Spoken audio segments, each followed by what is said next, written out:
And here we are. Hello. No, it's not a day for streaming. It was a busy weekend, so we're going to pick up a little bit of the slack tonight. Happy to see everybody starting to pour in. We're sitting around about 30 people before doors are even open. Love to see it, love to see it. Go ahead and leave a like on the stream as you make your way in. Help to promo this bad boy and get the word out that we are live. Helps me, helps the channel, helps everything out. Much appreciated. Nate is on his way, so we're going to delay the opening of the gates for a little bit. We're going to sit and talk for a second. I think he's only going to be about 5 minutes out. And once he is in, the lobby will be opened up for everybody. Hope everybody's having a good Monday. Hope you had a great weekend. Mine was pretty good. Had some friend stuff on Saturday, some family stuff on Sunday, which kept me away. We've also been doing some video working and picking away at a new project that is well underway. I think at this point, the video is definitely not coming out before October is over, but it should have a really good, healthy chunk taken out of it before the turn of the month, which is great. So what we're going to be doing instead is I think we're going to be streaming tonight, probably Wednesday, and almost certainly Friday. Unless something changes, we're going to get in 3 streams in this last week of October just to pad out the pocketbook a little bit going into November. And then we should have a couple of videos coming out in November while the Christmas special is being worked on. What we're going to do from here is we're going to transition over into Monster Hunter Wilds. Alrighty. How are we doing? I got Softpod, I got Matt, Noxious, Viterio, I got Tristan, I got Game Lover, and Blast. I see Llama, I see Sky, I see Sotolo, I see Game Lover, I see Omega.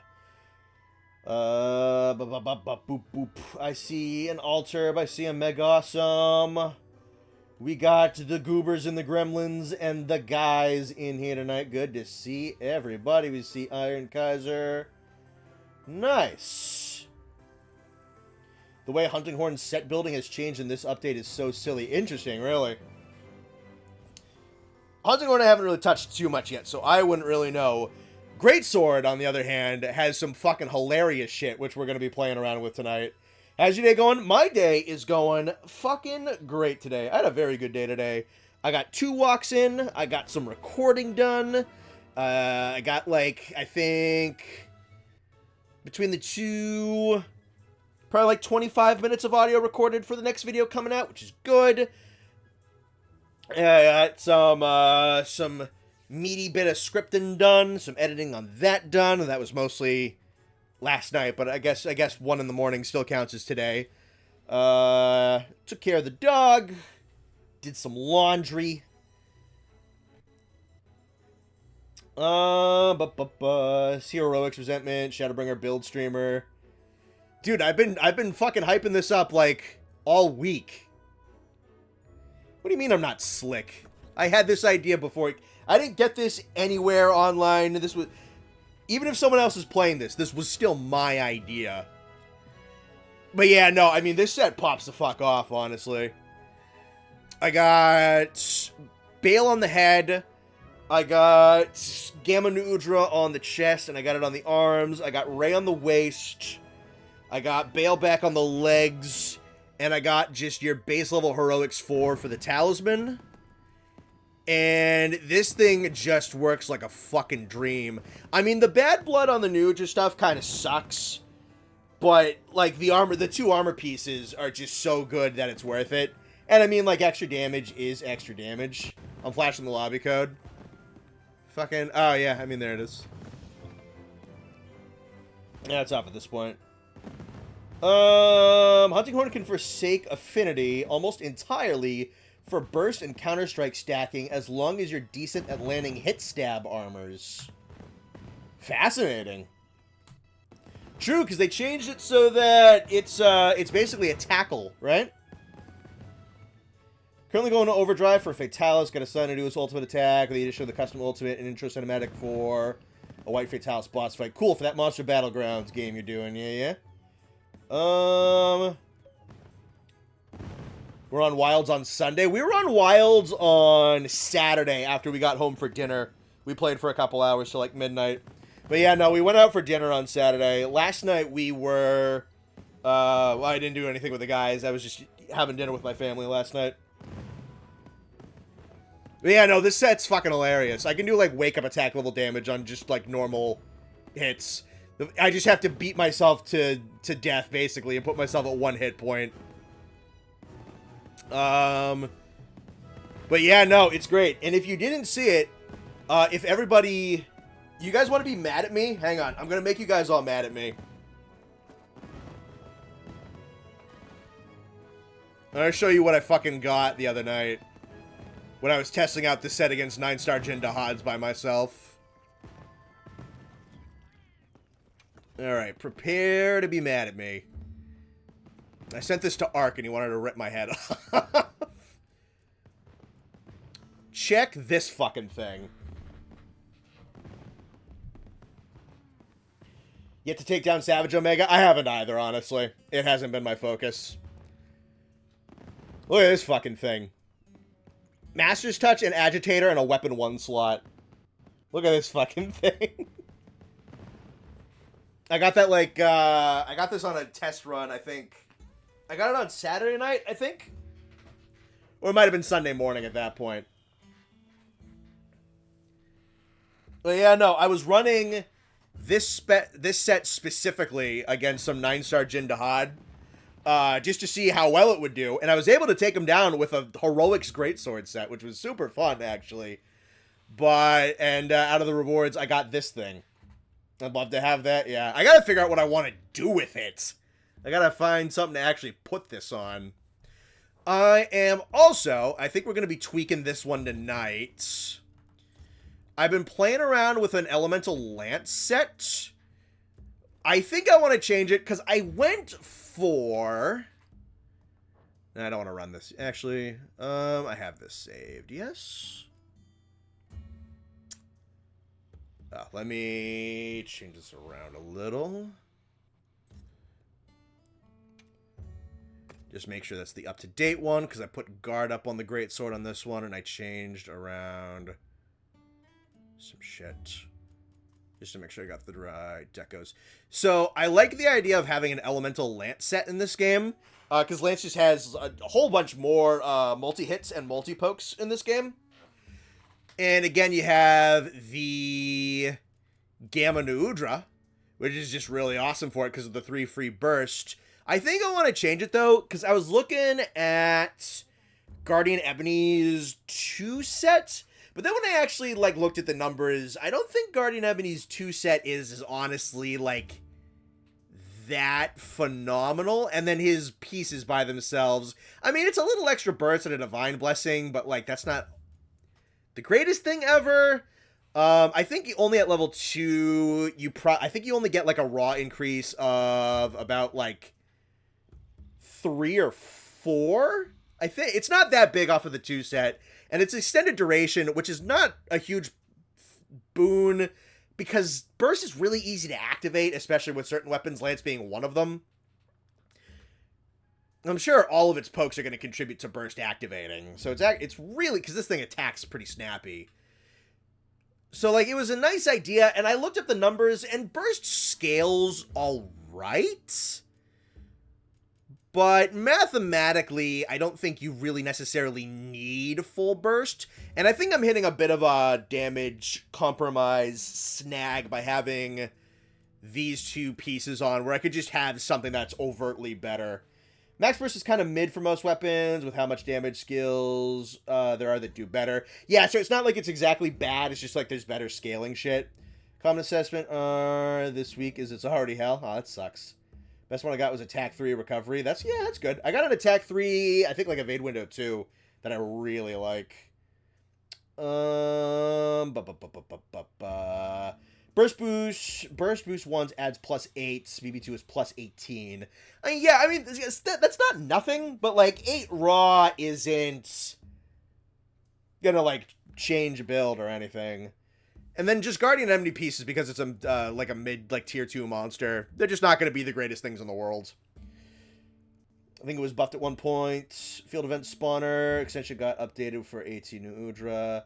Auto set bonus was +3. Now it's +8, if I remember correctly. They randomly buffed it in a previous update. Okay. I mean, that's definitely still better. This set is nice. I ran it against Zoshia in, like, a test build. And just, like, a test run. And I'm not even particularly great at Zoshia versus Lance. I don't run Zoshia solo a ton. But, like, my numbers were pretty good. And I was able to flint shot him fairly consistently. So, I don't think this is bad. But I feel like the burst investment is not all it is cracked up to be when some other shit exists in-game. So I think I might want to play around with this as the stream goes on and see if I can make it a little bit better. Because I do like the idea of an Elemental Lance set quite a bit. I just jacked up crit with this thing with Expert, crit boosts, and then some Dragon and Guardian. What did I have on this? Right, this is the one that has Protective Polish, Weakness Exploit, and Critical Element, which is another fantastic charm, by the way. I got some Protective in there, and some Shockproof because it's Lance. And if you run Lance in multiplayer, you kind of fucking need it. Using 4-piece Ebony for Gun Lance since launch. Just old reliable at this point. Yeah, that's fair. Okay, I do have Nate in here. Alright. So, hello. I'm going to pin, and we're going to open up the lobby. Auto 2-piece is decent if the weapon gets good value out of Raw and less value out of Affinity. So Raw, Gun Lance, Counter-Strike, Hunting Horn. Interesting. So it's actually better for less value out of Affinity. Right, because, yeah, Burst doesn't do anything with Affinity. Interesting. Alright, maybe I'll just stick with the new Udra and keep the 3 Burst for free and then leave Burst alone for the rest of it. Because you know what my like, OCD brain does a lot of the time? Is, like, especially with how the skill system has changed in Monster Hunter, my mind will go, I don't like having an incomplete skill. Like, if I have 2-piece of Weakness Exploit, it fucking bothers me and my skin itches. So, like, if I'm going to go for Weakness Exploit, I got to invest in Weakness Exploit. Unconscious of the... No, not even unconscious of the fact, but sometimes ignoring the fact that in terms of pure mathematics, sometimes a reduced skill is actually more bang for your buck than a fully invested in one. And it seems like Burst is typically that. Hi, Connor. How far down the line is the Frontier Scorpion video? Frontier Scorpion video? Not that far down. So, the way the Frontier updates worked is Season 1.0 was Hypnoc and Lavasioth, along with mostly just a whole bunch of stuff from Dose. Then 1.5 brought in the Hypnoc subspecies, which we've covered, and the Lavasioth subspecies, which will be the next episode. That'll be episode 4. Season 2 brings Espinas, Flaming Espinas, and the Hypnocatrice rare species. And then Season 3 will have Akura Vashimu. So Vashimu is gonna be episode 4, 5, 6, 7, 8. So we've done episode 3, Vashimu is episode 8, and I think Jebbia is gonna be episode 9. So that is how far away we are. Which, just because of the amount of stuff that needs doing for the holidays, it probably won't show up until 2026, but it won't be too deep into it. I won't be keeping you waiting too long. Let's see. My favorites is a Super Anti-Omega Tally, Murder, Max Thunder Attack, and 2... stabbing the Mega Dinosaur with a flaming and a corrosive 9-foot lance, just as the ancestors intended. Yep. Great videos going into the skills. A lot of the skills in this game have diminishing, constant marginal returns. Yeah, I mean, that's probably just so you can get more on there. But I at the very least, I don't always do the math out in my head and don't always look for those diminishing returns. I mean, I don't fucking, like, optimize my shit all that much anyway. I just kind of go with what's fun.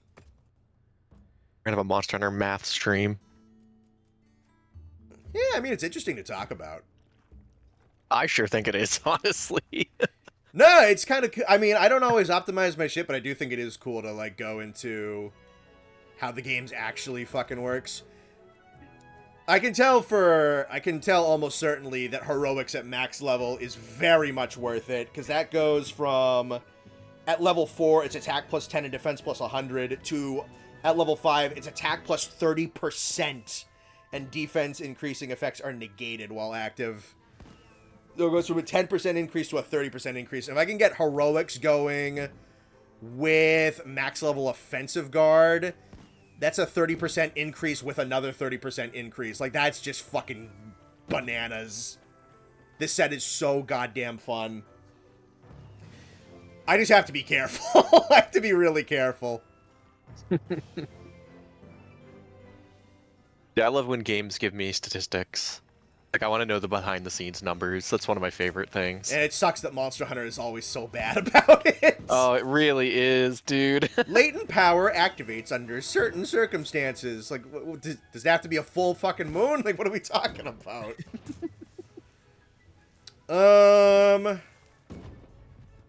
I say we start with the monster that is on the thumbnail.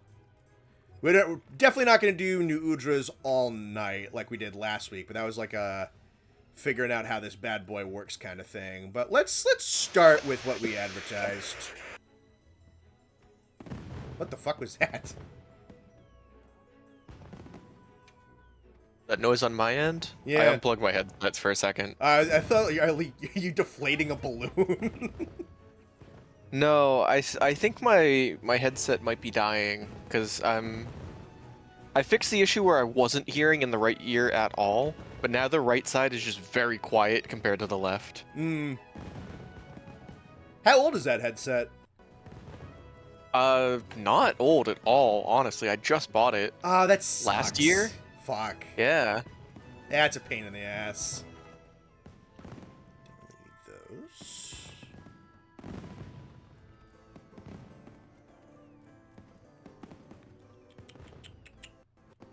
Like, if I take my left ear off, I can still hear you in only my right ear, but it is significantly quieter. What else did I want to take for this? These guys. Fortunate. I'll have to look at new headphones. Yeah. Save those. Got Blast, Kaiser, and Loki. Good shit. I have run this set against regular New Udra, and it actually went extremely well. I am going to play carefully, though. I'm not going to just try and bomb this quest for us. I love statistics, me being held at gunpoint by my college-level stats teacher. Dude, I hated stats in high school. I didn't take stats in high school, but I do a lot of statistical stuff for work, and I think it's so fascinating. I feel like I would have hated it as a class, but doing it, like, in practice with my own numbers that I've gathered through testing is so fun. Sure, yeah, that makes more sense, honestly.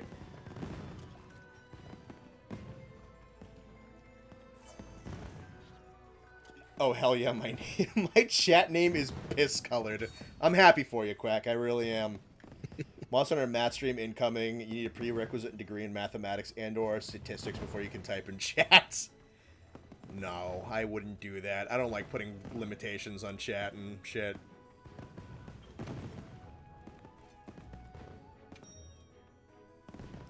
Yeah, speaking of limitations, we're adding emotes for members only. I still don't even have I should do memberships at some point. I don't even have them set up. The thing is, I remember to bring fucking combines is what I should do, because I totally forgot. Thing is, I've learned that I hate doing paywalled I don't know. I probably just wouldn't do, like, that many memberships. Like, I don't want to do members-only videos and members-only streams. I hate doing that. So I just won't. I'll do other shit instead. Switch that back over. Alright, I took my drinks preemptively, so let's just get going and hit the road. Me pre-gaming. Yeah. That is something nice about Wilds, is that I can pre-game, kind of.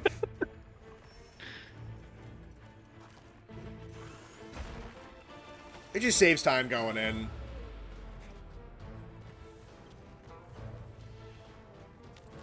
Math Math class made me class cry. made you cry. Yeah.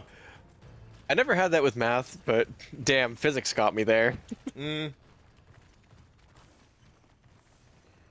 Nope, that physics was a shit show at my college. It's weird how members only now show up in video catalog for non-members. Yes, because they're trying to incentivize you to be a member of channels that you like. I get those as well. I get why they're there. Oh, did I lose connection? Jesus fucking Christ, game.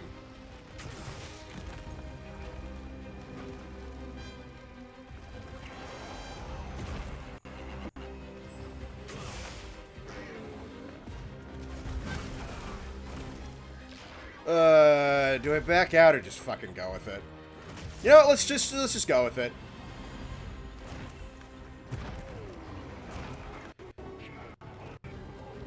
Sometimes the game just likes to do this on the very first hunt of the night.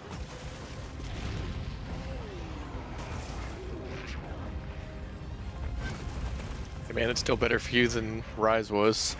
Yeah, you know what? It's weird. For all the issues that this game has, and like is rightfully pointed out, I have had worse networking issues with Tri, World, Rise, and Frontier than this game.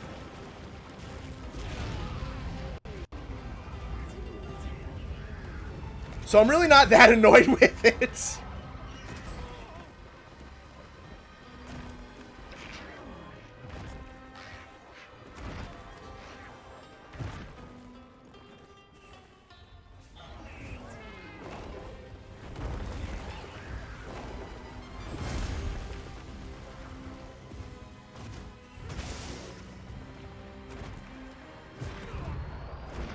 Alright, I am definitely going to need to get better at this fight if I want to do it with a Heroics Greatsword. Physics class was funny to me, because there was a bunch of people I was chill with who also didn't take the class seriously. We got nothing done. Should have taken chem instead, but here we are. I was also better at chemistry than I was at physics. I definitely was. Chemistry I understood well enough. I feel like in high school, that was probably my opinion. In college, physics was one of the worst classes I had to take because the teacher was ass. Yeah. And chemistry was not much better. Like, a lot of my major was chemistry, but it wasn't, like, the gen ed awful chemistry. Mm-hmm. The gen ed chemistry was one of the worst classes I took. Like, actual plastics chemistry courses I took were at least interesting.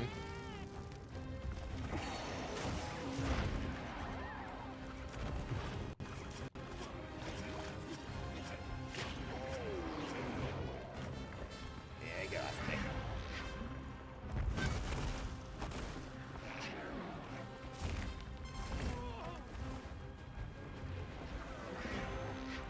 One. Two.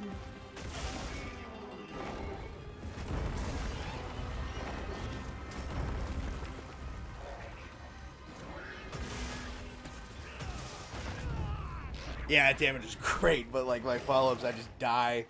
That's fine. Took chemistry during COVID, literally learned nothing, understood nothing about anything. Raw dog the test, and I somehow passed with a C.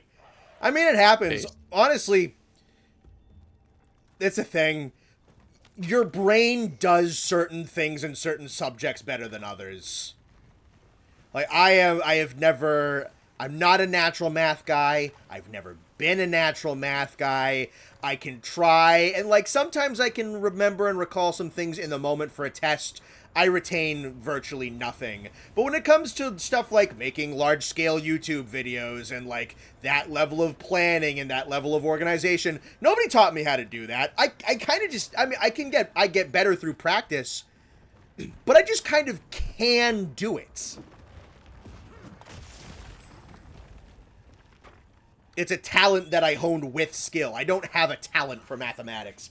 If I really, granted, I never liked mathematics. I don't have a huge tolerance for things that I just suck at and don't enjoy. If I really applied myself, I feel like I could definitely be decent, but I would struggle to retain it. It would be very difficult for me. That's understandable. Yeah, everybody just has natural strengths and natural weaknesses with how their brain works. It's just is how it is. Oh yeah, I'm like the total opposite of you, because I can wrap my head around math really easily, but like, you ask me to write a sentence and it's like 6 grammatical errors in 3 words.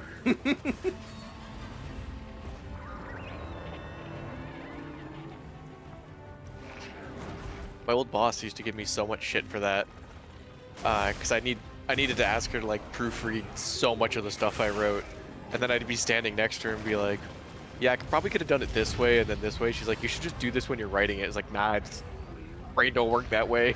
Yeah. It just is how it is.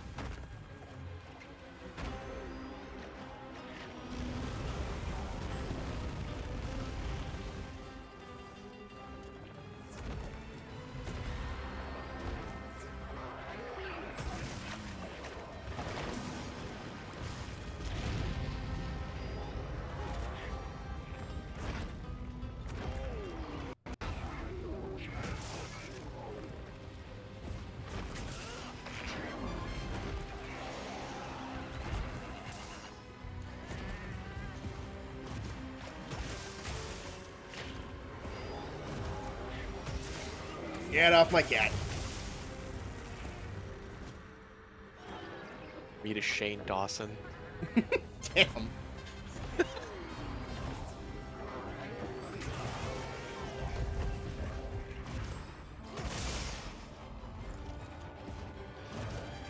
See how much we get here. Yeah, look at that. Didn't even have heroics or off guard half, and I still got like over 700 damage on that hit.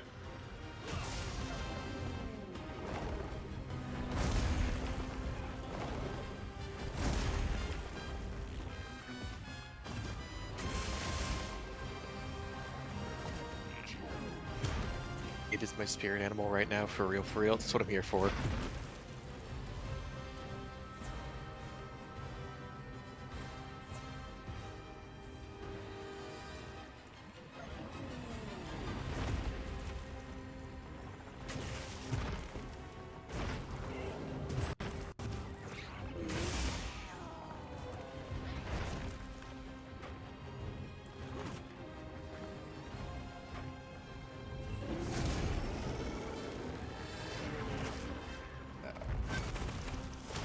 Oh, he slept himself.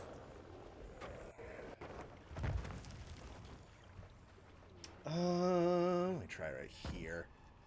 You know, just stuff him in the head. I'm gonna hit something.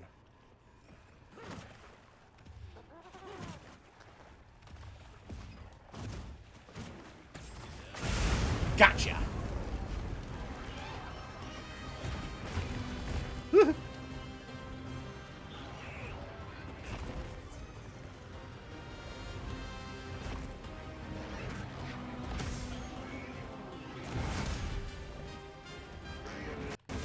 Oh, stop attacking, please. I just want to live.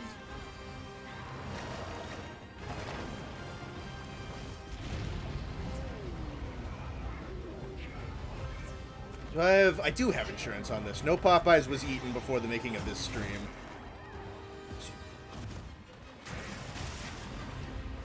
No, I didn't have Popeyes. Slam.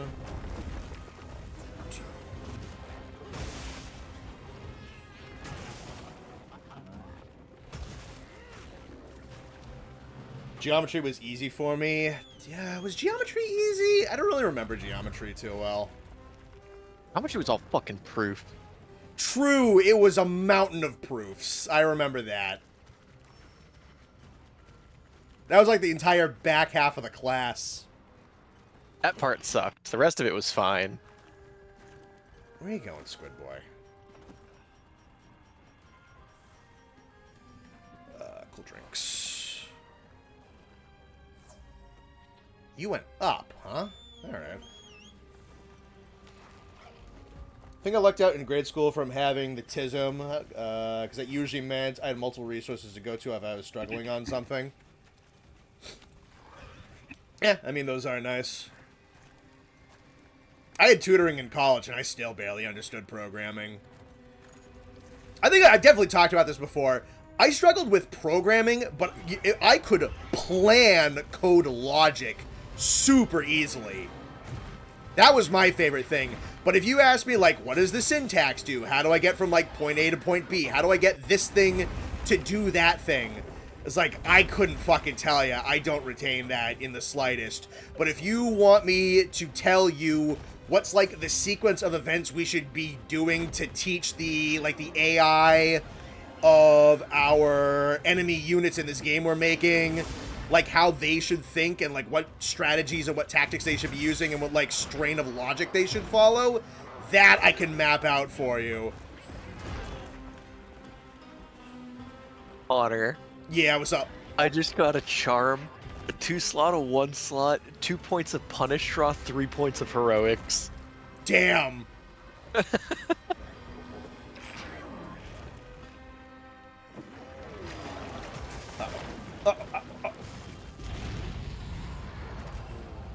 Credit to your 7th grade math teacher for making you cry multiple times to the point of almost throwing up and permanently crippling your self-esteem.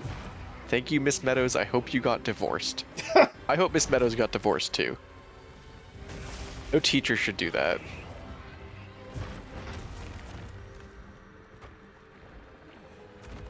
There's an English teacher that I'm certain we have... Nathan and I both had. I know immediately who you're talking about. I don't know. I'm not going to say a name. I don't know if a name has been said. She stunk, and I watched her make a girl cry, and she frustrated me to no end. Also might have legitimately been sexist towards men. 100% was sexist towards men. Was the literal definition of a witch. Yeah. You, Steve, and I all remember her. Not for the right reasons. I ran into her at Target, and it triggered my fight or flight response. And that's not a joke. That's genuinely not a joke.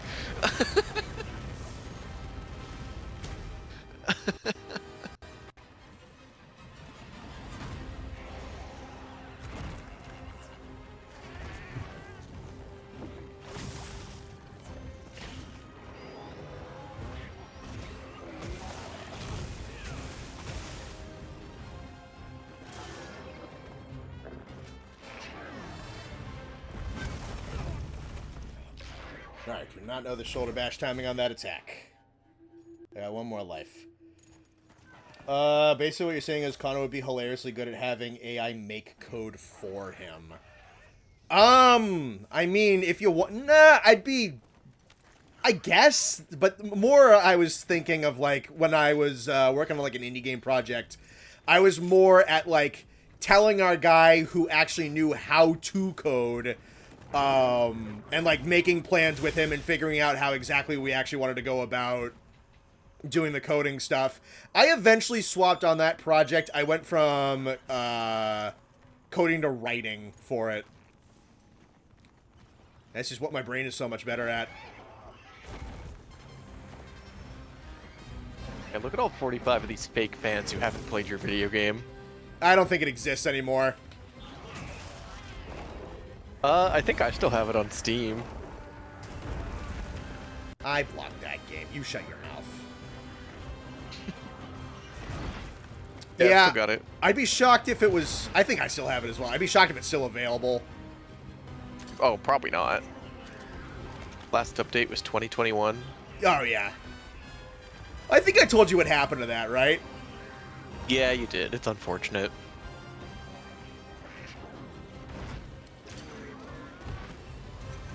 Our business guys misfiled our taxes, and we were not allowed to operate anymore, is what I was told.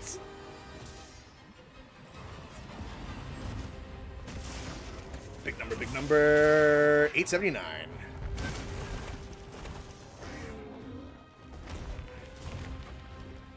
Mom made many teachers cry. That's awesome. I prefer it be that way.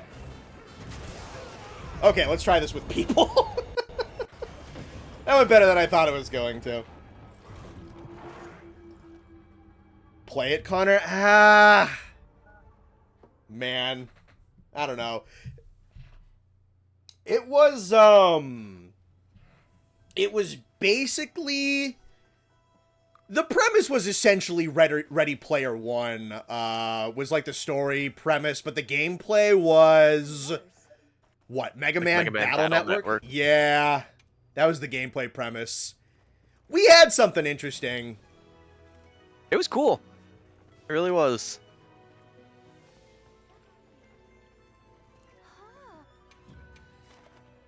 Alright. The game's had its ha-has. Let's actually fucking do this for real now. Quick, someone write down that in the wiki that Connor has a lost media video game. Yeah, I mean, I do. I don't know if any of those guys even work with video games anymore. That I worked with. One of them doesn't even live in America anymore, the last I heard. I don't know what they're all up to.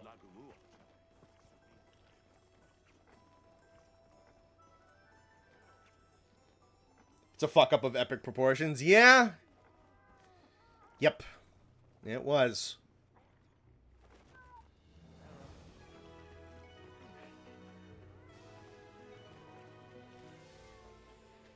Whoever can find Connor's Lost Relic video game gets $50 from me before anyone actually tries. I'm not giving you $50.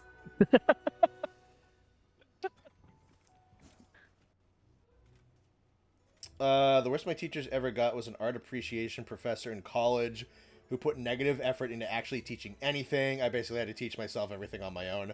I had a couple of those, yeah. I mean, we had guys in our high school. Our high school had some really cool departments. All things considered, I think we had a very nice high school as far as like public high schools go. We had some cool programs that were like outside of your conventional like math and then science and then social studies and all that garbage. But we had like some more kind of like some more career-oriented stuff, and we had some more kind of like techie programs. So we had some stuff that was more programming-oriented and some stuff that was more engineering-oriented. And we had a guy our freshman year who was pretty good at what he did, very eccentric, had some personal stuff going on in his life, and by our freshman year, he left. The guy that they got to replace him was effectively a babysitter. He wasn't a bad guy. He wasn't a bad guy. No, he was great. I like him a lot. He was a nice man, but he was very much, here's the program we're working with. Here is a system of tutorials. Do a whole bunch of these tutorials and pass them in, and that'll be your grade for the year. So yeah, we did tutorials on and off and certification things on and off. And mostly played Pokemon on 3DS and watched Vanoss gaming videos in the computer labs. It was great. What a fun semester. Yeah. Played with the 3D printer. Forgot that part. Make a game based on the wiki. Oh man, that would be something, wouldn't it?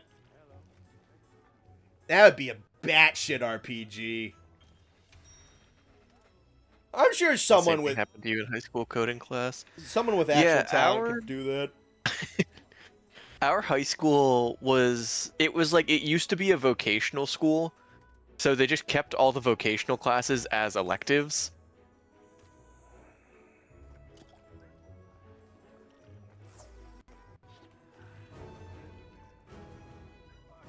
Project got too ambitious, and it was eventually... Oh, you talking... No, it wasn't even that it was too ambitious. I mean, like, it was fairly ambitious for the first outing of a would-be indie studio. Like, we were trying to have, like, multiple acts and a long story with some different mechanics. We thought about the idea of having a multiplayer component.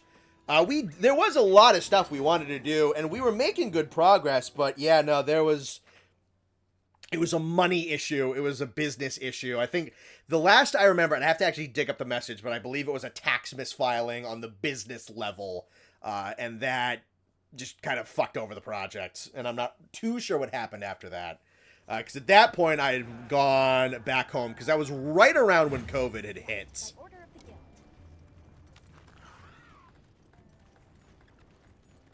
Hello, Monkey Man. The water heater boss fight was fun, but I had to grind out levels in Barroth's Bone Boy Bash for levels to even stand a chance. Alright. Someone be taking notes. The CR-Volcanic RP. I don't know. I could see that. I don't know. I could see it potentially happening if we actually got big. That would be some kind of, like, Goober fan project. That'd be funny. Barroth's Bone Boy Bash. Rook Dior boss fight, he just crashes the game. Comes through the screen and jump scares you FNAF style. Yeah, something like that, I guess. Bird, can you run in the right direction while I try to read chat? If anything, you're your convenience for me, so do your job, please. Had a teacher sort of like that. The teacher replaced, left because her husband died. Hella depressed, justifiably. Oh, absolutely. Just kind of chill, didn't really make us do anything. Yeah.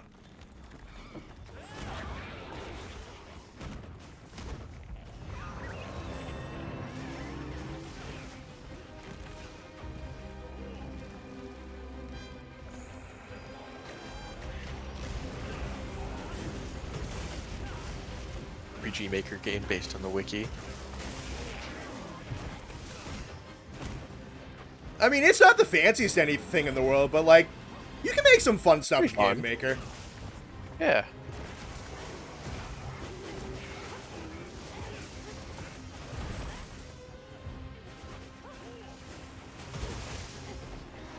Rudimentary don't mean bad. I want to add about horrible teachers. Had a history teacher that literally did nothing the entire class except read a shit from the daily newspaper. When finals came, he gave us 50 flashcards and said, here's your final for tomorrow. So, one night to memorize 50 flashcards. Everyone got an F, even the straight A students. Needless to say, he wasn't there next year. We had this crazy class when we were in 8th grade. I'm gonna try to not share too much of this story, but it's really funny from our perspective as students. So Connor and I had this teacher, and he was an English teacher,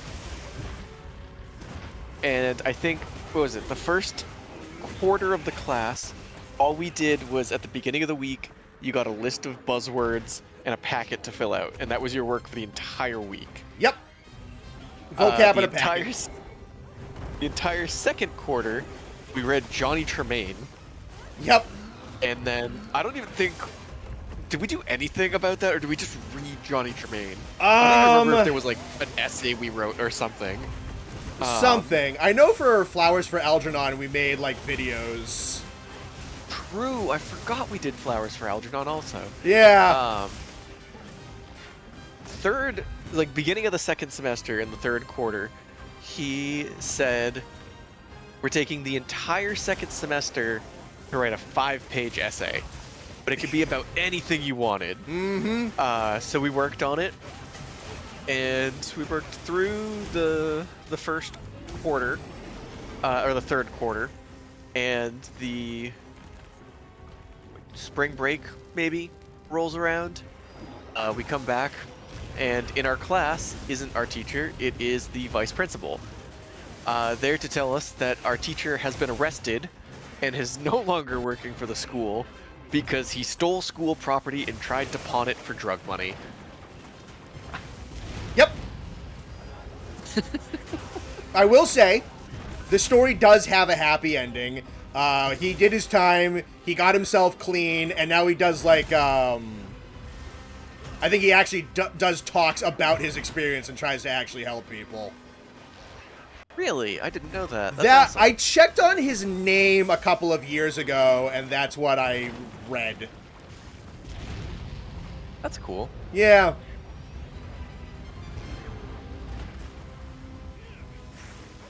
But yeah, that was a wild experience. Crazy. From the perspective of the student, it was wild. Because we had all just written these, like first time in our life huge essays, and they were just like, yeah, those aren't getting graded because we can't find them. Yeah. Are you alright? Take a second to restock your supplies before heading out. We've received additional supply items. Take a look.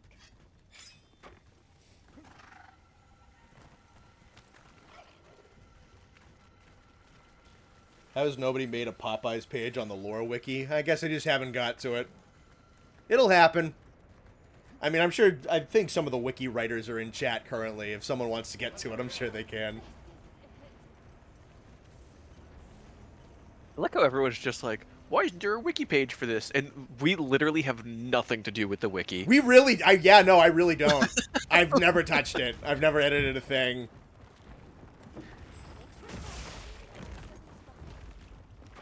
I haven't, like, it has been... I think the day the wiki went up is the only time I have looked at it. I think I've checked it about 3 times.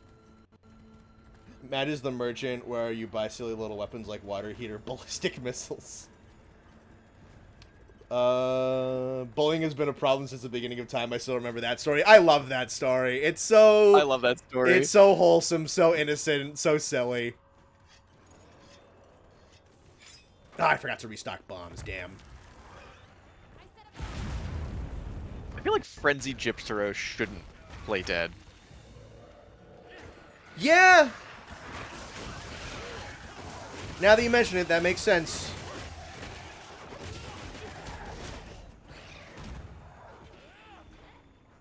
Did anybody tell you that Greatsword has a different mood attack in the air? Yeah, it's pretty sick. Ah, fuck.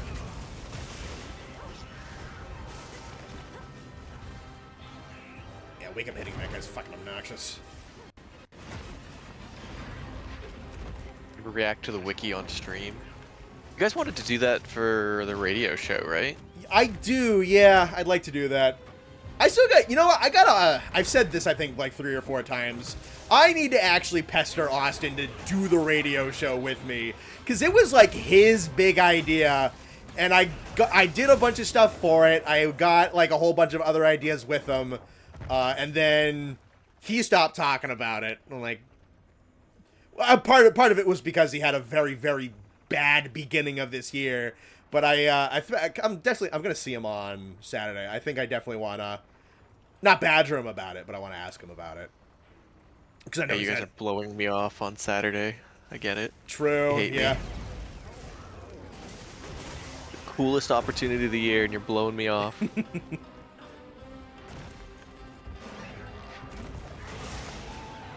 Uncalled for. Fake friends. Yeah. Shit.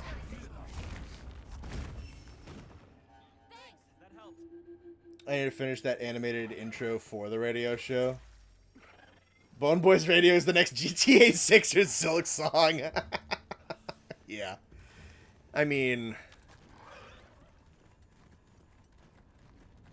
he's not wrong. He's really not.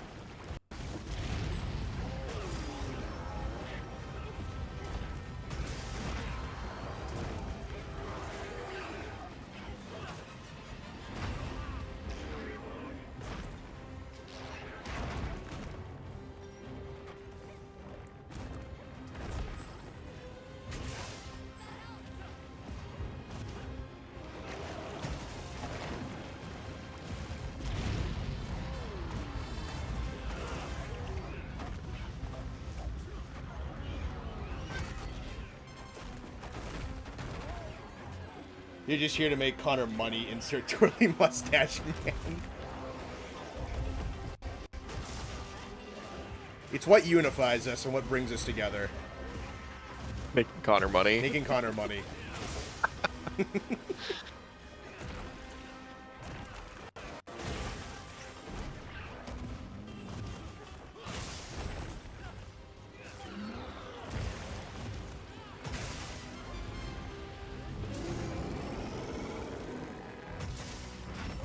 Fuck me.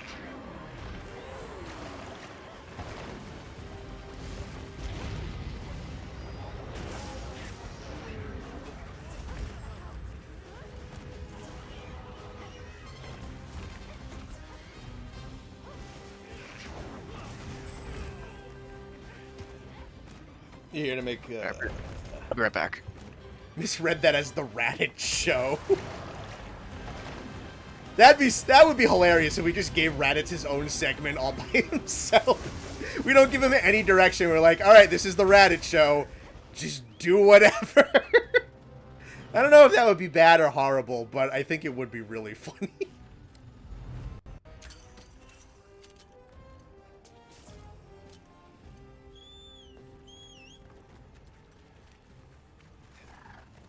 Ruko's here, run. Oh, yeah, I see him.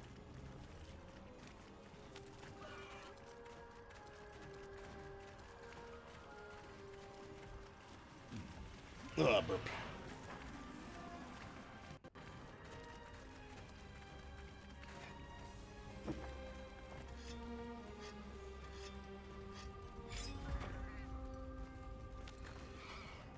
Alright, come on now, up we go.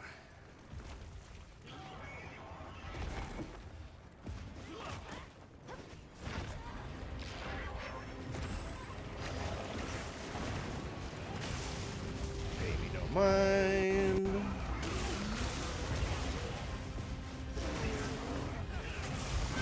Oh, block, fuck you, game. I wanted to block, I didn't want to do the attack.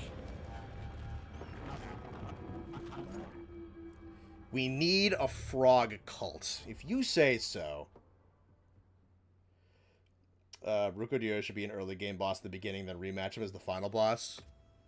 That would be kind of funny, wouldn't it?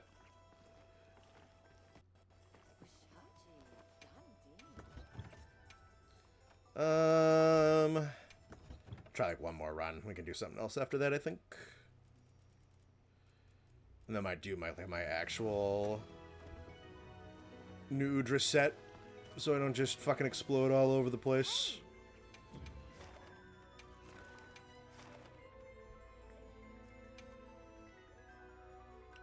Frog cult when Toad Cult walks in. Make sure you're prepared. I should also get my own segment just as a treat. Just the Quack segment. Come on over. Quack just insults people. You have any requests? Let me actually... auto-select 15 for these? Okay. I'm gonna run out of these pretty quick, honestly.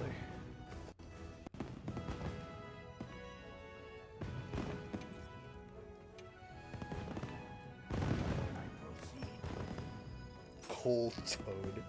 Could work because I think we can all hold hand and say that Ruko.exe was easily surpassed Sheet and Unknown in power. I don't know about that one. I don't know about that one.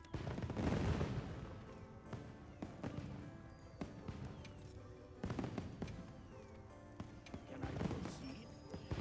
I love how your hunter threatens to punch your palico in the nap time emotes. We stand abusive relationships here. And I'm back. Welcome back. I should have my own segment, but it's just a PNG sitting in silence while animated tomatoes are thrown at it. All you just want segments now where you just don't do anything. A sage choice. Another Should we do the Murdoch hour where we just let a wild animal loose in his house and make him fight it?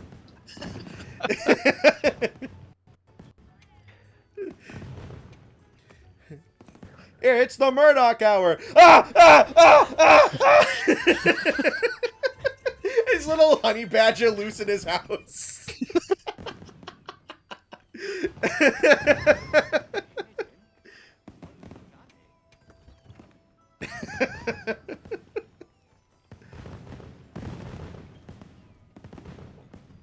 All right, chat. What would all of your individual segments be? A quack AI assistant which verbally abuses you the whole way.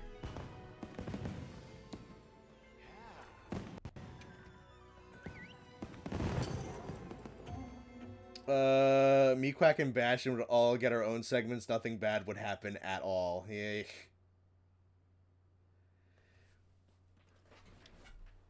I mean, the Bastion segment where you just... This is your fun fact about Nergigante for today. Actually, that would be kind of funny.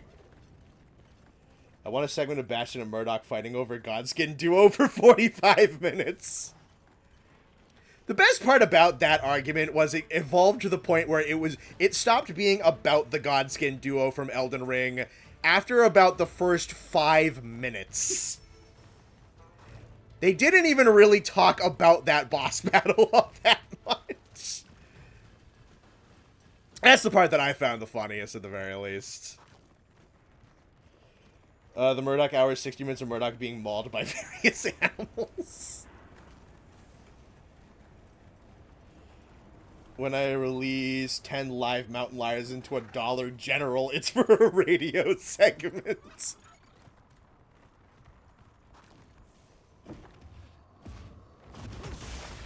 It's probably something Howard Stern would have actually done back when Howard Stern was cool.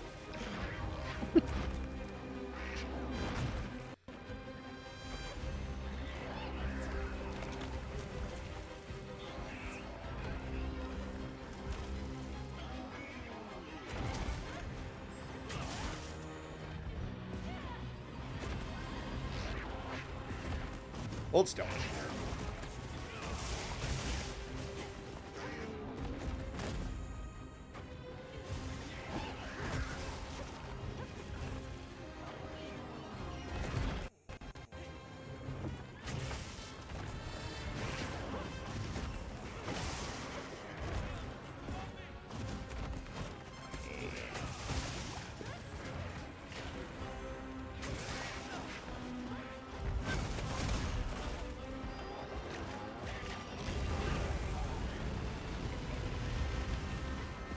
Three. 587. Nice. Political argument about Elden Ring's fundamentals, Godskin Duo, and that went on for like an hour. It did. I mean, honestly, to be perfectly fair, it was a really good, really respectful discussion. Fucking A. This is what I get for engaging with my audience. But yeah, no, it was... Shut up, streamer man. I need to be entertaining while also fighting, like, one of the top 10 hardest things in the game with a set that makes me explode. What a fun night I've provided for myself. My segment should include the entire Sonic the Hedgehog music catalog from 1992 until now. No, but we'll give you the Sonic Underground theme.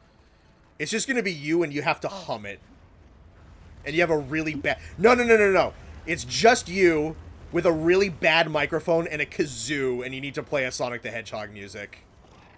That's going to be your segment. The Ruko Hour is just some straight-up analog horror shit you find uploaded onto an obscure YouTube channel from 15 years ago.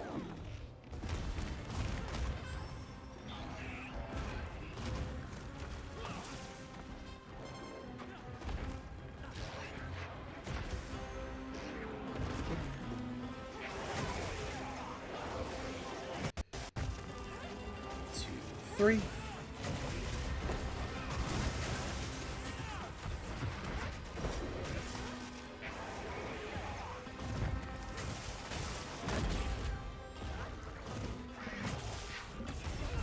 What? A quacktastic time. Just me looking at popular stream clips and insulting the Bone Boys while watching it.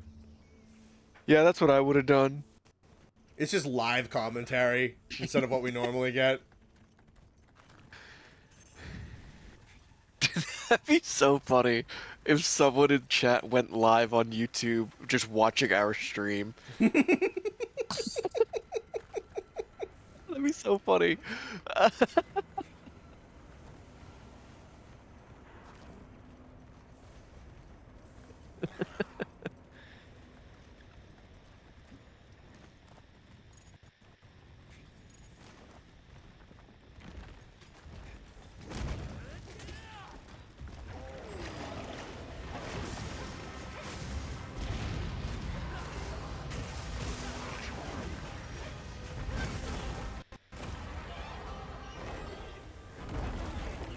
Oh. Somebody died. New radio segment that's just a tier list ranking all the Donkey Kong Country cartoon songs. That's something. If chat says something funny, I insult them too.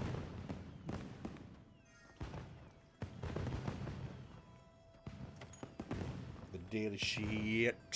Alright, let me check with the actual... I forget, like, the dailies, like, reset right as we start stream sometimes. Yeah, it's 8 p.m. Cliffs, event quests, Komakchi, Jindahad. Ah, fuck it, we can use some Jindahad. Why not? That's actually really fun against this set. It was my training for it. Why the fuck not? I should still have... I got a 7-star, a 7-star. Is that the only gens I have left? I think so. I gotta do investigation cleaning out anyway, so... Why the fuck not? We'll beat the absolute pants off from a this. nap. Hi, y'all. What's up, Hello. Dan? We'll beat the absolute brakes off of the 7-star Jindahad, but, I mean... Fuck it, we ball. Wake up, Daniel. We'll do a knee-jerk tier list of the Monsters Battleground skins. There's so freaking many of them. I mean, hey, that's kind of cool at the very least. You got that much shit. I gotta swap from cools to hots. There we go.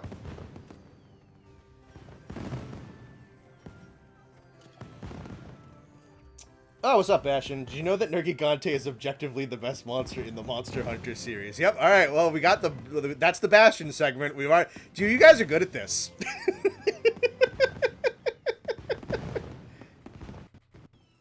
I don't know if someone texted you that that's what we were doing, or you were just lurking. But yeah, no. There you go. It's the Bry Bastion.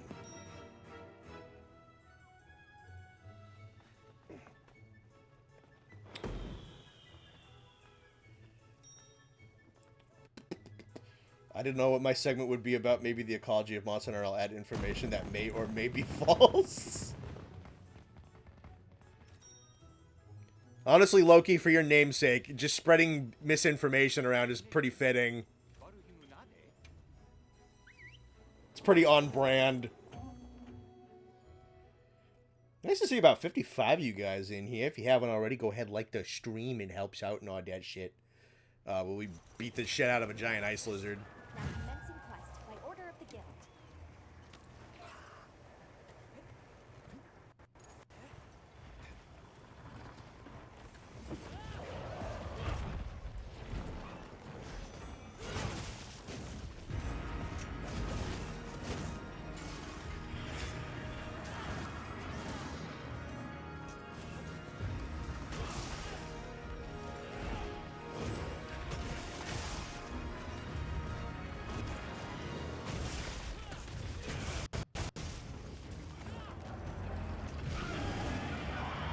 I forgot it's so big that his roar doesn't reach his back.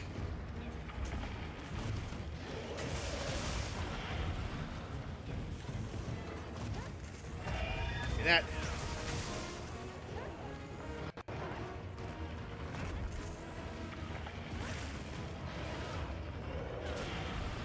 I gotta be careful with him attacking on the tail.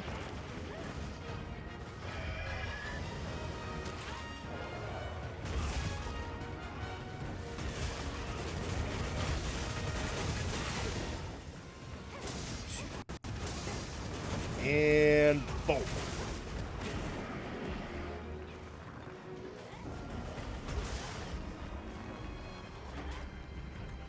Yeah, sauce the fuck out of the big boy. For example, did you Great Jaggers simply roll into each other repeatedly? Male Great Jaggers just simply roll into each other repeatedly. Hope they add Guardian Nergi and Frenzied Ebony Odo. It's not the original one. Dude, if they did Guardian Nergigante, I think I'd be actually mad. I do not want Guardian Nergi. I'm good with no more Guardians, unless it's like shit that's already in the game. Please and thank you. Can you hear me now? I can hear you now. Alright, my mic stopped working for like 2 minutes there.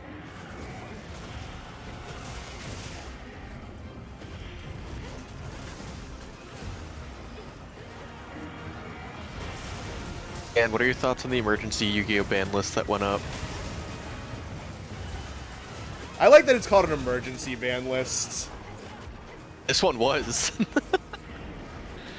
Following the championship event last weekend, they threw out an emergency ban list banning a ton of cards.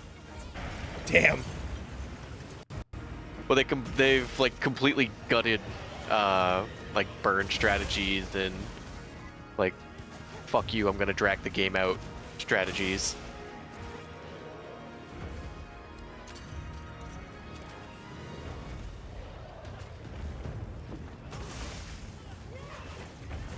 Yeah, no floodgates. Yeah, exactly.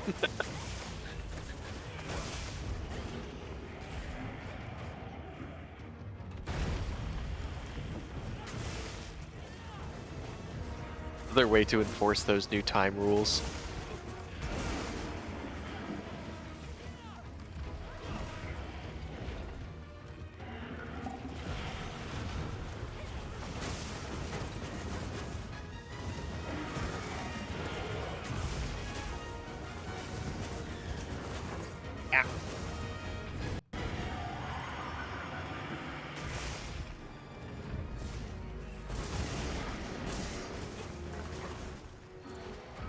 Is he leaving? Yeah.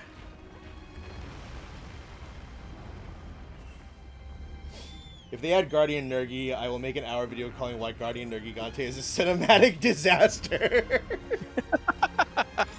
Thankfully, I think that's probably very much out of the cards. But yeah, no, I'd be legitimately unhappy.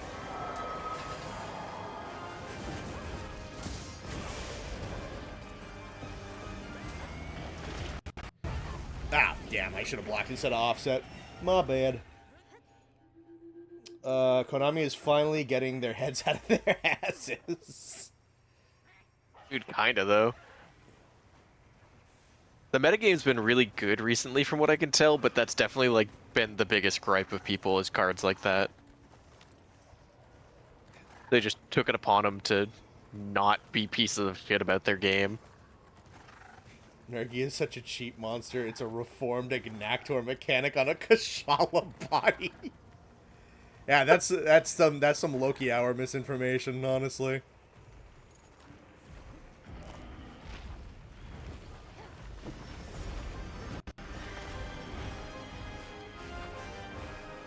Not really up to date with Yu-Gi-Oh formats and rules, but you heard about the Genesis format. I don't know why, I just think it sounds very eh. Genesis is really cool from a casual standpoint, and that makes me really excited. Yeah, son of a bitch. It's fundamentally, it's no different than the regular gameplay. It's just the deck building is completely redesigned, and it has way more of a focus on like bringing down better decks and bringing up worse decks to kind of balance everything out in the middle. I think that's cool. That's a fun way to play. Also way more budget friendly, which is nice.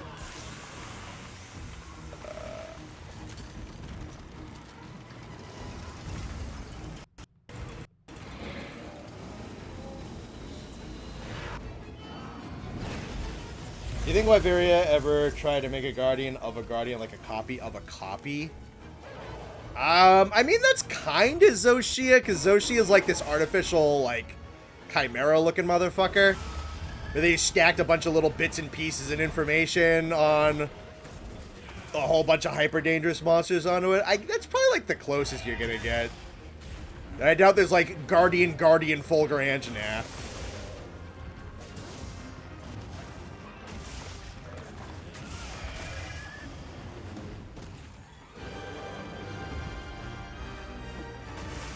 I don't know, man, just want to play my Galaxy Eyes deck. I fucking love Galaxy Eyes. It's one of my favorite decks. Shit is so much fun. No more tail.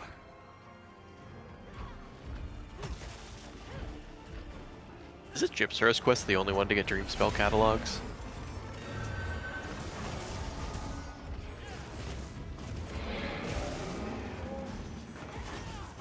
Hold still, hold still, hold still, hold still.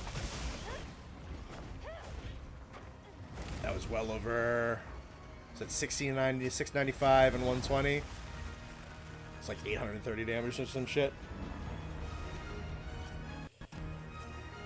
Honestly, I think Guardians should have Zenith moves.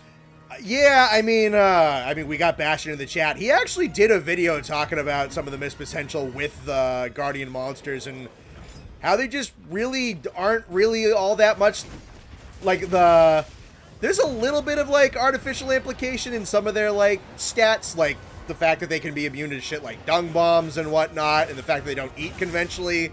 There's some cool shit, but there's no like augmented body parts. There's not a lot of brand new moves, though. There's like one new thing on Josha, and there's like Guardian Rathalos is easily the best one because that's like at least they made some effort to make that different from regular Rathalos in Wilds. And Rathalos is phenomenal in this game. Oh yeah, I mean both of them are really fun and they're notably different. Like that's the best one by like a lot.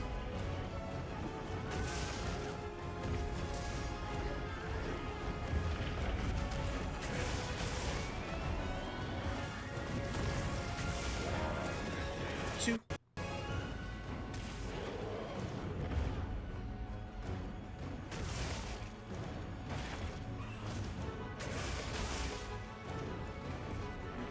Come on, just give me that opening. There we fucking go. 942. I'm gonna kill off this just in case he snipes me because I'm not paying attention. Probably gonna play Yu-Gi-Oh by myself right now while streaming actually. Cool. Nice. And, Do you think Wild's expansion will be flagship focused like the previous two pretty much were, or do you think the more lower tier monsters will have their time to shine, like Agnactor, Plesioth, Naharala? I'm hoping it's the latter. My expectations push me towards it being the former, which honestly was something I was talking about in the lead up to Wilds, was something it was part of the reason why I was hoping that base game was going to have a whole bunch of, like, the really big, like, fanfare monsters, is just so that, like, we can do something that's a little bit different for the expansion, because especially Iceborne, and to a slightly lesser extent, Rise, were so, like, here is the guy, you know the guy, the famous guy. That was a big part of their marketing. And I was really kind of hoping that Wilds would just be like, yep, all right, we got Zenogre out of the way, we got Tigrex out of the way, we got, like, Diablos out of the way, Nargacuga out of the way. Yep. We have those assets. We already have those assets in RE. We're just going to take care of them now, and then the expansion, we can do a whole bunch of more, like, new shit. And that's, I don't know. They made some really bold choices, and they had a really good roster with Wilds, and pulled a whole bunch of stuff that really hasn't been around since Gen Ult, a lot of like second gen picks, first gen picks, and didn't go like super overindulgent with fifth gen, which is a more bold strategy, which I kind of appreciate.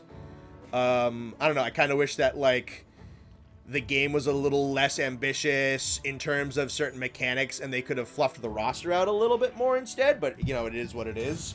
So I am almost kind of expecting that it's going to be, yeah, no, here are some of the big famous boys. And there are still some famous boys who get less love than others and could get some more rotation and could still be very exciting and whatnot. And but you're right, I am hoping for stuff like an Agnactor, a Najarala, a Plesioth. I would love to have some more stuff that's more around like that level.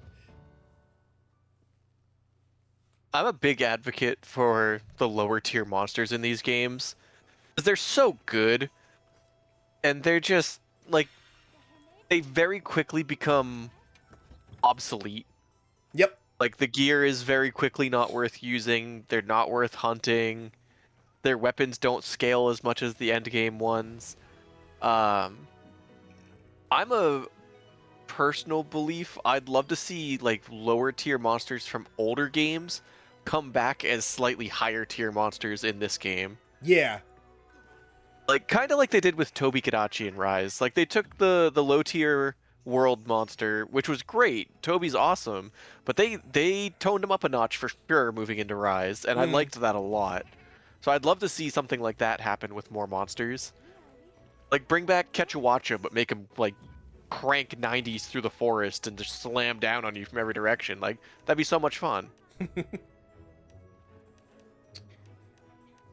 event. Like there's so many good low tier monsters they could do something with, or just turn into high tier monsters, and it would be awesome. Everyone would be happy. Yeah, or at least like low to mid. I think a lot of it is there's a lot of lower level stuff from 3rd generation and 4th generation that just kind of got.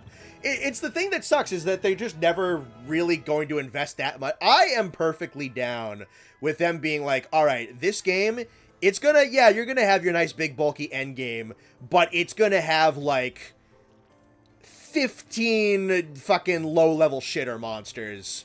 Like, that's one of the awesome things about Generations Ultimate, is like Generations Ultimate has the Bear Trinity, and it's got a whole bunch of the Raptor Wyverns, and it's got most of the lower-level 4th gen stuff, and it's got Royal Ludroth, and it's got Nibblesnarf, and it's got Cephadrome, and it's got fucking Gypsaros and Yonkutku. It's got like 20 of like the little piddly, like, tier 1, tier 2 baby shitter monsters that you drop really easily. But they're all still there, and they're all still cool, and they're all just fucking roaming around doing their shit. That would be perfectly fine if, like, the games were a little less, progression mindful, and they were like, we're gonna put Malfestio, Nibblesnarf, and fucking, I don't know, Daimyo Hermitar in here just because we fucking like wanna. I'd be happy if they did that. That's fair. My biggest thing has always been like towards the end game, armor and weapons just get outscaled. Like it's not worth running Katakabra armor because the skills aren't nearly as good because they want to incentivize using the late game stuff. Yeah. I want the fucking try system to upgrade armor. Mm-hmm. I miss that. I think we never did it again. Yeah. It was such a perfect little system. I think we probably have the best compromise we're gonna get with like layered armor, layered weapons. But also, I still think Sunbreak is fucking goated for this, where they were basically did like the anomaly parts. And they did basically, like, VAT reward systems where, like, if you want these particular afflicted parts, which might be really key for certain augments or whatever, or if you just want to have, like, a whole bunch of burner anomaly parts to throw in the VAT for some of the bulk upgrades, well, you're going to get that particular stuff off of, like, Izuchi and Arzuros, and that's literally it. And they also had the investigations where, well, one, Bahari would give you better rewards for random monsters, which could include some tier 1 and tier 2s, but you could also get the tier 1 and tier 2s kind of sneaking into some of the top level investigations, which is something that Wilds does really well, is that if you have your tier 1 or your tier 2 in like a 8-star or a 9-star investigation, they actually add to that reward pool and make it denser. So their individual stuff is not really so much worth making, barring just for layered stuff anymore. But at the very least, I am happy that they have some compromises to make their battles a little bit more valuable. Because especially in, like, World and anything earlier than that, a lot of guys just get fucking dropped off the roster completely. Oh, yeah. I do like that they did that with Rise. I think that was a pretty good system. I am a fan of give every monster's armor set a unique skill. Like, make them all something niche, and if you want to use that, you gotta use that. But to do that, the armor has to scale. So I don't care if it's like a super difficult thing to have to do, like, let me upgrade a low tier armor to just as good as the endgame stuff. Like, I see that as a fun gameplay loop. Yeah.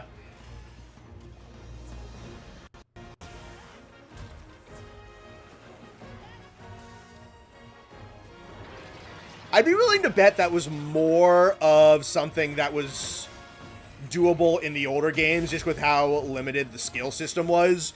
So, like, yeah, you might not get the best points off of, say, like, Great Ragi Armor, but Great Ragi Armor is just really, really good for getting Poison Attack.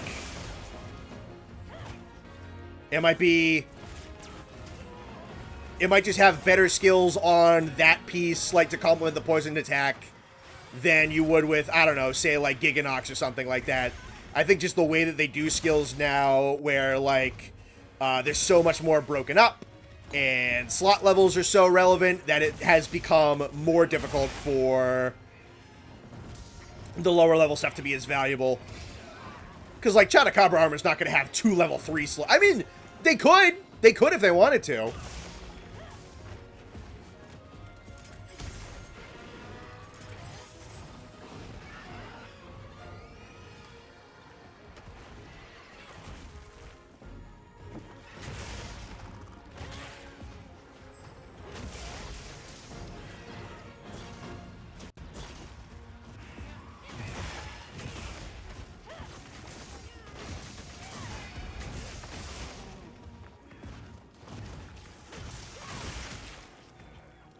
They still do this somewhat, yeah. Yeah, no. What Nox just said is basically kind of what I was saying. They have the pack hunts, they have the multi-hunts and stuff like that. I do think they've done a lot of really good work to compensate for certain things to make the lowest level stuff still viable and still important, which I appreciate. Yeah, they definitely put an effort in most of the modern games to incentivize doing the lower ones still. Like, I'm definitely not doubting the development team for trying. But yeah, I hear what you're saying. It would be cool if like there was some reason to run Chotacabra armor or like Lalabarina armor.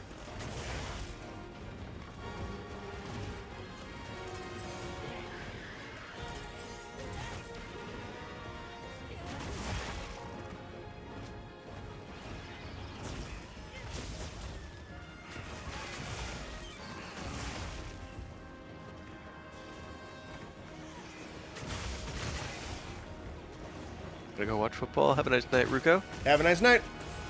Enjoy the sport.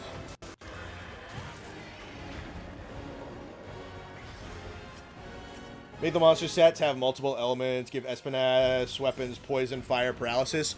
That's what they did with Flaming Espinas, where they had latent fire ability. Or no, they were fire weapons with poison baked in on like just latently, which was super cool.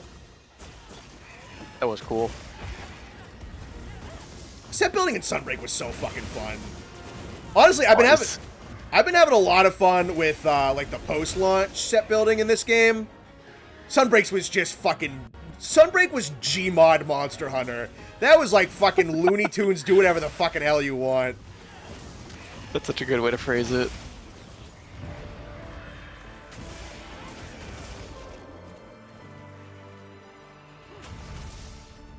Might as well kill these guys.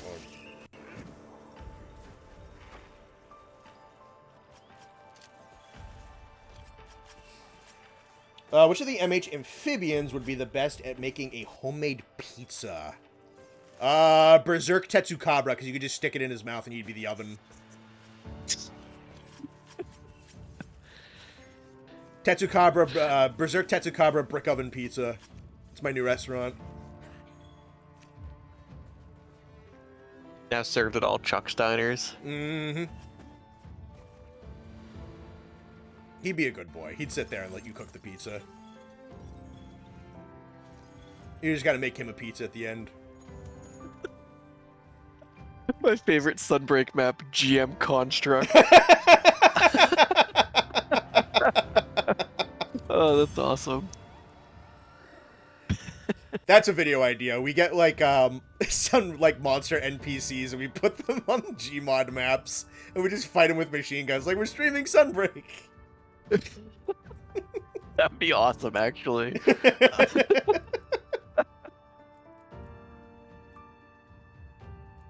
Does the Hero Bobby quest unlock anything, or is it just for the like harvest tickets for the most part? It's for the harvest tickets, but those get you the pumpkin guy armor. Fair enough. I'll run this one again.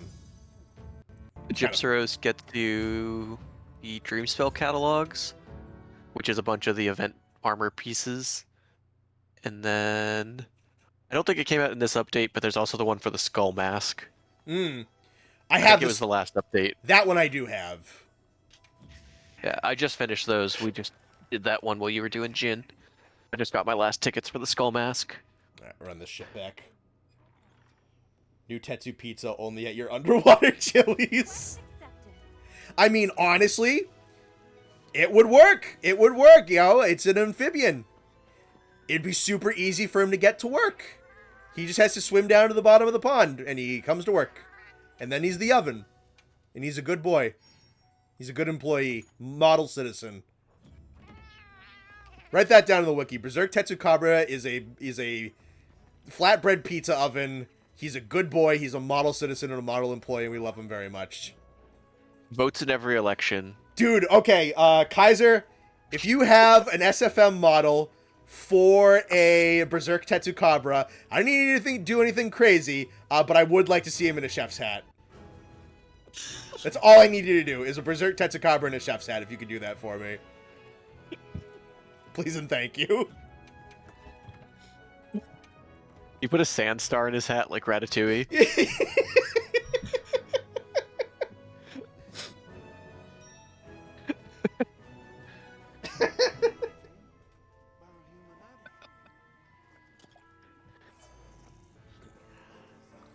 Skullmask was the double frenzied monsters? Yeah. That quest was fun. You know, I'd do that quest again for fun, honestly. Berserk Tetsu does his civic duty. Berserk Pays his taxes Tetsu, on time. he is an upstanding citizen. He cares about the Attends culinary jury arts. duty. He attends jury duty. Okay, Kaiser, next one. Berserk Tetsukabra to the jury.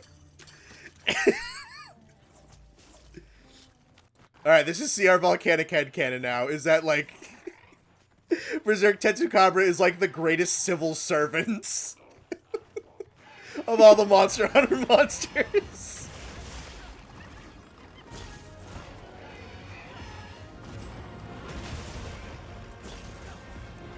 You know, he got the name nomenclature.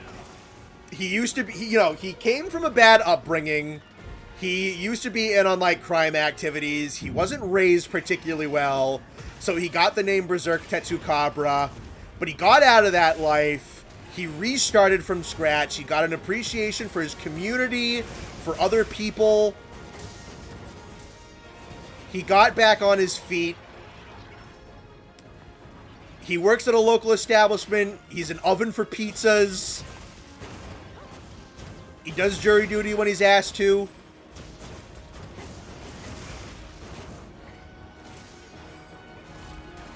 You know, he wants to give back. He wants to pay his due. You know, he feels a little bad for the things that he did, but he also, you know, he's reconciled with some of the bad things that he's done with his life. He knows that some factors were outside of his control. He's learning. He's trying to grow. He's trying to do better. He's trying not to give himself too much crap and, like, too much garbage for what he's done. And he's just trying to move forward and be all the better for it. But, you know, he keeps the term Berserk Tetsukabra because, you know, it was something that was... It reminds him of what he was and what he no longer is, what he doesn't want to be. There we go. See, I told you I had a thing for writing. I just came with that on the fucking spot. Yeah, look at that. You just wrote an overflow video.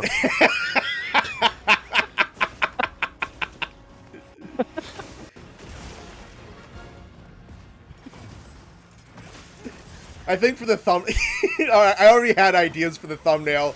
When I take, like, a court scene from The Simpsons with the jury, and I just put a Berserk Tetsukabra in the jury.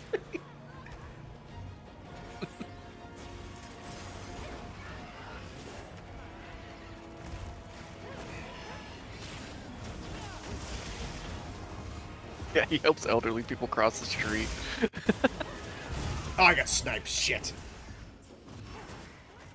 You're ignoring Berserk Tetsu's community service. He's such a gentleman that he mows the lawn for elderly people.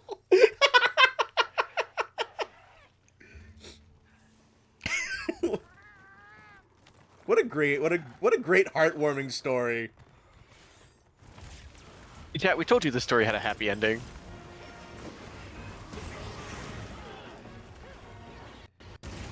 Yeah, we didn't want to bring it up, but our high school English teacher was a giant frog.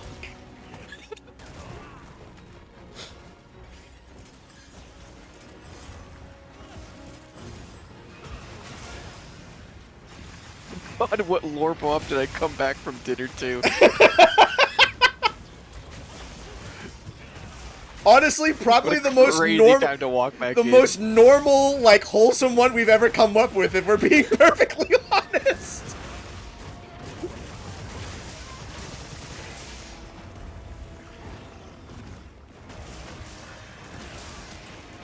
You bitch. Let me beat the... Jackpot. He has a high resolution berserk on the workshop. Nice. When are we getting tea in here for a Bone Boy stream, Connor? I don't think he puts his voice out there. That's fair, actually.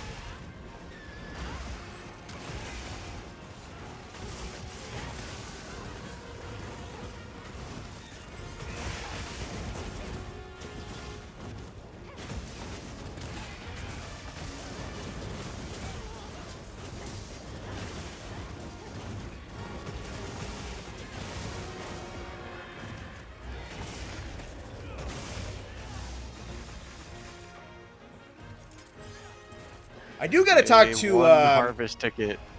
I do gotta talk to Meatman at some point, though. I'd like to get him on stream. I don't think I know him. I've seen him in chat, but I don't think I know his content. Yeah, he and I think I told you on Saturday, he and I recorded a video together on, like, Thursday last week? Oh, I don't think you told me that. Nice. Yeah, no, so he and I recorded a video for his channel. So, for the sake of collaboration and also returning the favor, I am going to have him on at some point.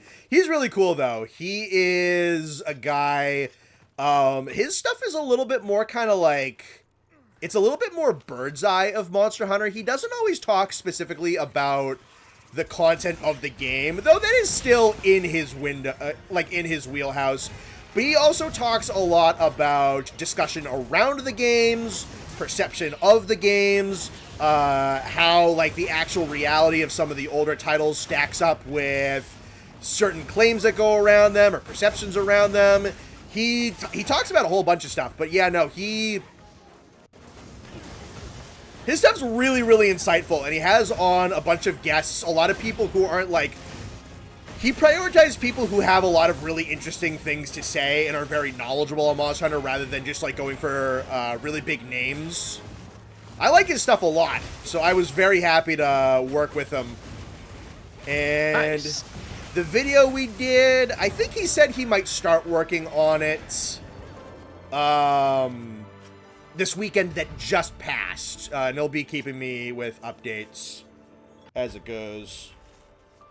By the way, Connor, Nice. did you see those custom textures that I made videos?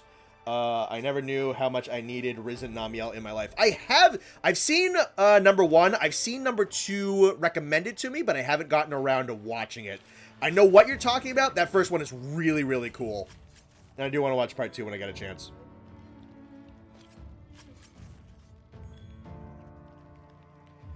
He's like Monster Hunter Mythbuster. That's a good way to put it.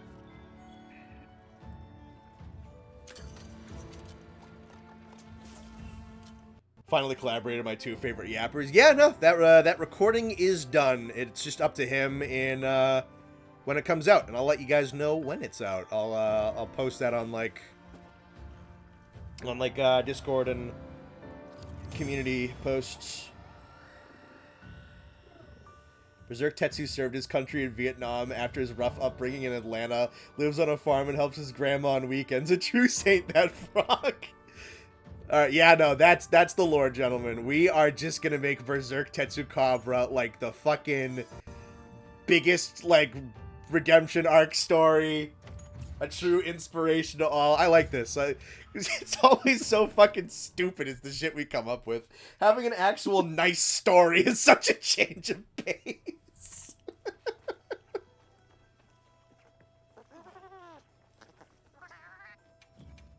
Hello, cat. The Tetsu came free with his rock. Nice. Let's see. One more quest in the Cliffs and a 9-star. Who's just running a Kuma on this? That's awesome. Is there anything cool in the cliffs right now? Nothing super crazy. What's in my arena? Oh, just a Chotacabra. Ace to do it. Oh, you heard the man. Also, there's an incoming Gravios and Raydao in my arena. I am saving for that. That sounds fucking awesome. And I'm not And gonna don't time skip. Yeah, I know. I'm not gonna ruin it like I did the other day. I didn't know the game. It's stupid that the game works like that. That was what was that? Laggy and Nursilla. That would have been so cool, and I fucked it up.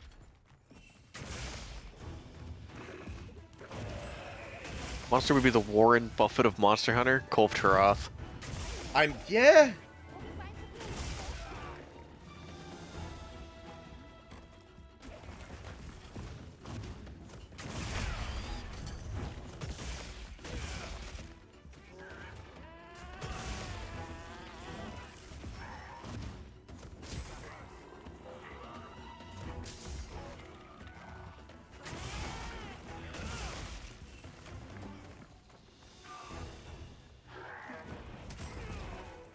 Dude, is my block on a fucking delay today? Sounds like a skill issue. It probably is, but I want to feel better Blame about the myself, controller. right?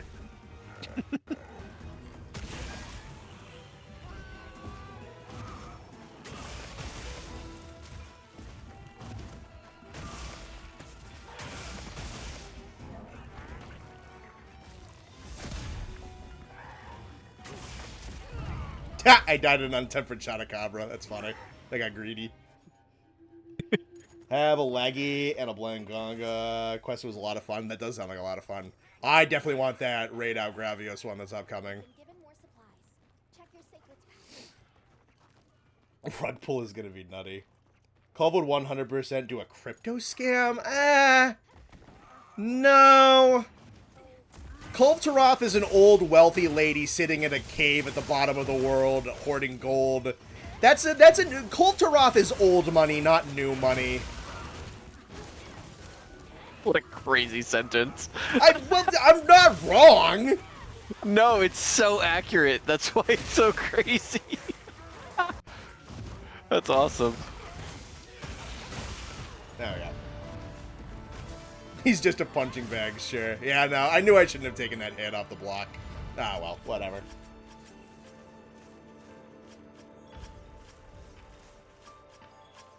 Do you think Berserk Tetsu is Chotakabra's dad?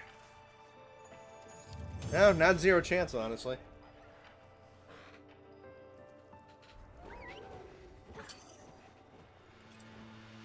I think I have a Laggy coming in. Oh yeah, no, he's coming in like a couple minutes. It's just a base Laggy too. I'll stick around for that. Why the fuck not? Just want a hard fart Yu-Gi-Oh! Hard fart Yu-Gi-Oh! Duel. There you go, Connor. Good job. Good job, streamer boy. How far, fuck that up again. Yu-Gi-Oh! Duel against a tough opponent, myself. Well, I'm glad you value yourself like that. Hag to Roth! Like I said, I'm not wrong. That does beg the question of what would be like a new money type of monster. Volstrax, maybe? Dude, I was thinking Volstrax. That's crazy. Yeah, Volstrax sounds like some new money billionaire that just fucking spends like there's no goddamn tomorrow. Volstrax is his own private jet. Yeah. Puts Taylor Swift to shame.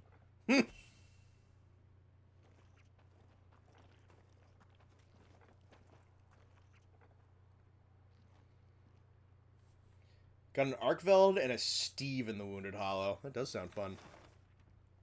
Here it comes.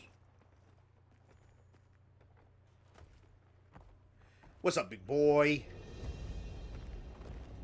What's up, handsome boy?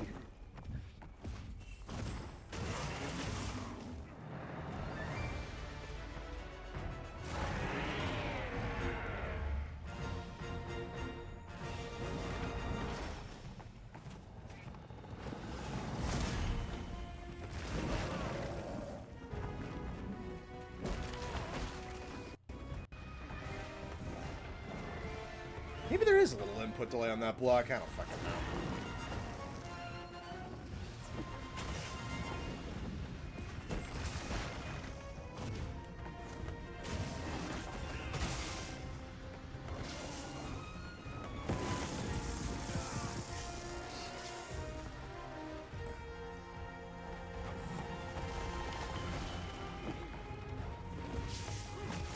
Berserk Tetsu carbon footprint versus Valstrax's carbon footprint.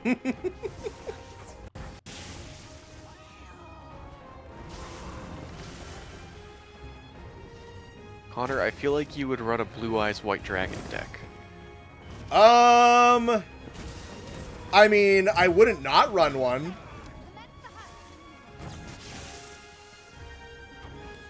My two that Nathan bought for me, I have a dinosaur deck, and what was it? I got the, off of that recent booster thing they just did, I ran like the canine police wolves. You got the canine cards out of that. Yeah. For the two people in chat that this is going to mean anything to, we did a sealed tournament with the Justice Hunter cards.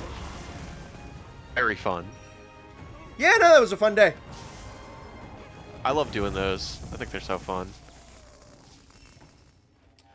But yeah, I mean, like, if I really wanted to buy Yu-Gi-Oh cards, I mean, yeah, fuck yeah, I'd play Blue Eyes. Why not? Blue Eyes is sick.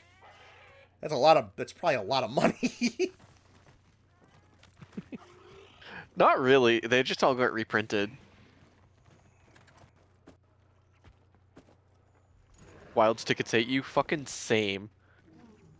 I've gotten one harvest ticket from the past 3 Ran a times we've Paw done this Patrol quest. deck. I mean, I fucking guess.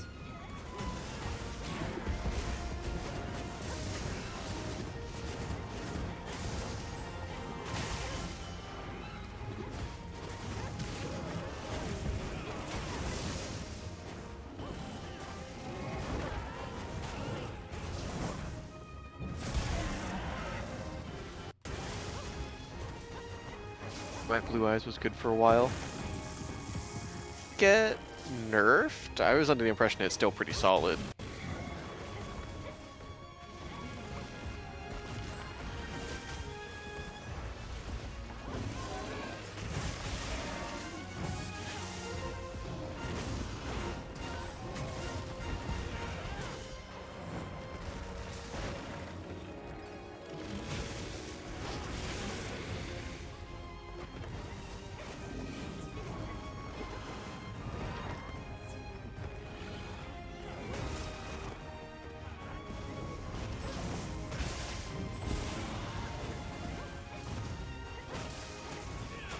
Summon the Winged Dragon of Ra and give it a hug. Good for you. You probably needed that hug.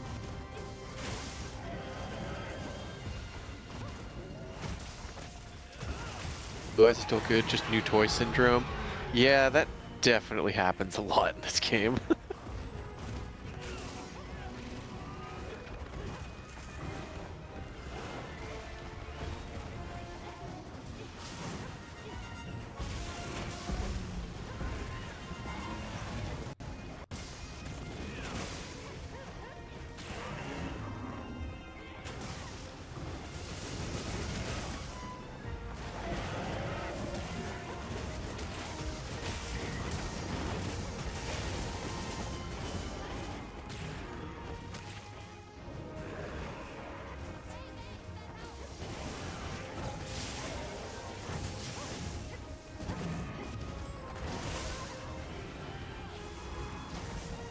You can full run Power Primate Blue Eyes in Genesis format. You would know that better than I do. That is true.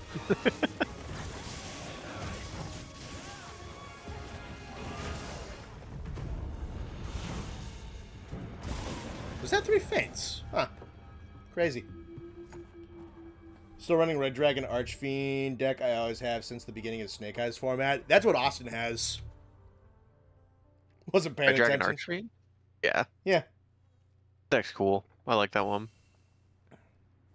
Some of the coolest cards in the game are the Red Dragon Archfiend cards. Just sounds sick. Alright, gonna let that timer run for a little bit.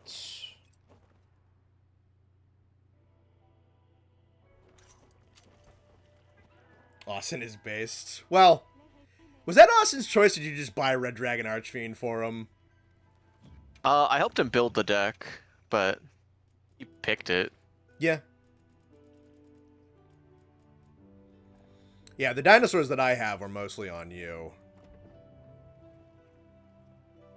Which I have no problem with, because that deck's fun as fuck. You've gotten really good at it, too. Yeah, I mean, it's just learning how the cards interact with one another and just trying to figure out how the math works. And how elaborate I can get my combos to get going. And then if I get fucking stopped in my search, it's like, oh no, that's a problem. That's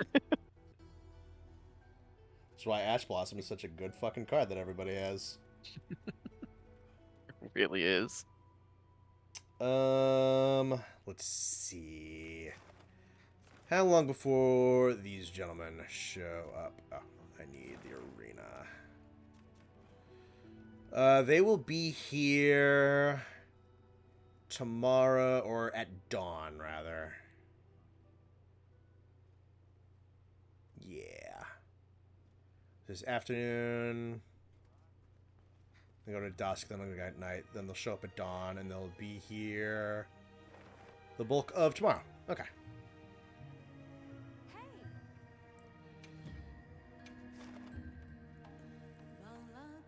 I don't think I want to run heroics against 2 poison monsters. Yeah, that's probably not the best idea.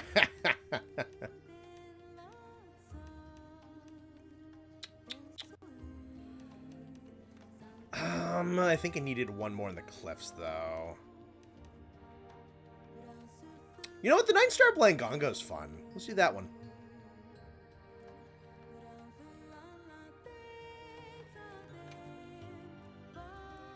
Start at Camp 20. Arkansas is up if you want to do that one. We're going to fight. We're going to fight Monkey. I like this monkey. I gotta fight the Anjanath again and see if there's like anything different about it, because it was fun. I don't remember if it had anything that the regular Guardian Fulgur didn't. It's just a good challenge. I still haven't done that one. Should. Yeah, the 2 9-stars they've added that aren't like the tier 3 monsters were both really fun. My brother plays Yu-Gi-Oh! And whenever I watch him play, I don't understand a single thing. That's fair.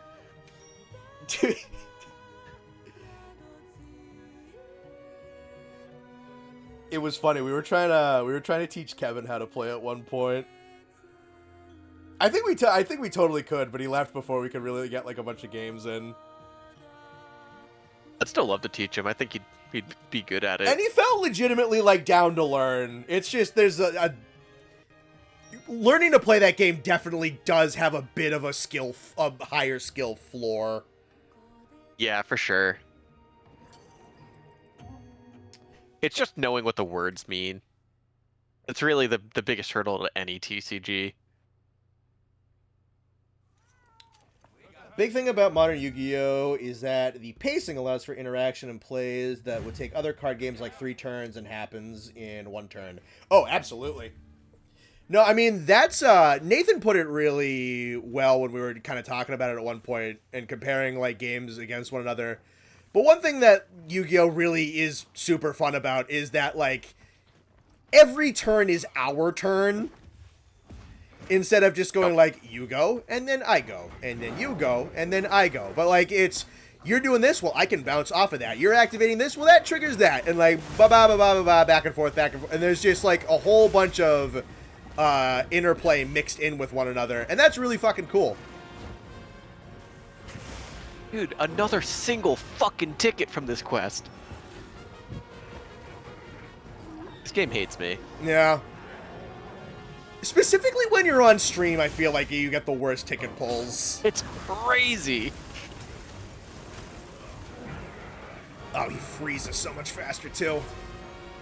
It's like an actual threat in the 9-star version. Yeah, that is my favorite way to describe Yu-Gi-Oh versus other card games. Like, that's how I felt playing the Pokemon card game. Pokemon card game is so just, we each take our turn back and forth, and there's, like, I could play the entire game without saying a word to my opponent, and it's boring. Lorcana felt the same way, the Disney one. Yeah. Like, I really wanted to like Lorcana. The pacing is slow, which I didn't love, but it was exactly the same thing of just, like, there is zero interaction with my opponent.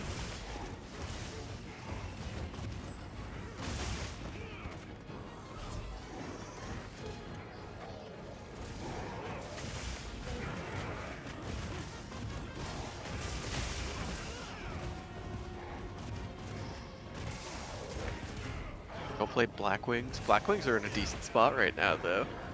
You know how many decks can out Full Armor Master? Fucking none.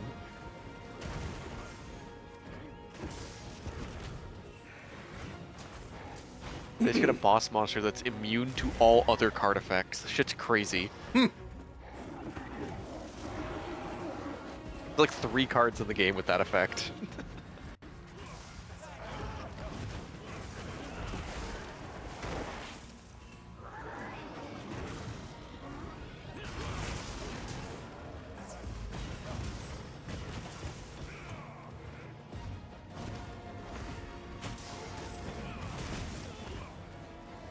I think when High Rank Wilds is done, I want to make a video talking about, like, the other 9-star monsters that weren't just the tier 3s.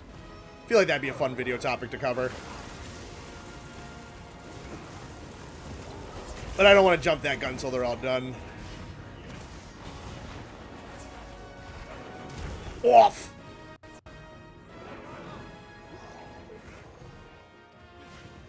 I play Yu-Gi-Oh when you can play Bakugan, because Yu-Gi-Oh still exists. Yeah.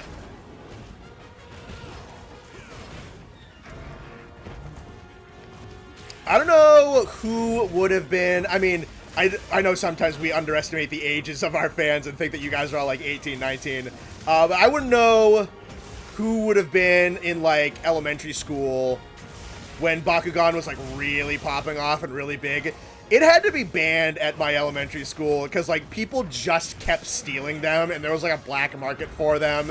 And people were, like, reporting them missing or stolen all the time. I'm 90% certain that my best one was stolen and I saw it on someone else.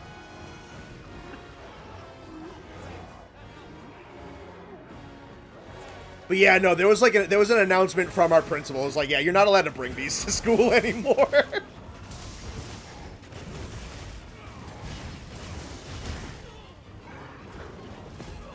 Oh, the fucking donkey kick.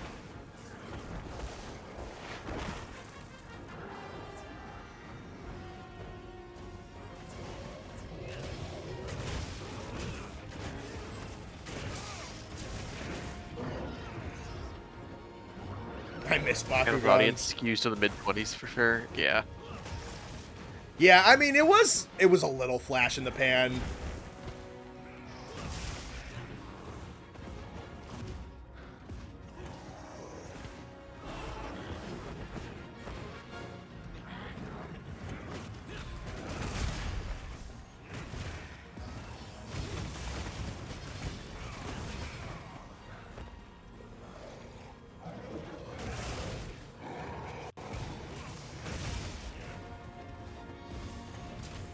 There was a lot of stuff like that when we were growing up. It was like, we want to be a toy, and a game, and an anime, and all that stuff. Pokemon, Yu-Gi-Oh!, Bakugan, Beyblade. It was a funny time. That's probably a lot of people's first introduction to anime, is basically those, like, commercial shows, honestly. Yeah. Do you remember the one, I'm not going to know what it's called, but I'm sure someone autistic in chat is going to know exactly what I'm talking about.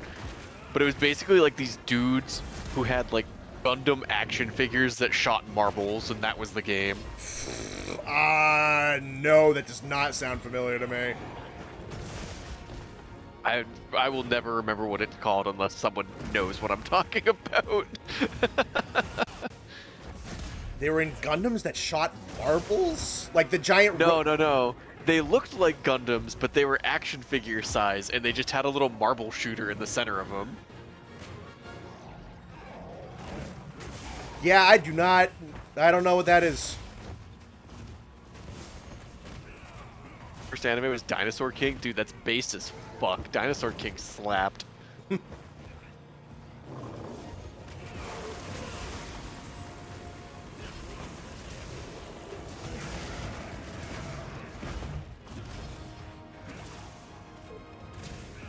Pez dispensers. No, it was not Pez dispensers.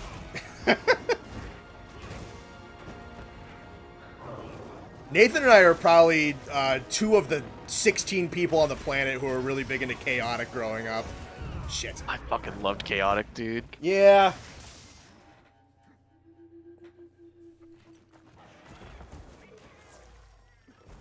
You and I are gonna stream Chaotic Shadow Warriors at some point. Was that the name of the video game? Yeah, it was. I remember. I liked that game. I don't know if it was good, but I liked it.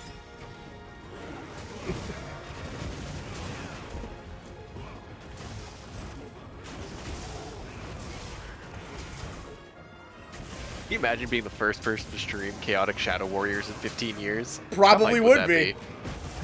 I would probably be one of like 14 people on the planet who have ever like done anything with it on this website. God, what was that even? Was that on the Wii? It was on the Wii and the DS. There was 2 versions of I'm the sure game. the DS version was not good. Up on Spectro's Origin. Spectro's Origin was awesome.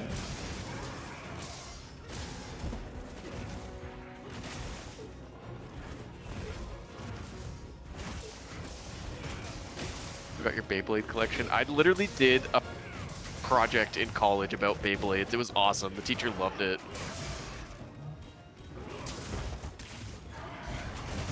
The Monkey Falls. Let's head back. Yeah, it's a really good fight. That's a great Blanganga. You when the 4th monkey has come off the bed. Mr. President, the 4th monkey is off the bed.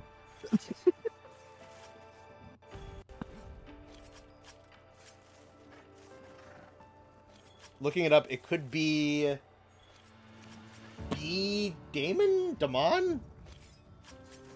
That does Edamon? not, I think that's correct. that does not sound familiar to me at all. I don't even see that in chat. Who said that? That was JB12 Gamer. Beatamon? Yeah, it was absolutely Beatamon. I don't know. I gotta look it up to make sure it's the correct thing, but that name sounds so correct. I don't think I've ever heard of that. Yeah, Beatamon. This was totally it. This shit was so dumb. I loved it. I can go download, legitimately purchase the DS version right now. yeah, I'm sure you can buy the DS version of Chaotic Shadow Warriors at your fucking local... Honestly, we probably could. At a GameStop? No. I was going for GameStop.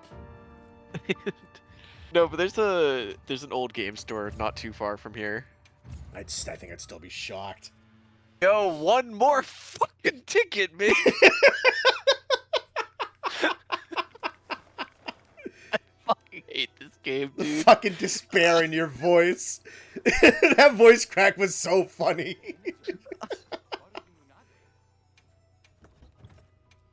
One more fucking ticket. I have 70 Hirabami certificates.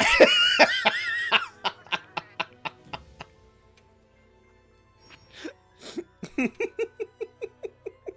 fucking hate this shit so much. At least this quest is only 5 minutes.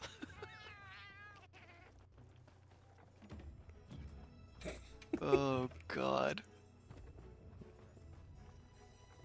I can't take this shit no more.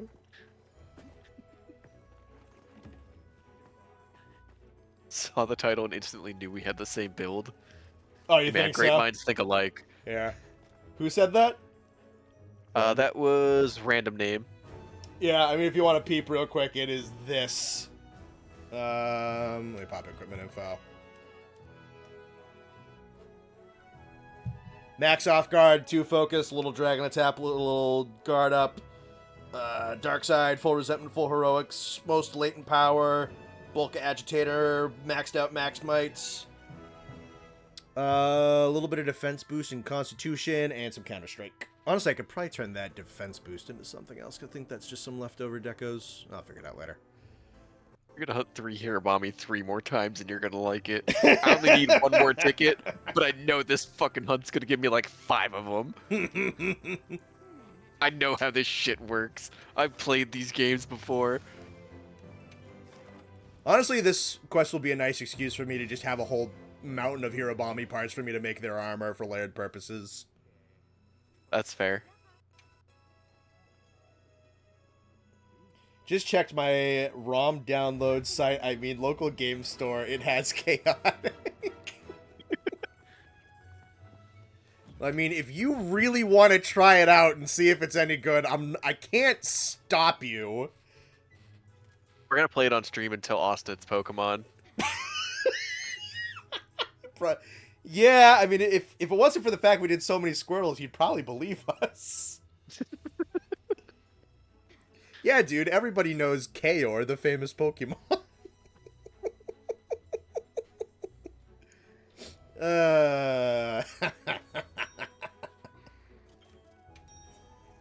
Yeah, Ash Ketchum used Tangus Toborn in the anime. That was the lion guy. Yeah.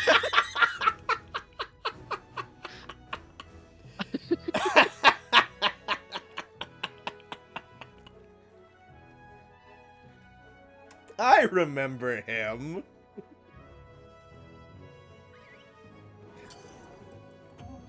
Tell him it's Pokemon ZA. You can finally get your Bannerland strip going. Facts. I should be using the Babel Lance honestly more. I got that one. I gotta make layered armor that matches the Babel Lance really well. Is what I gotta do. I think I gotta rock that shit.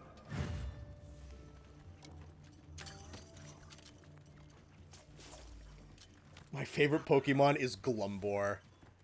Honestly, Austin would believe you if you said that was a real Pokemon. I'm not entirely unconvinced that Glumbor isn't a real Pokemon, to be perfectly honest with you. Good old Glumbor.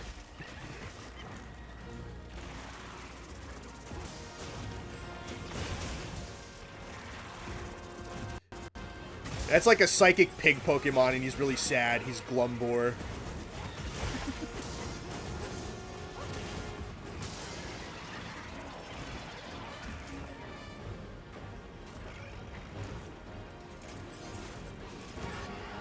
You can't just say that. What? My favorite ground type Pokemon is Saddam Hussein. You can't just throw that out on a normal Monday evening. What the hell? Sir, this is a Monday. Respectfully, that's Wednesday energy.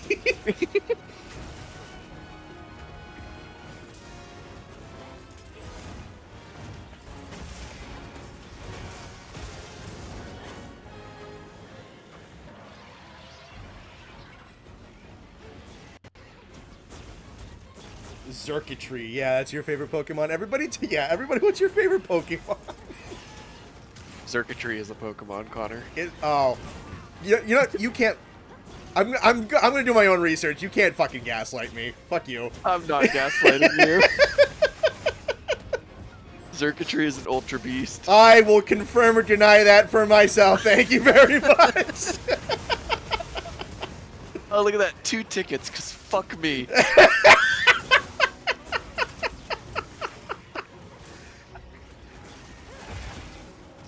Good night, Viterio. Good night. Can't believe you don't remember Flamigo. I know Flamigo. I don't know Circuitry, so I'm not dying on the Circuitry hill until I have hard confirmation. Nathan's like scrambling to get to Cerebi to make an entry for Circuitry. I don't need to, it's real. Yeah. It'll be especially real after the 5 minutes it takes me to do this quest and look it up on Cerebi.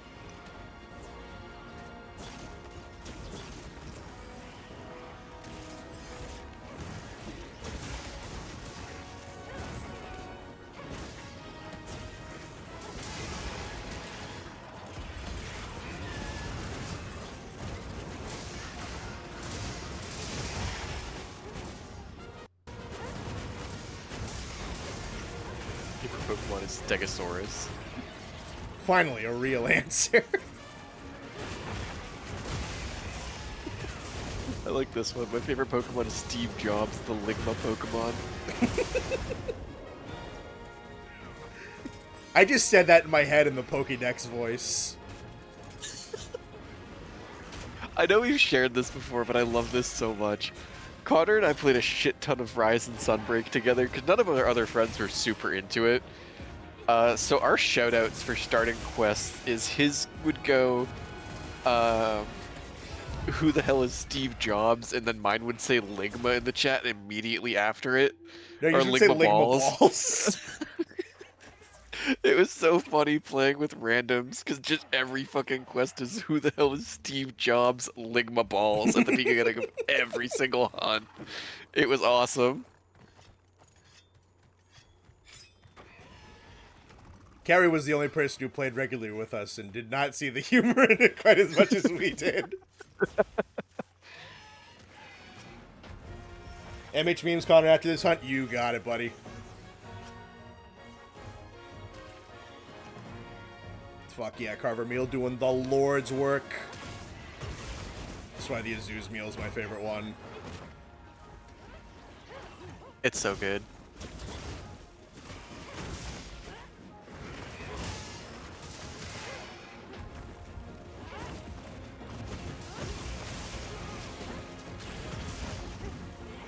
One, two,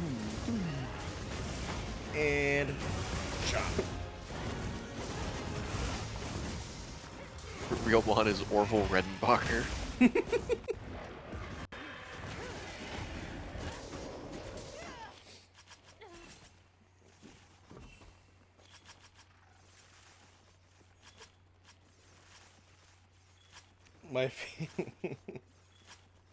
I like the darker ground Pokemon Popeyes. He's a Pokemon now, too? Someone's gotta stop this man. My favorite Pokemon is Benito Mussolini.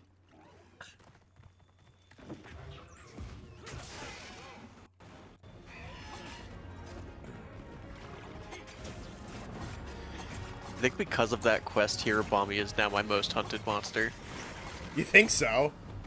I'm looking right now. It is ahead by 1 on Nursula. That's funny. I've apparently hunted 40 Nursulas. From what? I don't know. Genuinely don't know. Mine is definitely Ray now. I think I'm over 50 against him.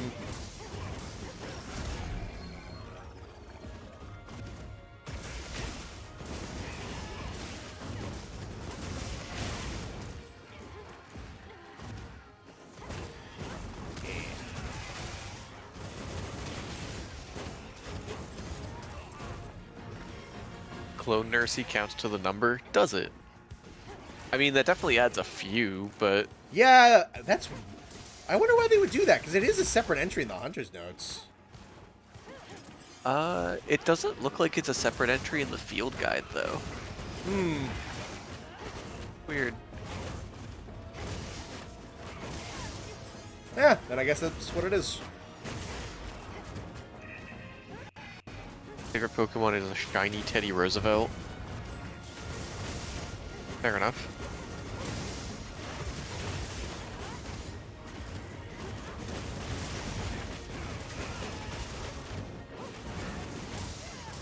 You hunted 112 Arcvelds? That's pretty good. Nice. Yeah, I wouldn't be shocked if Arcveld is a lot of people's top hunt monster. Especially if they were I've got like, really grinding when this game first came out. Oh yeah. I've got a pretty even spread across just about everything. I think my least hunted is like 13. Except for Omega, because it just came out and I haven't done a ton of them. Yeah, pretty much like... What the fuck is this thing? I told you, it's real! What even is this? What is this supposed to be? It's circuitry. Yeah? It's supposed to look like circuits. Oh.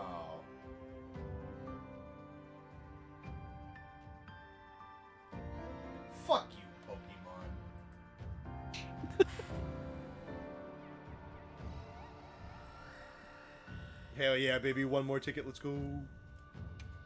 That's what we've been waiting for. That's what it's all about.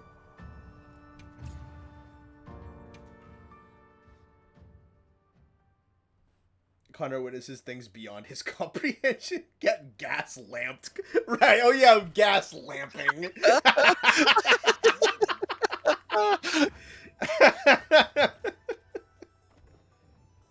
That was a thing, wasn't it? I mean, was. Do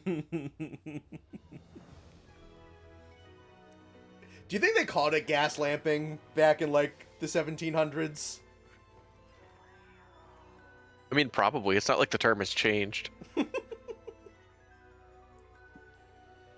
Alright, these two are getting closer.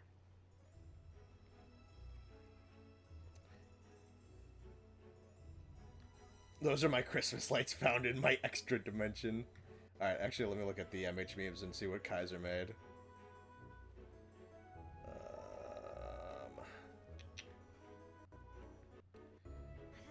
Do.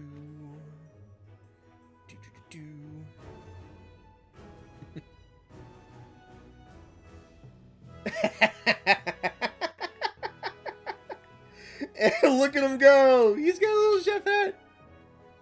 Hang on, I'll pull that up. 1 second.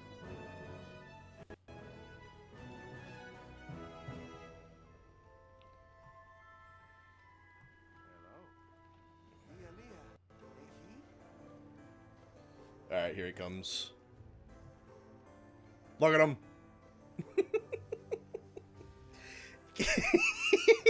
I love it. I love it so much. Look at him go. That's awesome. It's adorable.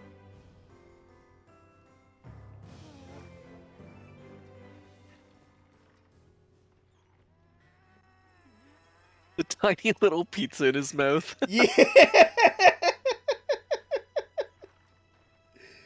He's adorable. I love him. See, Kogasa guy in chat. I have arrived at an amazing time. What a beauty. That's so funny. There he is, a civil servant, a good lad. Rum Punch Man. I like that username. Yes. Alright, let me throw something else up simple, because I'm kind of just clock burning right now to get this quest I want.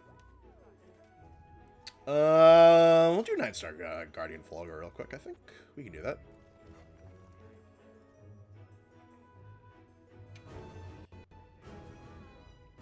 Shout out to Berserk Tetsukabra, he saved my marriage and served his country and community.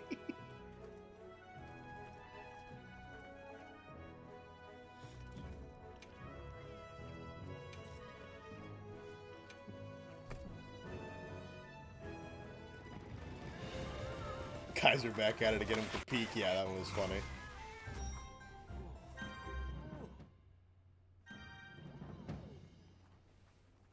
One Frame Man.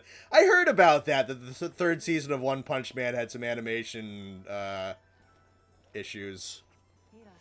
Oh, really? That's unfortunate. That's at least what I heard. I haven't really seen much of anything about it.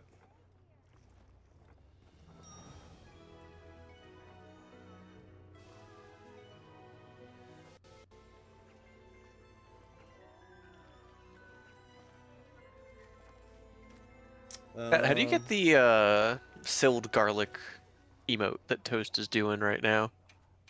I don't think I have that yet.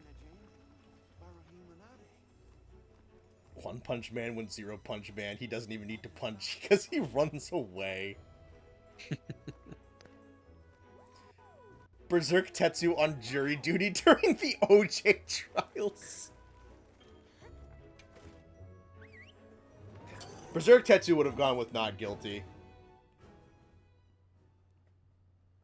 You can head emote spam? Is there just a chance that it's silled garlic? That's pretty funny.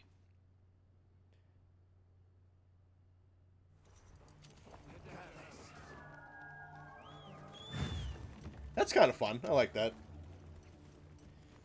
Why did that picture look like something out of a T-Common Shark video? I assume it's probably, like, the same model types that they're using.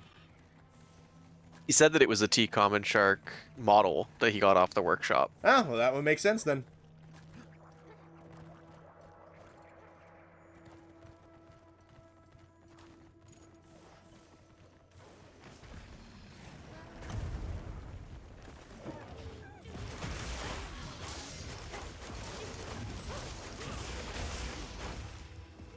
A random chance you'll pull it out that's based. I love it. Yeah, I'm kind of all about that, actually. I think that's fun.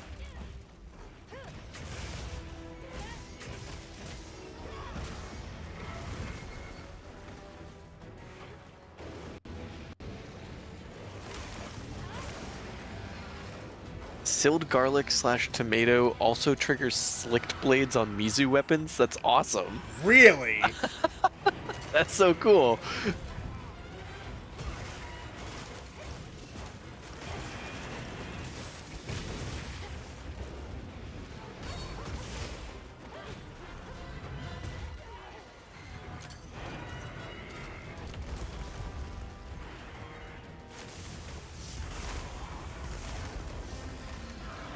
One in 100. It feels lower than that, considering how I have been spamming it.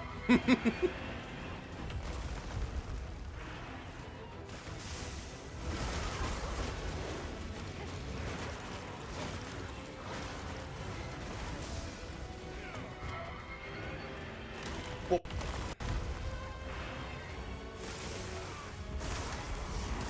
Oh, I just fucking skipped right past it. That's so funny. Alright, I'll spam slower.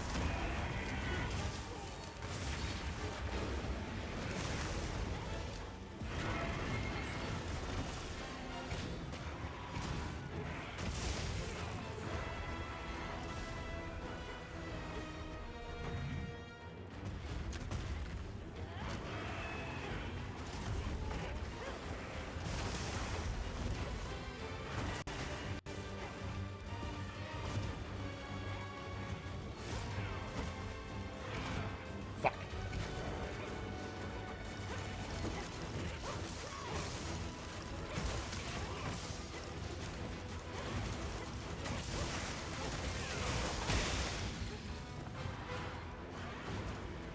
Well over 1100 on that wound. Nice.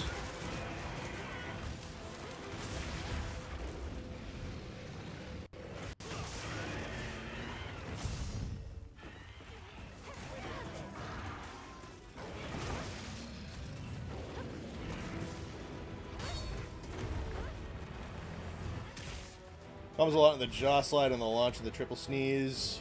Fucking mean with it, yeah. Where the fuck are you going?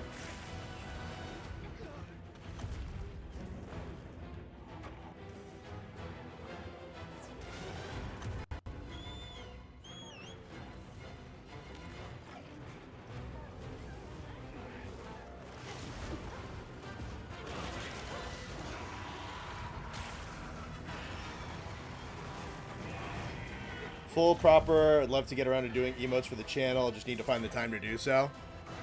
I should figure out what I want to do for that, because I think that's something I can do with, like, memberships. I really don't know too much about memberships on YouTube, or, like, general, honestly.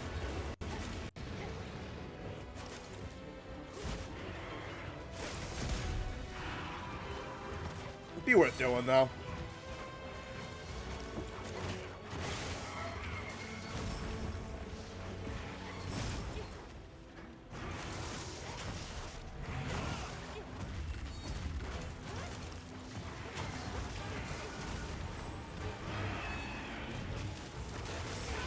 Yeah, shoot.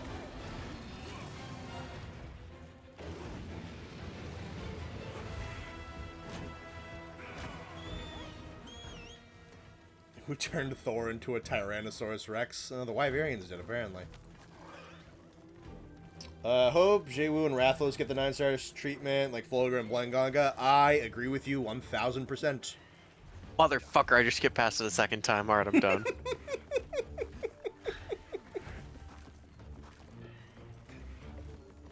My impatient ass is way too tired to do this right now. What about your impatient fingers? Nah, whole body's running on 3 hours of sleep, homie.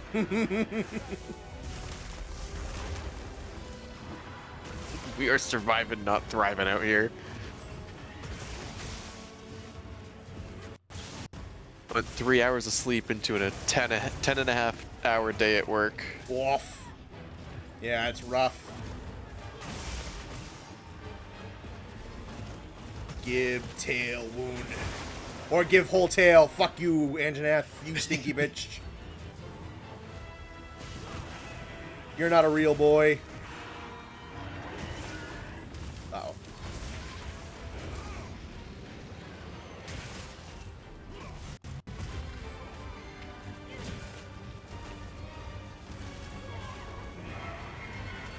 I got wound greedy. Leave me alone! Leave me alone! Leave me alone!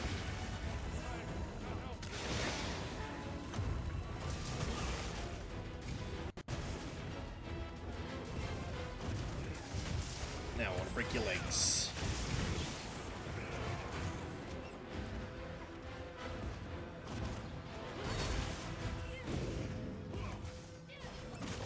Come here.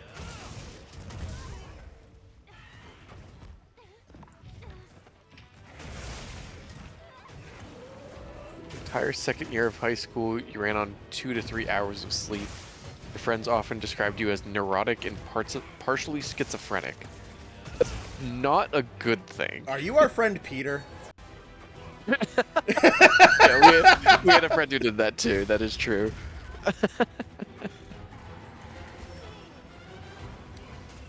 5-hour energy liked our friend Peter. Very much so.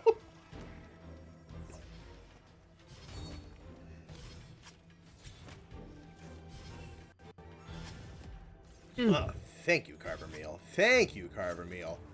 Oh, baby, I got a gem on the third pull off the tail. What a fucking goat. Dude, the Azu's meal is so fucking goated. Holy shit.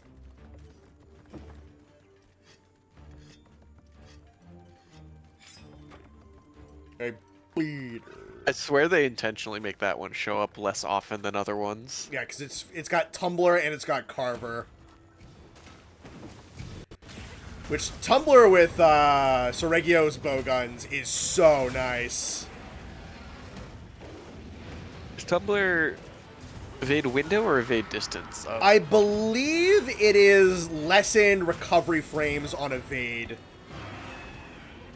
Oh, that's pretty good. Yeah, so if you're doing like the sidestep shots with like HBG, it's just a faster rate of fire, yeah. There's my Counter-Strike. There we go. Never had a single cup of coffee either, just raw dogged it for the love of the game. Yeah, I'm not a coffee person. I just suck it up, be tired. Yeah. I do really not expected need a millions caffeine of kids to wake dependency. up at 5 in the morning for 10 months and didn't understand why they needed 8 hours of sleep instead of 5. Yeah. Yep.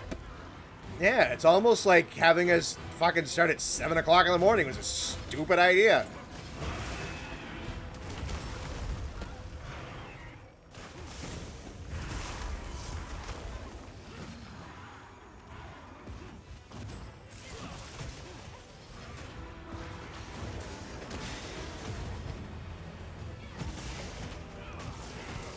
I want that fucking leg break. Honestly, I do way more damage to the head because of dragon, so. Like that, 799 and 123. That's ridiculous how much damage this build can do. I love it so much. It's so fun.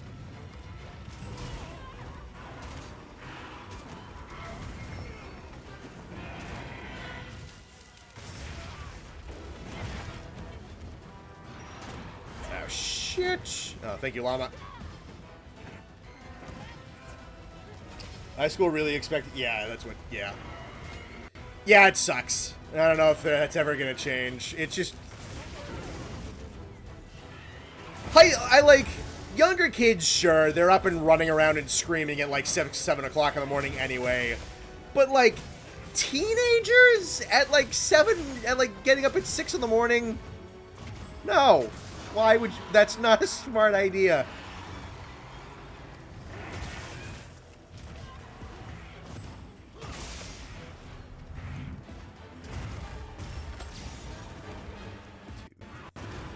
Give.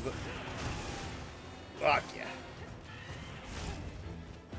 Senior year of high school, you just walk into first period 40 minutes late. Both your first period teachers were chill with it as long as your grades stayed up. That's pretty good. Yeah. I imagine there's a fair amount of teachers who understand perfectly well.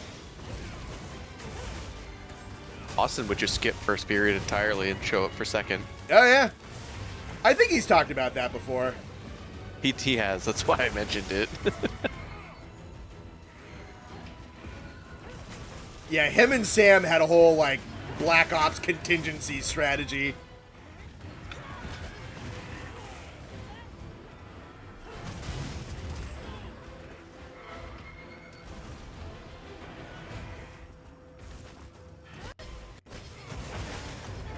There's the leg break.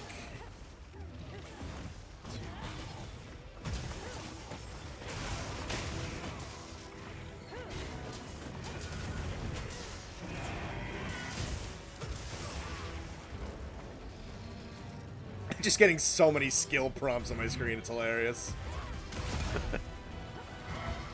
Uh-oh.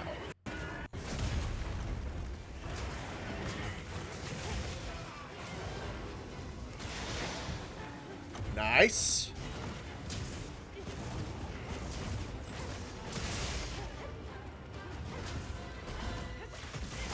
Come here.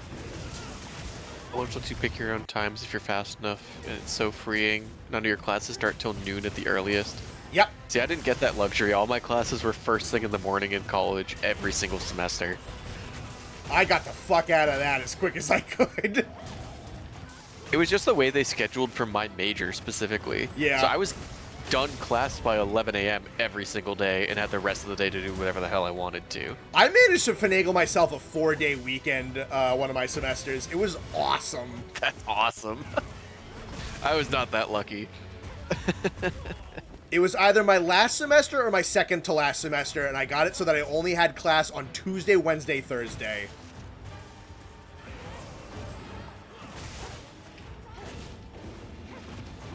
Yeah, we used to be done class by 11 and then like done homework for the day by 2 p.m.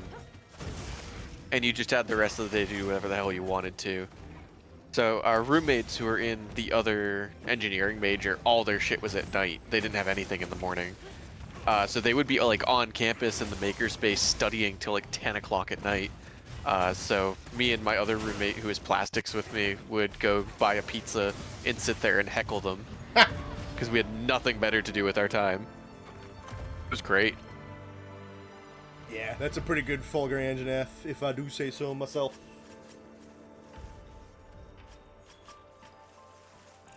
Sounds like a skill issue. Honestly, it was pretty fucking great being completely done for the day by like 2 p.m. Like waking up early sucked, don't get me wrong. It wasn't fun any day, but like when we scheduled it so it was like Monday is homework for this class, Tuesday is homework for this class, and so on. So like we weren't overworking ourselves any single day and burning ourselves out. So you just sit down, you get your one class's homework done on that day, and then you're done. And you don't have to think about it. It was great. Ooh, what we get? Actually, Slugger Resentment, Peak Performance, and a 3. Ugh, the only thing about that is peak performance is just so blech. Do not take calc at 7:30. I had differential equations 4 days a week at 8 a.m. Damn. Yep. I liked that class. That was fun. Teacher was awesome. I just got That was... full Oh, I speed see it on sharpening. your screen. Yeah, full speed sharpening, a slugger, full divine blessing, a weapon 1, and an armor 1.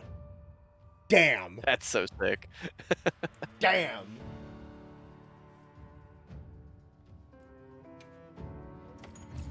What are your degrees? I have a master's in plastic engineering. I have a bachelor's in video game development and programming.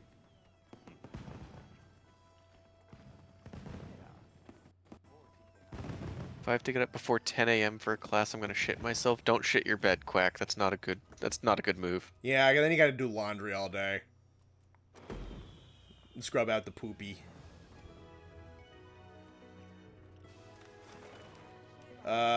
Ooh, there they are.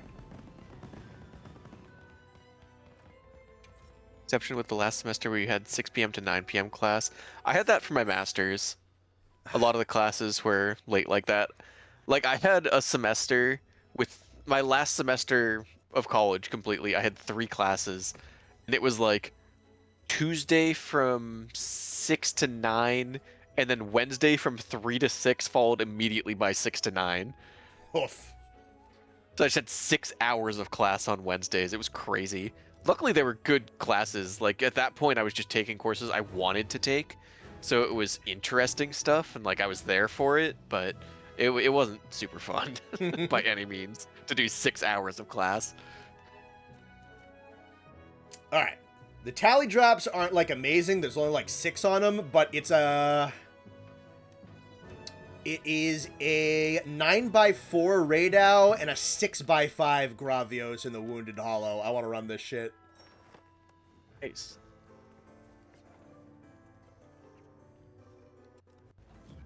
We're going to do this. We'll do that.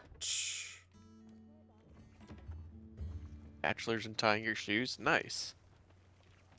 I need a better layered bow. The Dosha one doesn't look bad with this, but I need something a little bit better than that. What do I have? Jewel? Yeah, that'll work. Fuck it. Had that for your game writing class. Had to go to a completely different campus for it, but it was a fun class. My college had 2 campuses near each other, and all of mine were on one, except for a couple of, like, stupid electives I was forced to take, like random social sciences or arts and humanities I had to go to the other one for, and they were always the worst classes. I had something like that. I had one class that was on the other campus. Granted, kind of a nice campus, and I didn't mind having the bus ride with, like, the earphones in. That was kind of nice. Because they had a shuttle to go over. And the class wasn't We like... had shuttles, but they were never on time. Fair. Mine were You usually had to, pretty like, good. plan to get there, like, an hour and a half ahead of the class.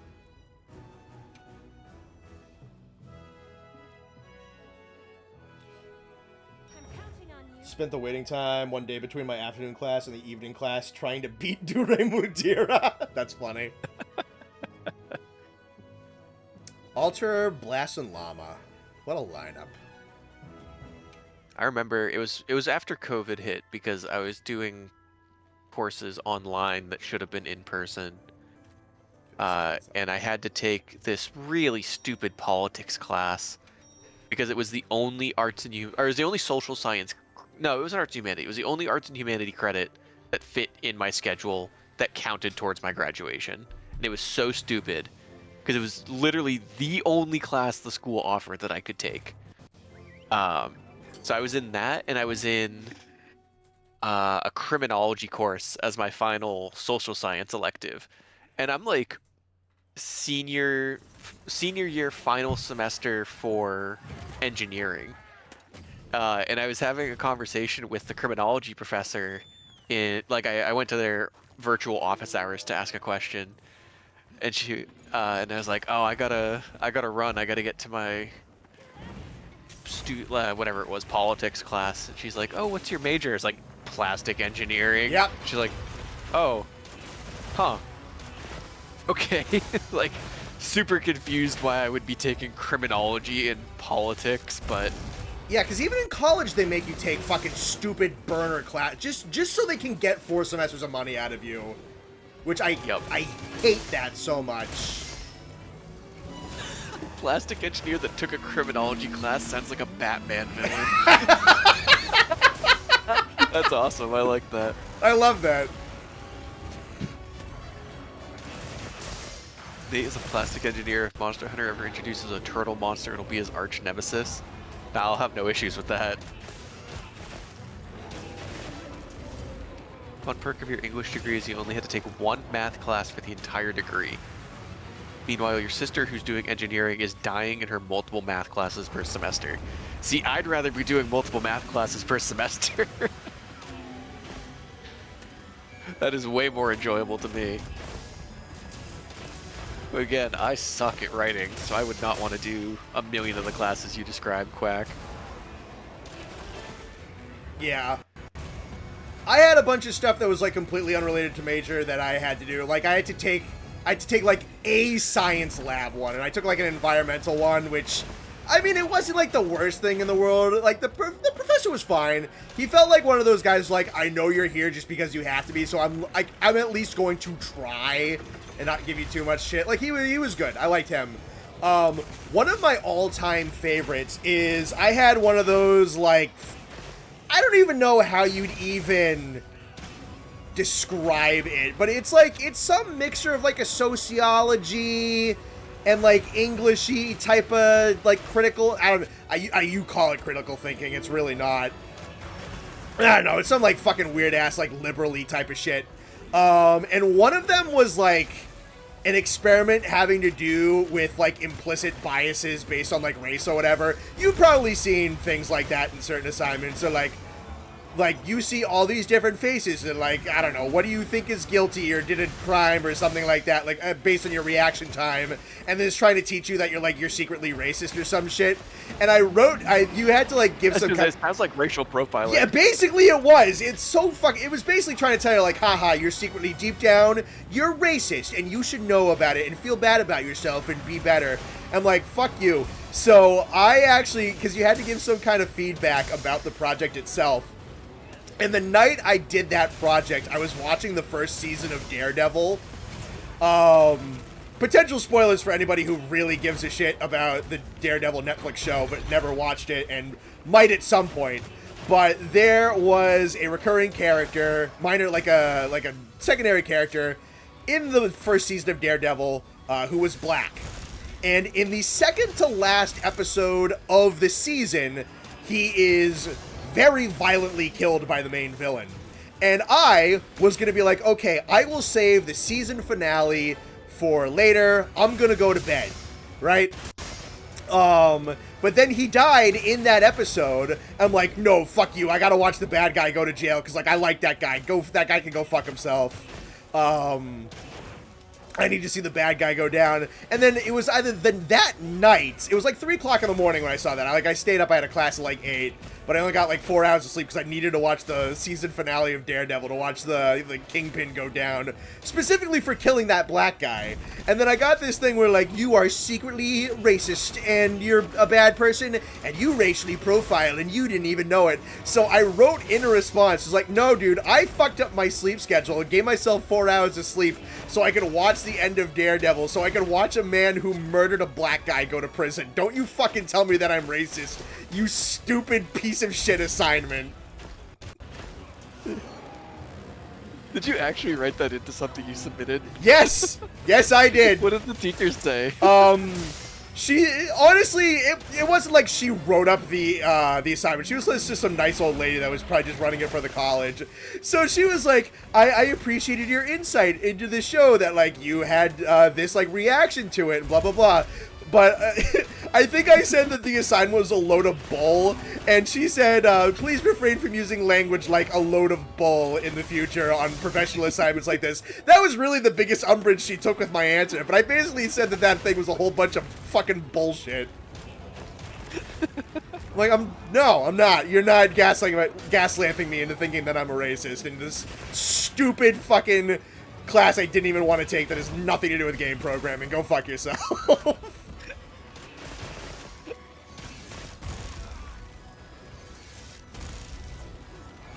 I was mad for the sake of that fictional black man, alright?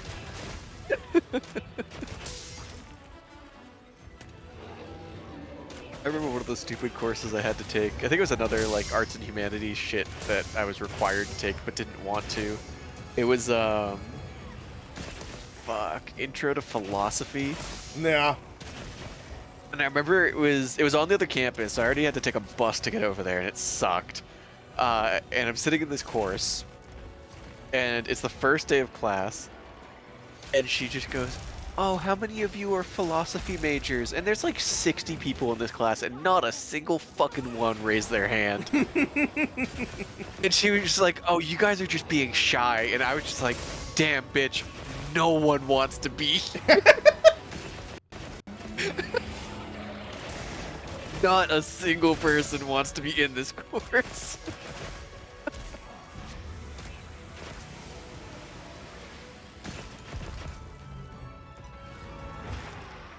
I'm not racist, I play Conquered. I don't think that's how that works, Toast.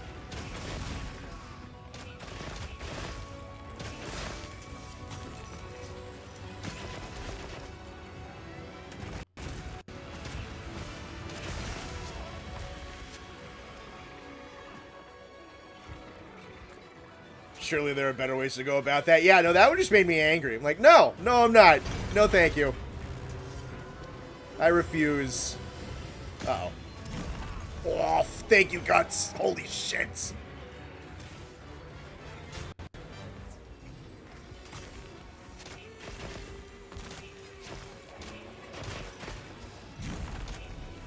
I don't understand why you're required to take 4 classes worth of foreign language courses. Not gonna remember any of this.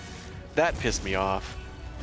I hated having to take a language course. That was the biggest You're going lie into- I was ever into sold writing. in high school. God, it really was. Quack, you're going into writing. I hope you're taking like Latin or something, because that would actually be useful.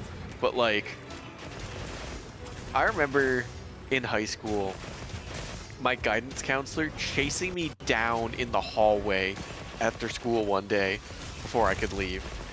And she ran up to me and she's like, "Nathan, you're not signed up for a language." And I was like, "Yeah, because I don't want to fucking take one." She's like, "Colleges are going to look for languages." And I said, "The fuck they are." She's like, "You need to take one." I said, "The fuck I'm not." So they forced me to take online Spanish for 2 semesters after school. And it was fucking torture. Yep. I retained none of it. None of it. It was miserable. And it was so, like, the least applicable Spanish it could have possibly taught me about anything. Oh yeah, no, it's always like the super duper, like, I would say not even proper, but like the very polite, conventional textbook version, and not how like anybody actually speaks. Dude, not even. This fucking online course was all themed about taking a cruise to Spanish countries. It was all words you'd use on a cruise. What the fuck? Why? Why is It that? was stupid. Why is that I a hated course? every second of this class.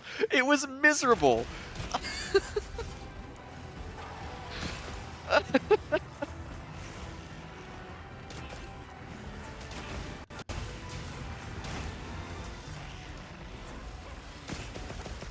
I don't even really mind that we just had this entire fucking stream just be dedicated to bitching about, or not even just bitching about, but talking about school. I bet it's cathartic for a lot of people. I remember in that course, I had to have like a Zoom meeting with my Spanish professor. Yep. And I had to like answer questions, but I was allowed to know the questions ahead of time, but I wasn't allowed to have notes in front of me, but it was online. So I just opened up the Zoom call and put my notes page right in front of her face, so it looked like I was just looking at the center of my screen. And just knew exactly what the fucking questions I had to read were.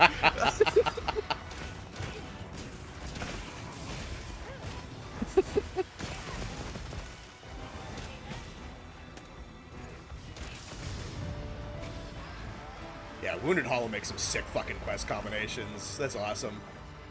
I love the arena in this game.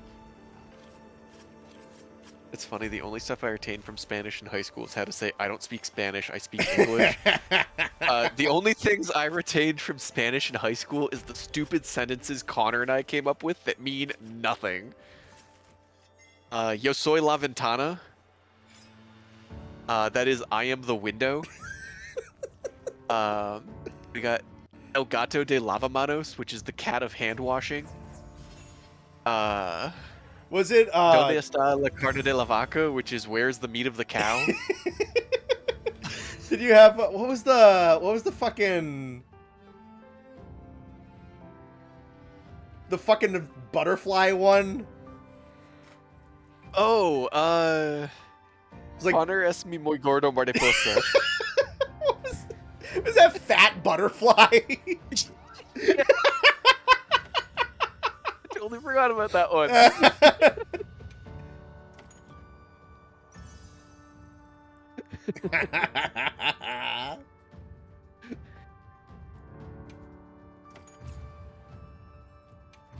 Ooh, yo, that was a fucking gold crown Radow. Holy shit. Nice. Thankfully, never took a language and never stepped foot on one to the. Yeah, dude, you at our high school, you couldn't get out of it, and it was such a fucking scam. I tried so hard to not have to do it, but they're like, you need to. Colleges are going to look for it. Lie. And guess what? What I only a applied lie. to colleges that didn't look for it. Crazy, I know. Not a single college I applied to looked to see if I took a language.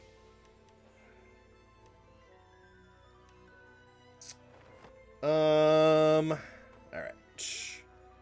That's the dailies done. That's that investigation saved. I don't want to burn through it immediately. I'm going to hang on to that for a little bit. We'll see what's up and around. Spanish class was during the first year of COVID, so when I went to spring break, class didn't need to come back. We just auto-passed the class. Someone who was half Argentine. I hated taking Spanish in college. I would ask my family for stuff about my work, and words would be different since we were learning Spain Spanish. Yeah, I mean, that's also Spain Spanish, and I'd imagine it's different from, like, the more Latin Spanish, and the Latin Spanishes are probably very different from each other. I mean, like, American English is all over the place. We have a whole bunch of different terminology for a bunch of different words. American English ain't even the same across the board over here, so I'd imagine it's even more so. So, yeah. Dialects over here are nuts. Oh, yeah. I mean, it's a massive, massive country with so many people. It's what's going to happen.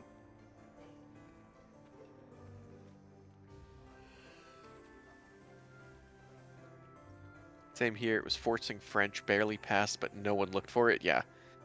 If you're going into something where it's relevant, sure. I was going into engineering. Not a single engineering school is going to look to see if you took a language. They do not care. Nope. Yeah, I mean, yeah, it depends on what you're going for. Where is the meat of the cow would be a banger Discord status.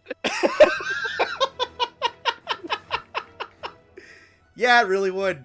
It really would. Let's do another 18 Udra. Why not? Come back anytime. Fuck it. I'm gonna do my proper set, not the Heroics GS, though. I might call it here and head to bed. I'm pretty fucking tired. Perfectly fine, buddy. You get yourself some sleep. Thanks, Mia. I'm gonna try. Yeah. Hopefully I'm not staring at the ceiling until 4 a.m. again. Yeah, I hope for that for you as well, honestly. That's never a fun experience. I was at work late today, and we were talking about what we're planning to do tomorrow, and I have to be there, like, right at my normal time, first thing in the morning, basically. And my boss was like, that means you should go home. I was like, yeah, I probably should have gone home like 3 hours ago. I'm on 3 hours of sleep. He's like, you should not be here. At least your work's cool like that. That's nice. You seem to work for very empathetic and compassionate and just people who know how people work, which is great. No, it's really great. They definitely put the employees first, which is awesome, but I'm actively trying to put work first, which is hindering them trying to be nice to me because we are so swamped at the moment with this one particular project. Yep. But once that is done, I might just take a day off to sleep, so that'll be fun. That's, yeah. Make sure you're prepared. All right. Have a nice night. Take Good care, night, buddy. chat. Questions up, ladies and gentlemen. Also, that should be a slot going into the lobby as Nate's leaving, if anybody wants to take it. I see we got 50 people still in chat. Good to see. We're holding pretty well. Do you honestly think a college would care if a 17, 18-year-old couldn't speak fluent Spanish most of the time? They just want your GPA and maybe a few AP classes? Oh, yeah. No, it's a lie. The fact that, like, colleges gave a shit about the fact that I took Spanish 3 in high school. Could not give a singular fuck. And like coding, like even like you could think like, oh, like you're doing coding. Like coding is a language. Like it's not the same thing. It's so not the same thing.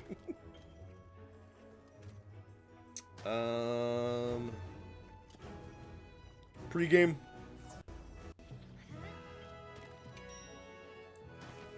Got Blast Llama and Inner Demons. Cool. Vitalis just aura farms the fuck out of the cutscene leading to his event quest. Oh yeah. Oh yeah, he does. Quick question. What percentage of the craftable items, weapon, talismans, and armor do you have? What percentage? Probably not a super high one. At some point, I definitely do want to go down the line and just fucking make everything, because this game gives you a whole crap load of parts. Definitely towards the end game stuff I have most of it, just because, like, most of the end level stuff is at least usable somewhere in some niche. There's a whole crap load of, like, mid-level stuff that I don't have currently. I'll definitely, I think I might work around on it. I don't know. I feel like maybe I'll save that for the expansion because, like, the weapons will be able to be upgraded past where they are currently, but the armor won't. But I can make it all for layered stuff. That's worth doing at the very least, is just to have all the layered armor unlocked. That at least gives it a little bit more value. Friends are struggling to make an English sentence. Here, I'm listening to you as a Chinese guy. Oh, nice. Being bilingual is like a superpower. I mean, if you weren't born in America, it's usually pretty commonplace. Yeah, no, that's a very nice skill to have. And I imagine it only gets easier to learn more languages after you've learned the first. Especially two, like, considerably different languages, I imagine. Because it would be much easier for me to go, if I really wanted to, like, look at Spanish again. I imagine it is far, far easier to go from English to Spanish than it would be to go from, like, English to, I don't know, Mandarin. But yeah, no, good skill to have.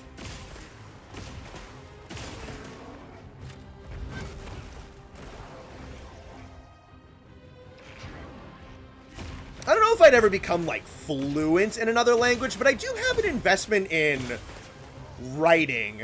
So I feel like learning just at least, like, how languages work and having some insights, that would probably be useful for me. At least, like, knowing what to, like, look for.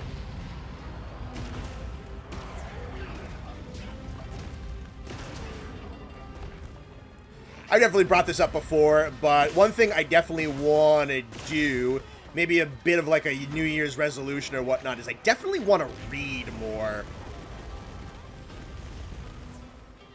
I usually don't make a lot of... I'd like to read more, but I don't often find myself making a ton of time for it. The last time I really had time was when the boys and I went camping.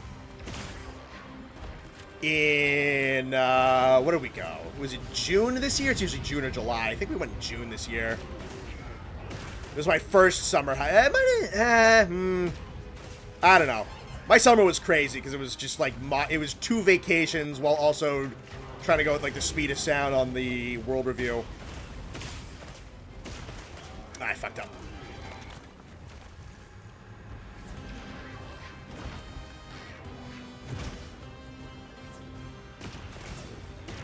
But that was the first time in a while that I ever, like, had time to, like, sit down and read.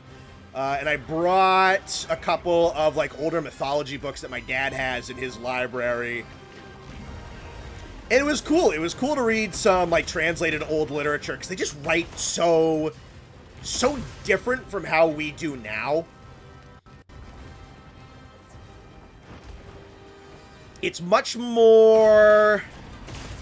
What would be the word for it? It's a whole lot more, I'd say, like, matter of facts, maybe? Because I read, what? I read the Epic of Gilgamesh, and I read the Odyssey while I was away on vacation. Those were the 2 ones I read. And yeah, no, I mean, just, like, the way the way they talk, the way a inner monologue would work. It's just so different from how we write nowadays. It was really interesting to actually like look at the writing style.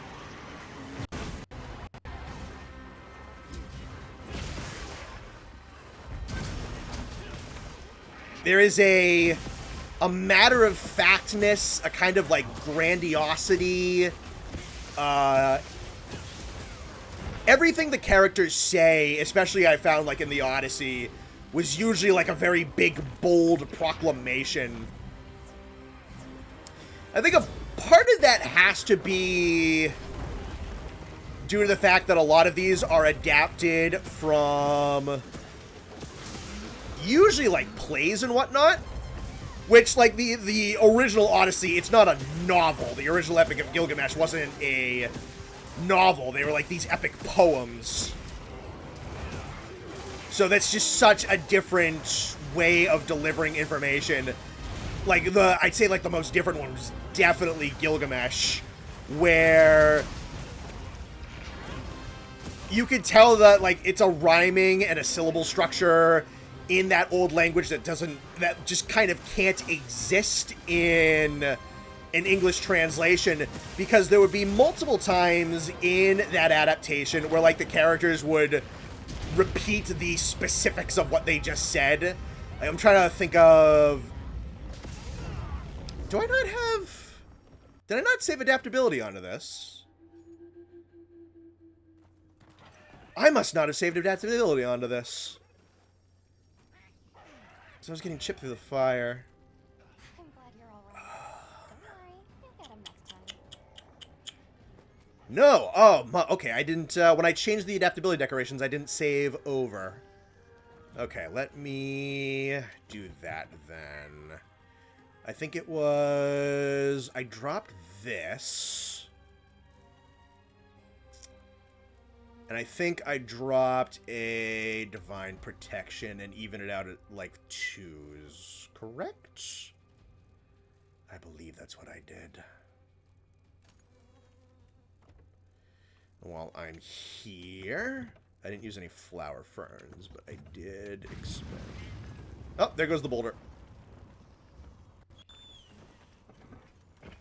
Mandarin comes from ancient drawings of something. That's why we have over 10,000 characters in the alphabet, and all alphabets are some kind of words. Okay. Interesting.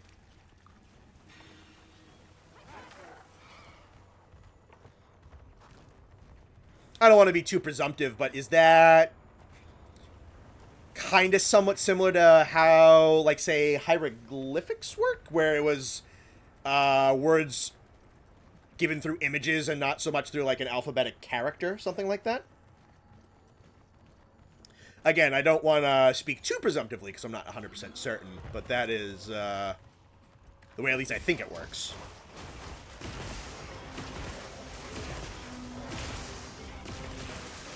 Back to my train of thought of what I was talking about. What was it?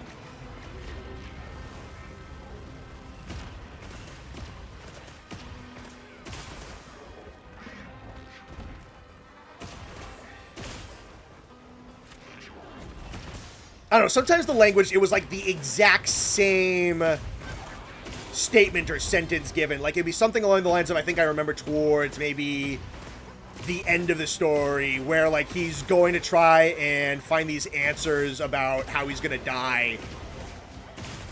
But the story will say something to the extent of, like, Lord Gilgamesh, why do you come to us? Oh,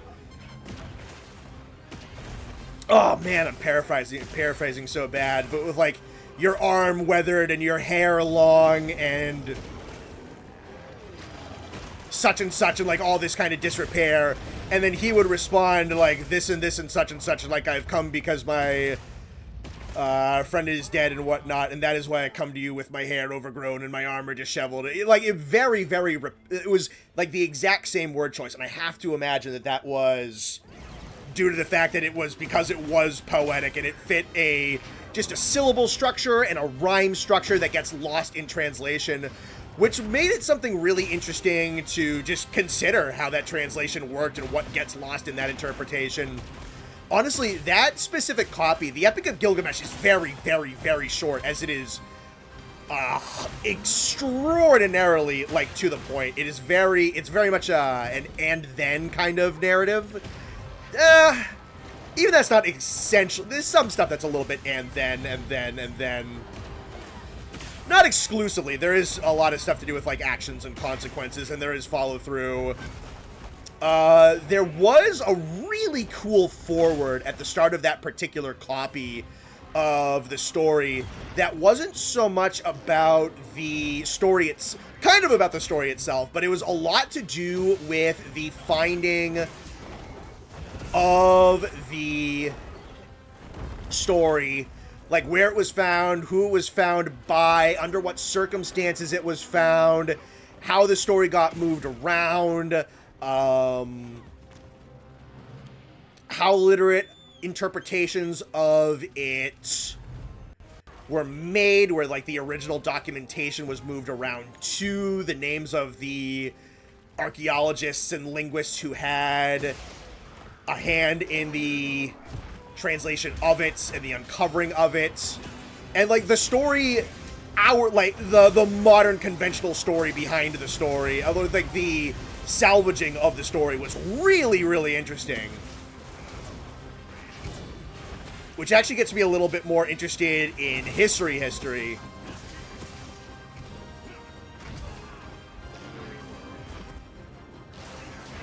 There's no way I don't have an input delay on this block right now.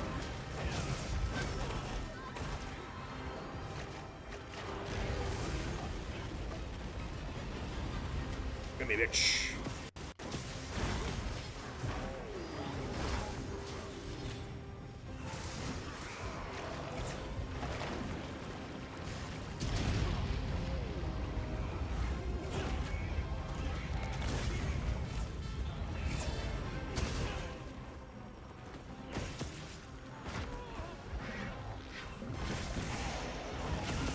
Oh, we're gonna get grabbed for that. That's fine. His theme is so good.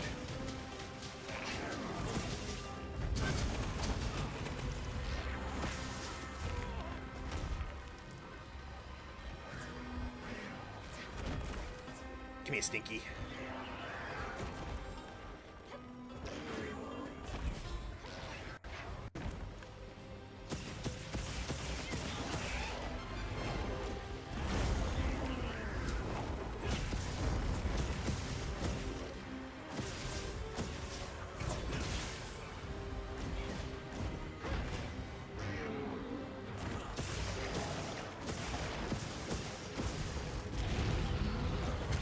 The Odyssey was another really interesting read. I'm gonna be honest, I didn't know until I actually read the damn thing. A lot of the Odyssey isn't even really the Odyssey. That was really only about a third, maybe a little bit more than a third of the book is like the actual adventure. And it is retold, it's not told in real time. It is told, oh, that's what that is. That's a graphic. What the fuck is that moving around? It's told, the actual part of the adventure, they start a lot with his son, and, like, the goings-on in his household, but then they go into, like, him looking for his father, that whole ordeal, and then at that point, there is the bit of, like, the very, very end of Odysseus's journey, and then him actually getting back to civilization proper. And it's from that angle that he actually, like, retells a good chunk of the story. And then a lot of the actual book itself from there, like, almost like half of the actual Odyssey is him going back and reclaiming his house, if you know how the story goes. That's actually, like, half the book. Was him going back to his household and reclaiming it. It honestly wasn't so much even the adventure. And the adventure with, like, the Scylla and the Sirens and Charybdis and, like, what is it, Circe and the Lotus Flowers and all that. It's a little spark-noted. It really isn't the main focus Which, I mean, from the pop culture perspective, you really wouldn't expect that because, you know, people are going to want to see, like, the adventure and the action and the monsters and all that shit. Charge Master, Critical Elements, and Flare. I don't know if Charge Master is all that good, but that's pretty interesting. Charge Master and Critical Element. Huh. If I really wanted to run Elemental Hammer, that'd be something. That would be something.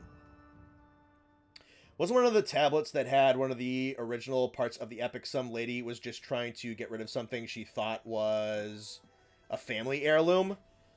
That sounds very familiar. That does sound very familiar.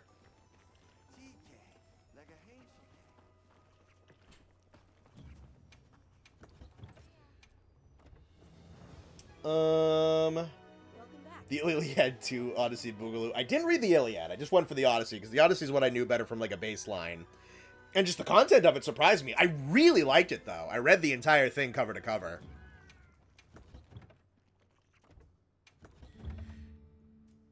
But yeah, no, I mean, that is kind of the merit of reading older literature like that, is just kind of thinking about, well, number one, there were people way, way, way back who wrote that. That's how they wrote. That's then the context under which it would be written, what may have been lost or added in translation, because, you know, we did do that. I say we. It's more of a, I think that's more of a British thing than an American thing. I'm not entirely sure. That one might be a British thing. I don't know. Again, don't want to be too presumptuous because I won't claim that I know the history perfectly. Really enjoying reading the Odyssey back in middle school. Yeah, I mean, it's like, it's very dramatic. It's very big. It's very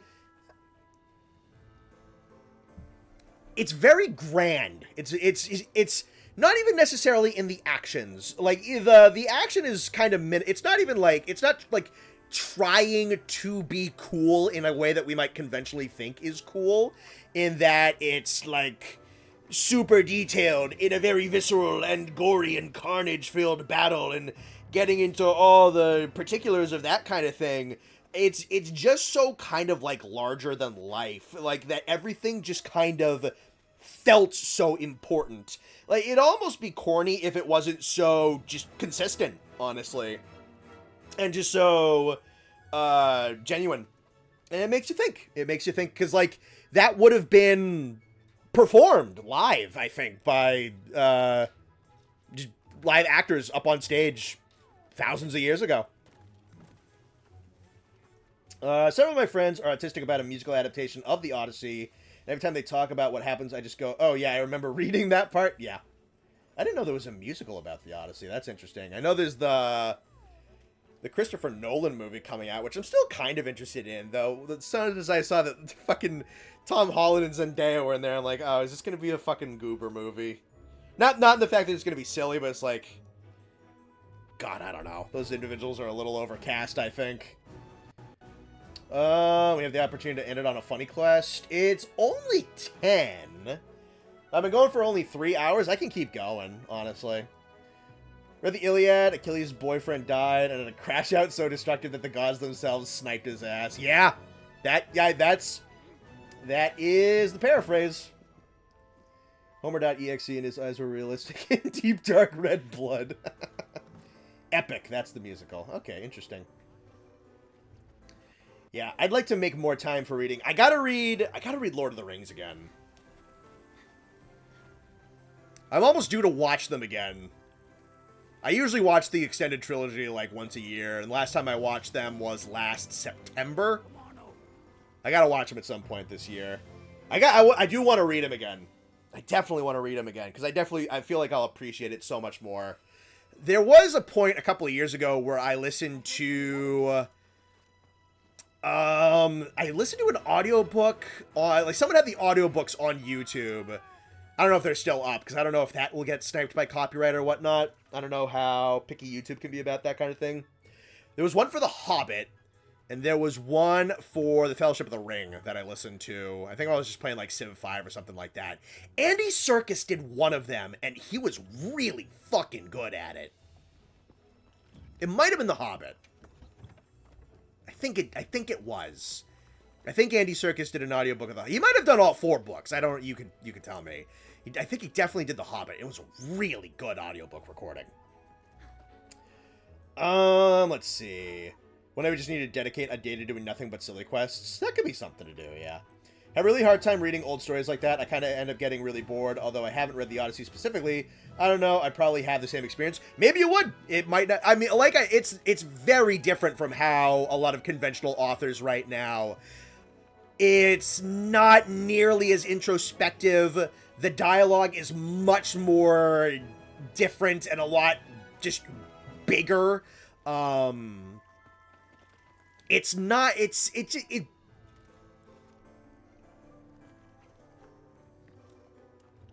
I don't know, it lacks a lot of kind of like... It's really weird to put it. I would say it like lacks a lot of little things, but that's not really it either, because it's not like it's undetailed, but it's not like, Craig heard that statement, and his brow furrowed, and he rubbed his hand over his chin and contemplated the information that was given.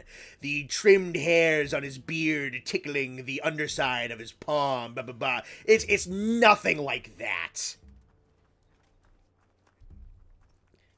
That's what you might get a little bit more nowadays. We'll just kind of go like those little kind of like micro things and really kind of paint the picture like that. Not that it's not detail-oriented at all, but it's, I don't know, it's just like, it kind of lingers on the moment a lot less, I think. Like, it kind of allows you more to kind of paint the picture a bit more in your head than it is obsessed with its own details and painting the picture more specifically, might be the way I phrase it. Again, that's, You kind of just have to go in and read it for yourself. But it was an experience that I very much enjoyed. It was very nice and different. Let's see if anybody's got anything up at the moment. Nothing? Okay. Did a whole bunch of the events. Someone mentioned doing an AT Uth-Duna. Which, honestly, fuck it. Why not? That fight's awesome.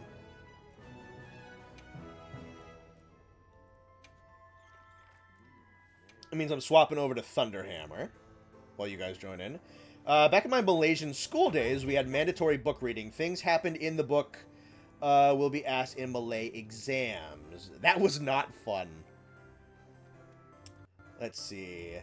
Matters if it's homemade or really uploaded. That is honestly a good thing. Always hates those aspects of books. Really? So you're not a fan of that kind of stuff. Interesting. Yeah, that's a much more kind of modern thing.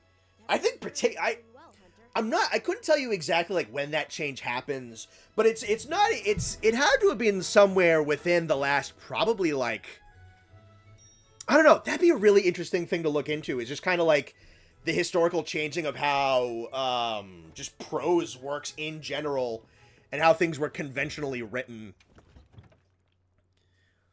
Because The Lord of the Rings, I think, is also not a very kind of like small, minor detail oriented series of books. It also kind of has that more biblical grandiosity to it. I don't know if that was Tolkien writing more in a biblical style, or if that was more the style for the time. Dude, it's a legitimately interesting conversation to have and thing to look into, really. I thought about a lot of this. It makes me interested in, like, the history of literature. Don't need those, don't need those. Tutor classes will straight up give you the questions asked and the answers, which kind of ruins the point of book reading, if you ask me. Oh, yeah, probably.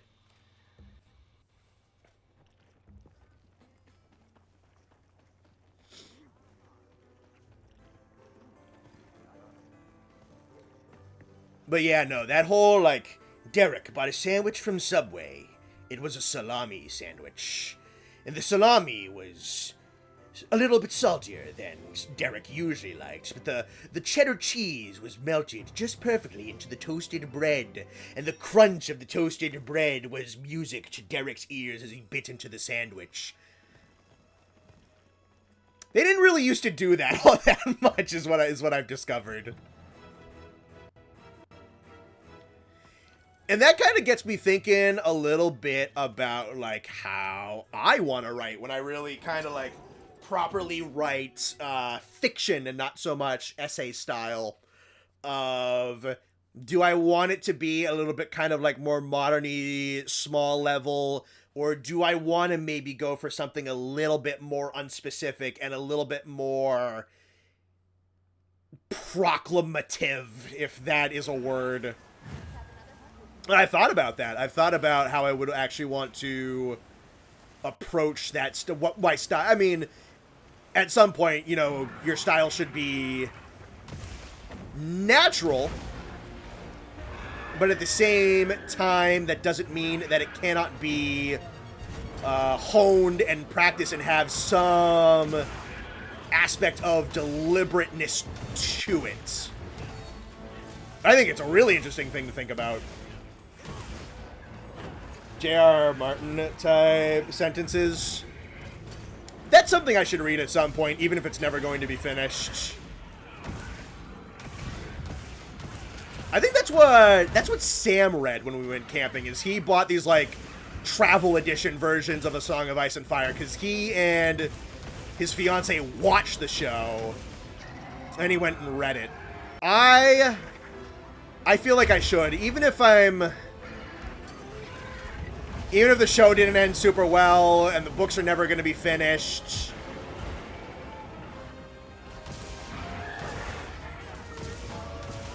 And Martin's got what seems to be a bit of a more cynical worldview than I do.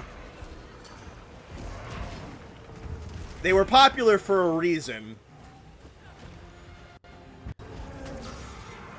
And it's worth reading stuff even if it doesn't necessarily have the same worldview as you. That is worthwhile.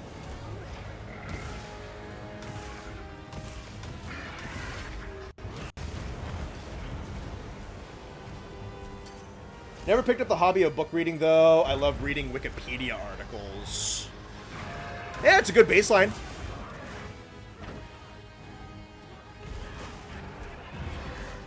Gives you the SparkNotes version of important information.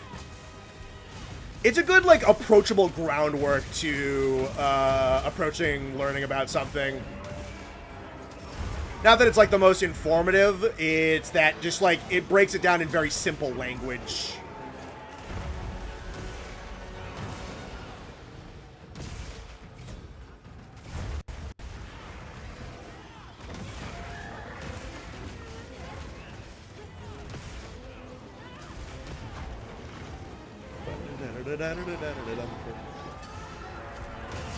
It's not the best, but I think Uthduna's got an underrated theme.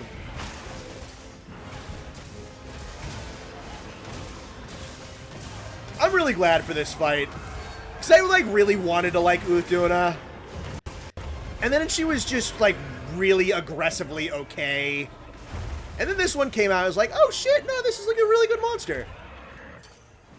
I'm hoping this is really just kind of just Master Rank Uthduna, honestly.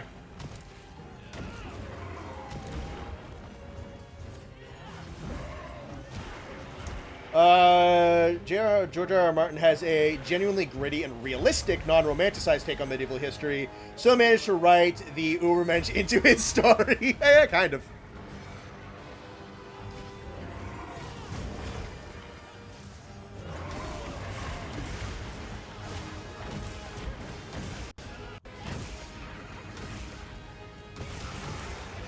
Yeah, no, my understanding of his perspective is he really wanted to look at, he wanted a really close look at, like, how real world kings and queens and wars and factions and noble houses acted and operated, and try to apply that into a world that had soft magic system and dragon dynasties and like that shit.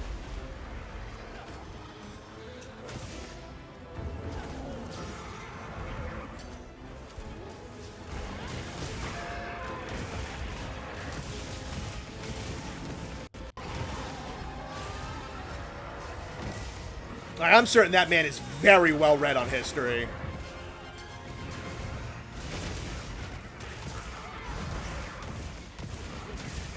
There was a brief period where I was actually watching some A Song of Ice and Fire lore videos, despite never having watched the show or read the books, just because this usually kind of stumbles onto me. I'll find, like, a clip of the show. Like, I've watched a couple of clips of the show that are really, really good.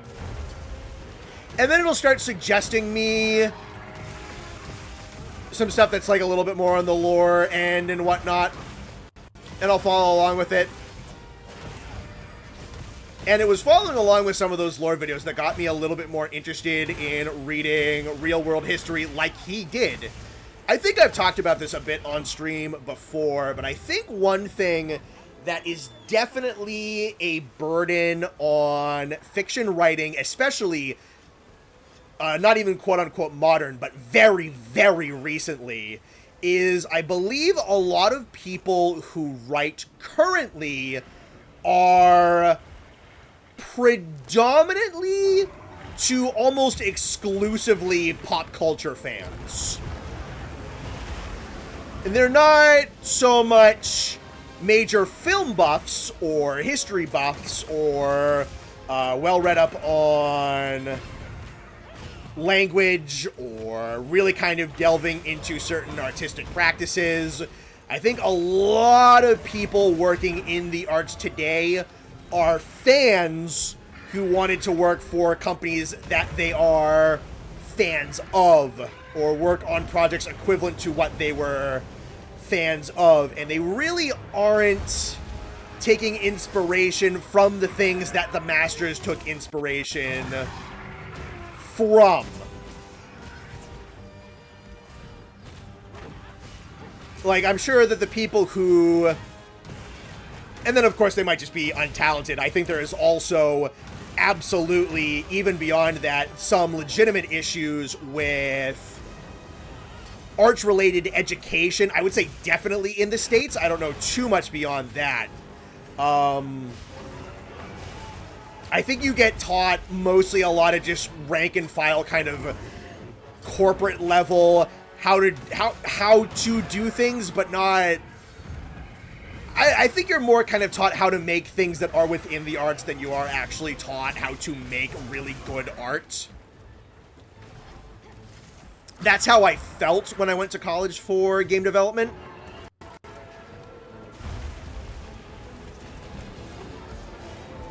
I apologize if I'm not really reading or reacting to anything that you guys are saying. I might just stop and take a break and read some insights. I'm sure you guys also have some interesting things that you're saying. I'm just trying to focus on the fight while also trying to keep things interesting for an audience while playing. What was I saying? Right, I think it's a prevailing issue that there's not... So I bet there's a lot of people who, like, are working for LucasArts right now. And I'm sure they like Star Wars. They grew up liking Star Wars. I mean, that's every single interview you get with someone who's making Star Wars content like the 2010s or whatnot. It's like, I grew up with the original trilogy. My dad showed me the VHSs, and they changed my life. And ever since then, I wanted to make the Star Wars. And I say the right things online, so Disney will let me make Star Wars. But, like, George Lucas was not a fan of Star... I mean, I'm sure he was because an artist to some extent should probably be a fan of the things that we're making.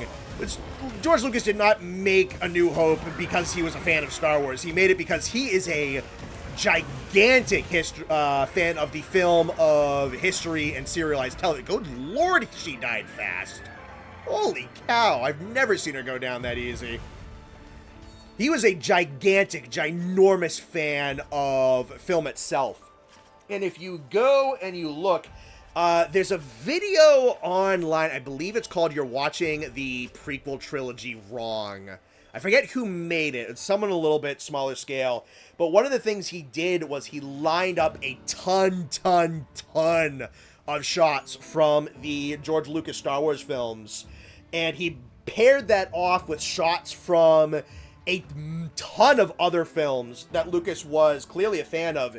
And the amount of just recreated, repurposed, and reinterpreted shots from so many other movies that you've probably never heard of, never seen, but he's seen and has heard of, that he just retranslated into a different context was a very interesting thing to see, to the point where, you know, you'll get a lot of people who are like, this is a very clear, blatant homage shot, but it'll be like homaging to something very famous and very specific and very overt. Like, now he was throwing in stuff to, like, black and white movies that you and I have probably never, ever heard of.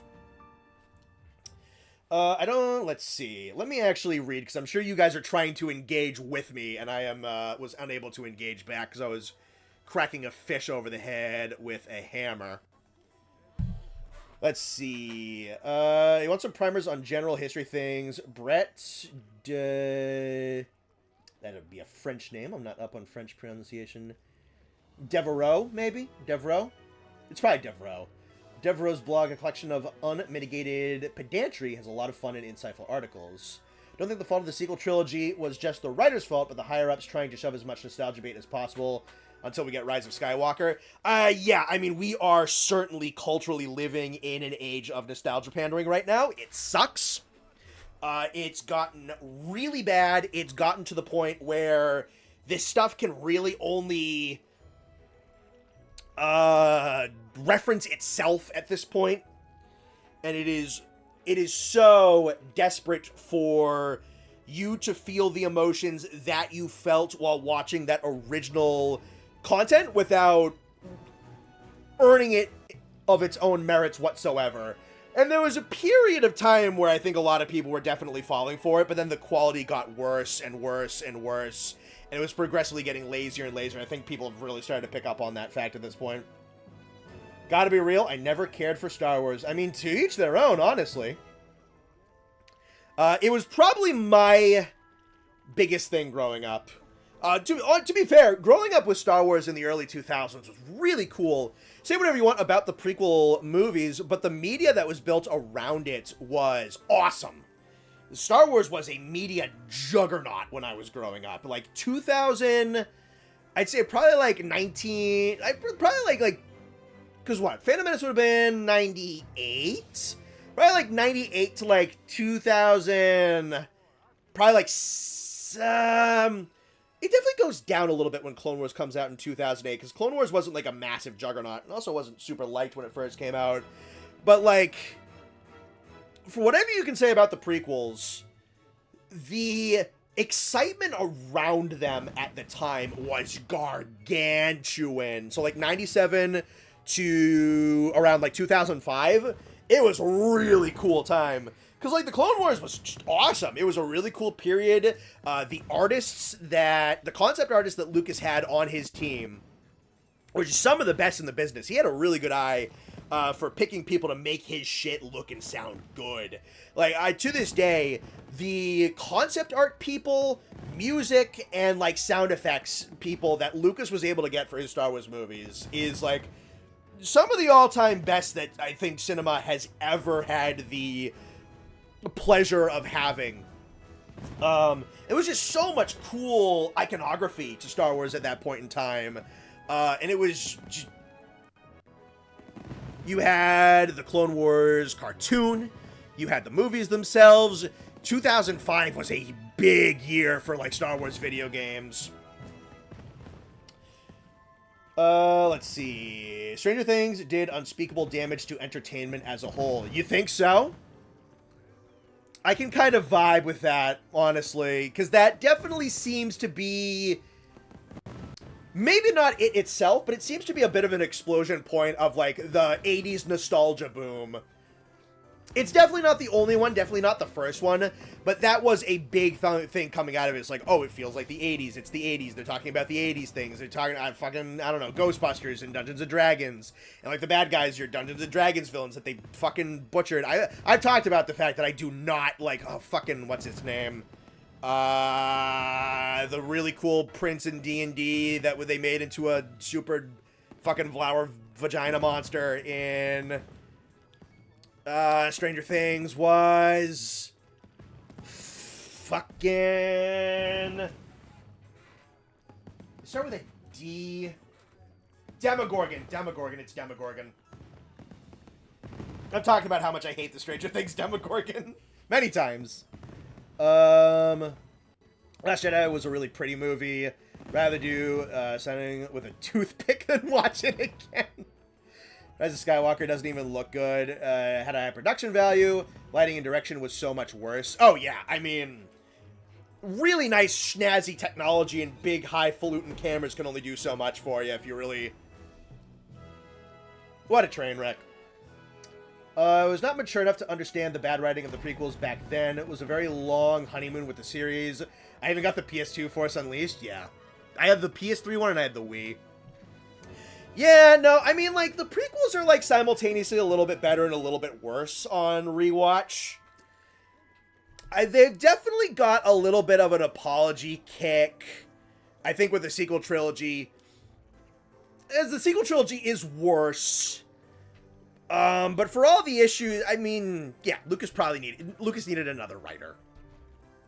He needed a translator, because Lucas had a lot of really cool ideas. He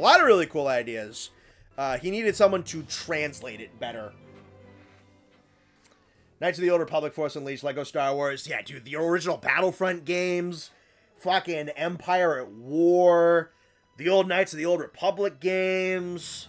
Force Unleashed ones were cool. There was some tie-in stuff with the Clone Wars animated series that I had that I liked, even though I don't... There was a lightsaber duels game for the Clone Wars for the Wii that I really liked. That one was fun as hell. I like that one. But they didn't really make too much, like, accessory Clone Wars media after, like, Season 1 or Season 2, unfortunately. Star Wars in the 2010s was the downhill of the franchise. Oh, yeah. Oh, of course. I mean, it got bought in 2012, and then it just, yeah, unfortunately. I feel like a lot of writers nowadays are too scared to look outside of Europe and Asia for fantasy and even for sci-fi. Yeah, I mean... Yeah. To be fair, like, even my stuff is definitely going to have a whole bunch of Europeanisms to it because, like, I mean, Tolkien is just such a massive focal point of fantasy culture that everything kind of went into and out of, but it would probably be worthwhile to read a lot more stuff that isn't him, and I bet he would recommend that you read a whole bunch of stuff that isn't him to broaden your perspectives. Lucas had a lot of really cool ideas. You mean like moral determinism and eugenics? Story writing aside, prequels sure have great world building and ideas. Yeah, I mean, there's a lot of fucking cool concepts out there.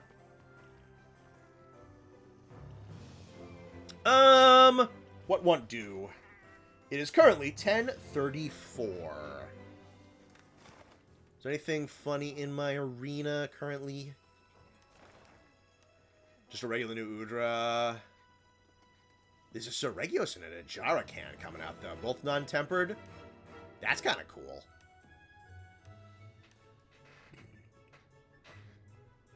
Did I miss much else that was really interesting?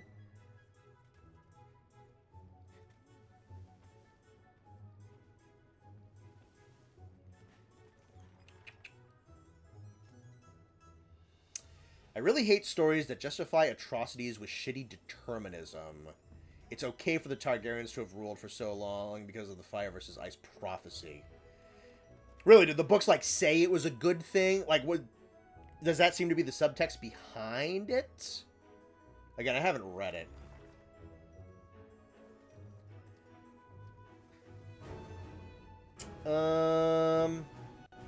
Targaryens are the worst part of A Song of Ice and Fire. When I read, just prefer academic books or comics and manga. Find them more pleasant to read. Fair enough. I do kind of want to do that Sorregio Sajara can. That does sound cool. Let's see. Let's see. Do I have another investigation? I have like 1 use I can just burn off. Just to get rid of it. That's a 9x5 laggy. It's a 9x5 gore.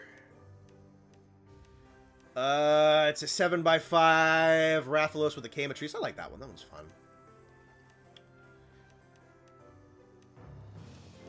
How about a laggy? Why not? I could always do to hunt more Legiacris in this game.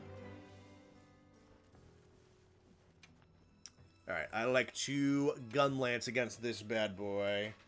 Think Star Wars should have stopped after the prequel trilogy. Same goes for pretty much every franchise. They don't need to keep going as necrotic corpses, yet they do because money. Oh, yeah. Oh, yeah. Come on over.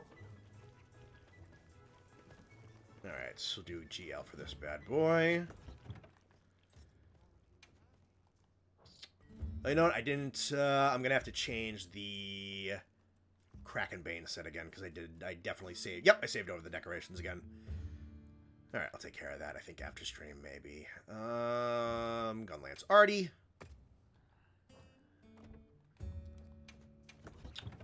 Traps and Tranks. Oh hell yeah! You know, I'll take the Gravius one. Fuck it, why not? Star Wars probably should have stopped after the original trilogy. I'm kind of glad it didn't. I am glad it didn't. As much as like the prequels are not great movies, I'm very, very thankful for a lot of what existed around them. I'm very thankful for how that positively impacted my childhood and a lot of the things I got from it.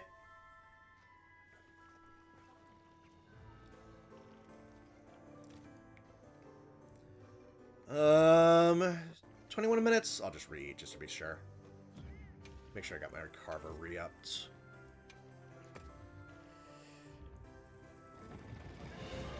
With the MCU, people generally felt like it should have ended after Endgame. It should have. It should have.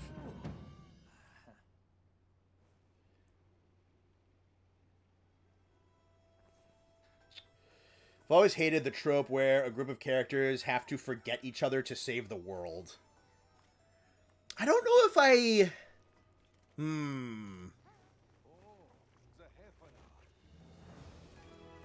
I don't know if that's one I see too often, but that does... Yeah, I can think of a couple examples of that happening, and I don't think I've ever been satisfied by that either. It feels... Something like that feels like it's kind of just trying to be sad. I don't know. Ewan McGregor's Obi-Wan was the best part of the entire prequel trilogy? Maybe. I don't know. I still think Ian McDiarmid as Palpatine might be. As fucking corny as that shit was, that performance is amazing. Star Wars as a world gets less expansive the more these shows and movies pander nostalgia. Everything important in this universe happened on Tatooine. I have heard that point a lot, and I don't necessarily disagree. The only franchise that should keep going is Godzilla, because they seem to always come up with something new. Nor do they harp on crazy amounts of nostalgia bait. Yeah, you know, I had this conversation with a buddy a couple of weeks ago. The really cool thing about Godzilla is there is something that's hyper flexible about him. Honestly, I think he's probably the Japanese version of Batman, honestly, where you have a character that's lasted forever through so many incarnations. All those different incarnations can be extremely different, but also very definitive, very impactful, and they can also work extremely well. The character is enormously malleable.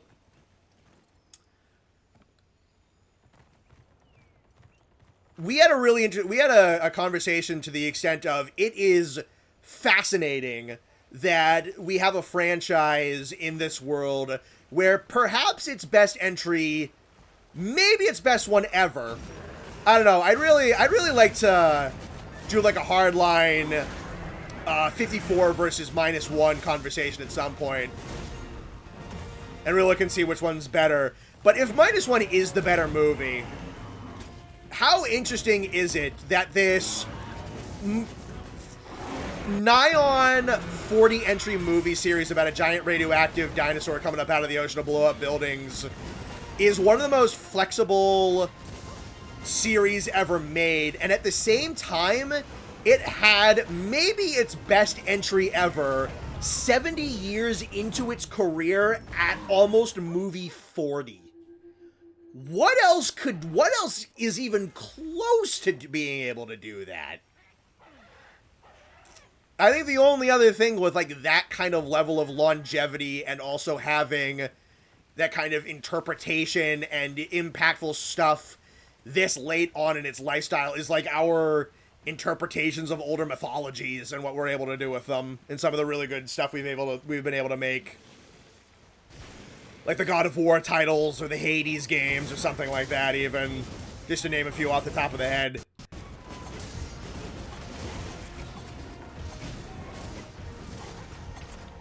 What I don't like is when a sequel series where the previous main characters are crappy parents or grumpy old people feels odd.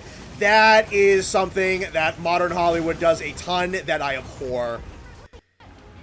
Indiana Jones's son fucking died in Vietnam and his wife left him.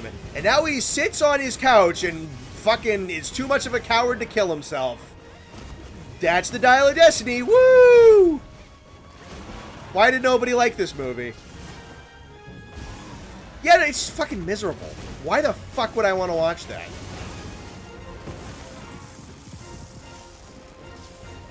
That was another big thing with the Star Wars. It's like, yeah, no, Han Solo is a fucking crash-out, deadbeat dad who abandoned his wife and son and goes back to doing crime.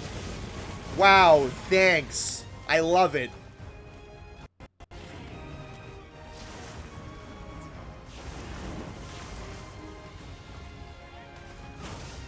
A lot of writers are afraid to be creative, and I kind of understand that. That doesn't mean it doesn't suck. Some. I think that applies to some people. There are some writers who I think are definitely, they are good little soldier ants, who they are the people who are willing to pick up the check to do what the producer's notes for the big company wants to do. I don't think that is necessarily always a issue with a writer being a coward. In some places, it might be the fact that someone wants to be a writer, but they're not necessarily very creative. That definitely can happen. I think we're seeing a little bit more with some of the indie projects coming out of YouTube, that it's not so much that, like, creative writing isn't dead. It's definitely strangled at certain very high production level, pop culture, corporate level art stuff. But it's not so much that they're like, we are out of good writers and we're out of people who want to be creative. Another note that I have seen come out is that there are writers who are well aware of the fact that because what they actually want to make doesn't have a tried and true name attached to it, they will take something that is their own idea, but they will say, oh, I wrote a script for The Witcher or The Wheel of Time or something like that, when it really never was. It was just, there was enough close enough to that source material with a tried and true name that, like, a producer would be more willing to pick it up, but they attach a whole bunch of their own ideas to it, and that's where you get adaptations that just feel nothing spiritually like what they are adapting. Seems to be something that comes out of the Hollywood circuit as well. I believe Brandon Sanders said something to that extent, where he, like, got a draft of something that was related to something that he made, and it just was not what he made in the fucking slightest. Godzilla vs. Charles Barkley is peak cinema. Yeah. That's not in a good way of saying, that's, oh god, why of saying return. Think of this new Star Wars movie as somehow Disney has returned. Yeah, I mean, it's telling that we haven't got one in about 6 or 7 years at this point.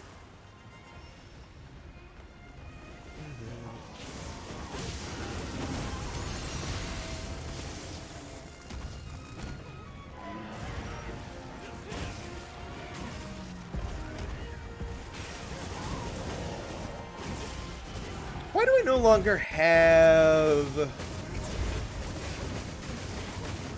capacity boost on this? That's odd.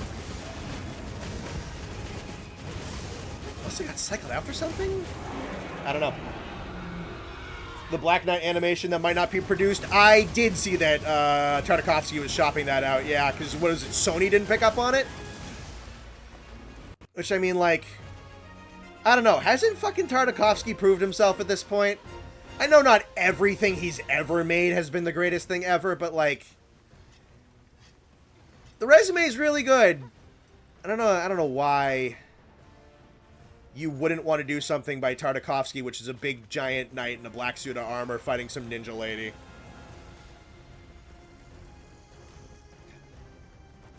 Oh, think they fly now. What a line. Like, man, you clearly don't know why these movies used to be funny. Empire is a surprisingly funny movie. Maybe I just like C-3PO more than other people. I don't know.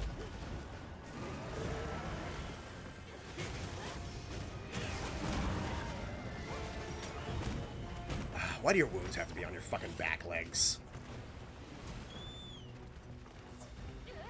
It's called magazine now. These are mags. Well, why my Charlie sounds like Patrick? I don't know. Honestly, it's not that different. They're both mags. It's less. It's a little less. It's a little. I have to. You reach a little bit less for Critical, I think, or Charlie, or whatever the fuck. Patrick's a little bit more here. Charlie doesn't push it that much. He puts it that like he's putting on a voice. Boom.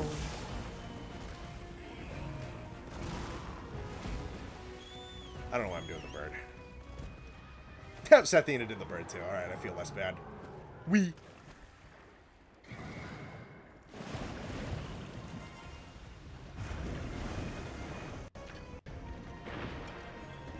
Oh, that whiff sucks.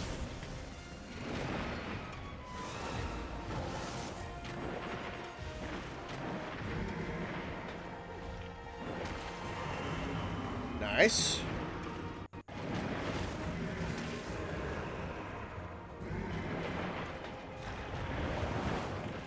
Oh, somewhere I got it.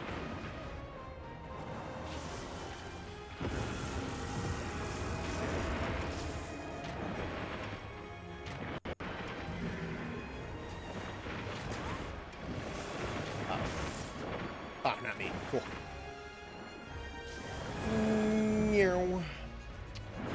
Pretty sure Sony dropped and sold K-pop Demon Hunters to Netflix because they don't think it would do well. Now Netflix has the money thanks to Demon Hunters. Yeah, I mean, Demon Hunters fucking blew up. That was everywhere for like 2 weeks. And it still kind of comes up in meme culture a little bit. And there's a couple of essays still being made on it. Like, it wasn't like the most long-lived thing ever, but it also wasn't like a flash-in-the-pan fad either. I don't know if I'll ever get around to watching it. It doesn't seem like it's necessarily my thing, but like, hey, if it's good, it's good. Cool for the people that made it. There we go. Found a movie called Primitive War that made beautiful feathered dinosaurs. You know, they made them bulletproof frenzied movie monsters again. Ah, well.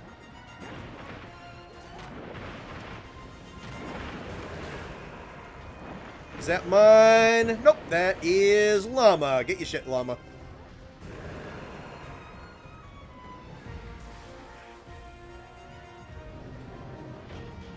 There's the rebar. There's the laggy.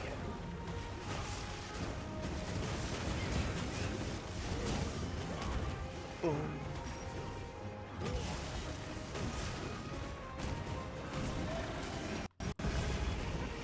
Fuck you. Uh-oh.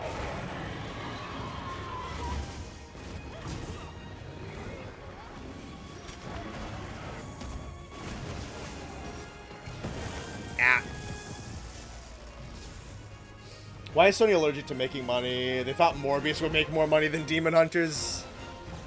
Yeah, dude. Oh, yeah. The fucking Spider-Man villain cinematic universe with no Spider-Man in it. Who the fuck thought that was a good idea?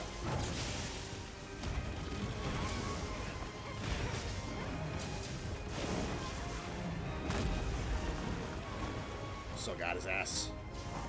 Oh, here he comes. Whee! Boom. Boom.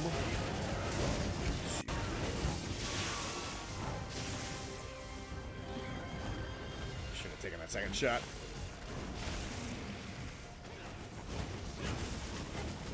Came out Demon Hunters popped off so hard. They put it into Fortnite after only like 3 months after it came out. True. True, it did. It got into Fortnite fucking fast.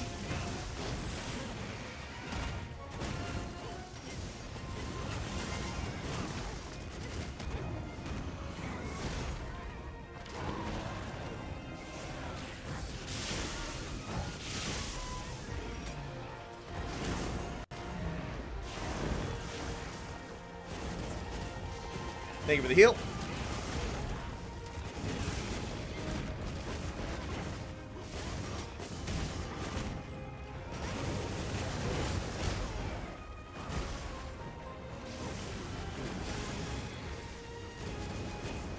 Come here. Man, those tempered wounds, dude. His fucking wound tolerances are gigantic.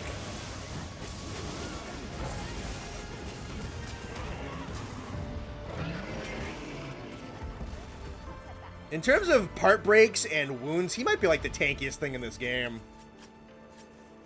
Movie's so good, Sony re-released it again to bomb even harder than before. That is one of the funniest things ever. It's like, oh boy, we're gonna get in on the meme potential of Morpheus. Or Morbius. Morbius is going back into theaters, baby. Oh, Morbius all day, every day, Morbius. And then nobody fucking... I don't even think it broke like 6 digits. I think it made like $70,000. Oh, what a fucking idiot, dude. How? How did you think that was a good idea? 1, 2, 3, 4, 5, 6, 7, 8, 9. Doesn't look like anything super rare. Let's take more horns, obviously. Yeah, it makes part farming for those shell shockers fucking annoying. Guard 2, attack boost and resentment with a... Dang. Alrighty. Alrighty. I mean, guard and resentment, no, because guard up is damage mitigation. Guard is stamina and knockback. So actually, resentment and guard aren't too bad with one another. And then an attack boost. Okay. Dude, I am just getting the fucking tallies recently. Holy shit. Little attacks on Thunder Res and adaptability. Ballistics, bleeding res, and antivirus. This is a level 5. Handicraft, heroics, stamina surge, a 2 and a 1. This tally system is fucking great. Speed sharpening and part breaker. Maybe I should put in part breaker again on my laggy sets, honestly. Because holy shit, they're annoying to get. Load shells, dragon attack, and convert element. Interesting. The Gargveld gun lance is really good. Interesting. Thunder attack, evade window, and quick sheath. Thunder longsword, maybe? Interesting. Oh, baby, look at that shit. 2 artillery, 2 part breaker, a 2 and a 1. Fuck. Holy shit, that's awesome. Damn, dude. I bet you guys are seething looking at this shit right now. Holy fuck.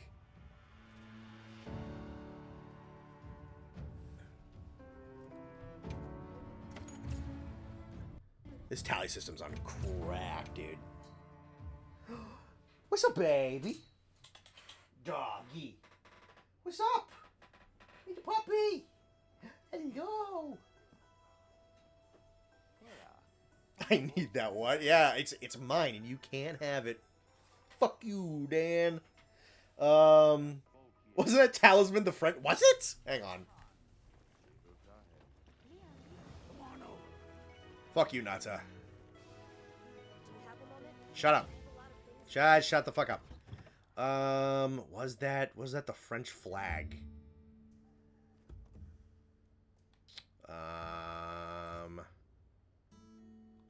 Equipment skills.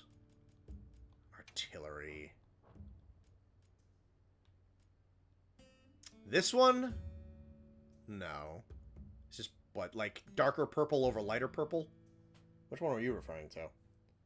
Popper, I know. Not clamoring, but would, yeah. Streamer man luck? Fucking, you bet your ass. Let's, I don't know. It was one of the other ones I got. Not that one. Hi, baby. You got into my room and you already smell bad. Yes, you do. You smell bad. You're a 16-year-old dog. You stink. Come here. Come here. Hi. What are you looking at me like that for?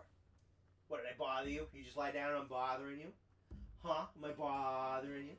Am I bothering you? You're so fucking full of my shit. Oh, you think I'm annoying. Yes, you do. You think I am annoying. Yes, you do. Yes, you do. I love you, though. Let's see. Dog walks into the room. Manly man. Baby talks. The world is balanced. As all things should be. Dude, I fucking love my dog. I'm sorry for annoying you. You can lie back down now. The one that had a blue, red, and white. Fucking... Hang on.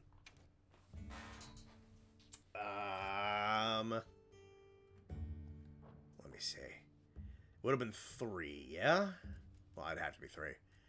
It's purple, green, and purple. That's like green, teal, purple, purple, purple, orange. Green, orange, blue. Purple, orange, orange. It's like gray, green. No. That's red. That's red, blue, green. That one's kind of cool. Let me see. It's purple, red, yellow, red, orange, orange. That's white, blue, blue. There's blue, purple, red. Blue, purple, red. Is there even a white? Maybe something close to it. There's kind of like a gray for the elemental related ones. It's like a gray, purple, red.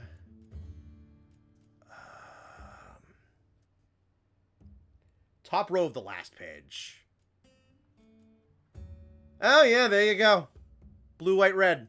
Load shells, dragon attack, convert element. Yeah, it does look like the French flag. That's a good call.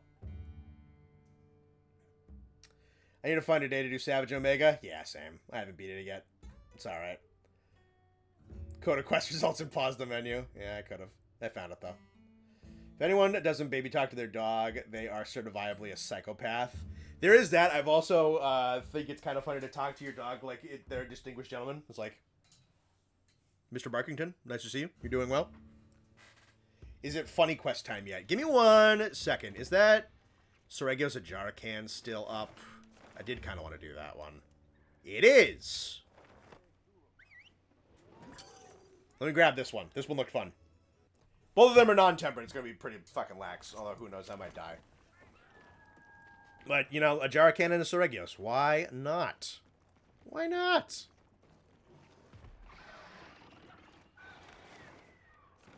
They are already beating the tar out of each other. I definitely want to make sure it's a combo quest. So if I attack one, it might set up the quest separately. So let's do that. Whee! Honestly, they are probably going to do a lot of the work for me. We can do a silly quest after this one, Kaiser. I know you've been wanting to. I did want to do this one, though. I'm not even going to save it. This one just looked fun.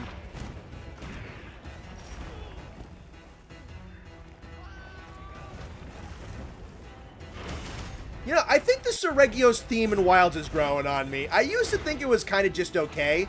I like the instrument choice a lot. I think I still stand by what I said about the fact that, like, some of the notation is a little anemic, and I really miss the triplets. I like the instrumentation, though.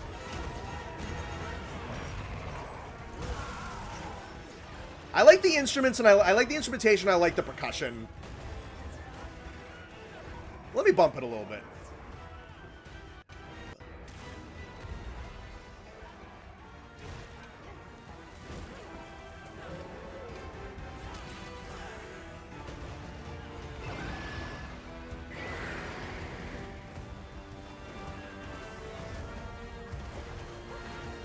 I'll do master volume as well.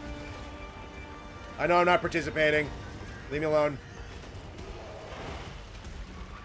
There we go.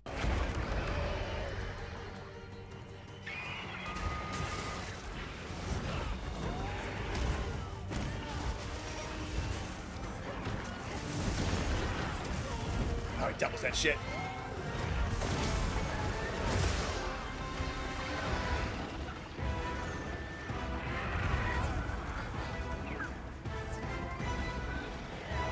Yeah, I missed the loss of the triplets on the note sucks.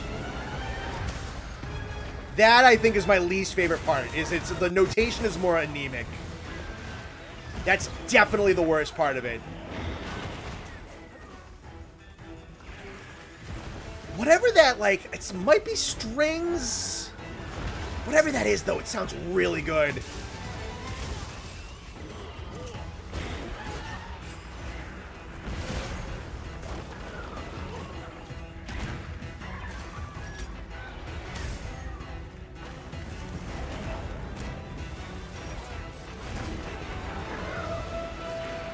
The crescendo's good.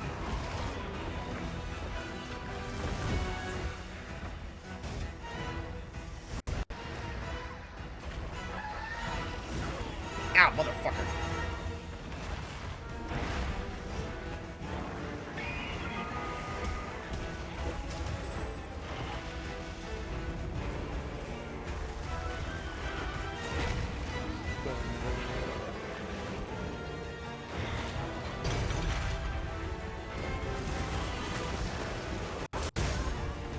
They put some strength on those three notes right there. That I also like.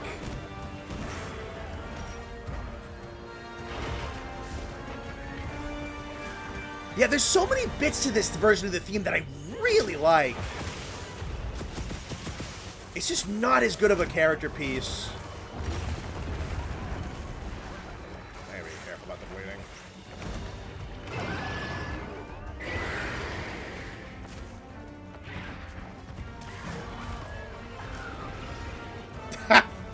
Ducked your ass.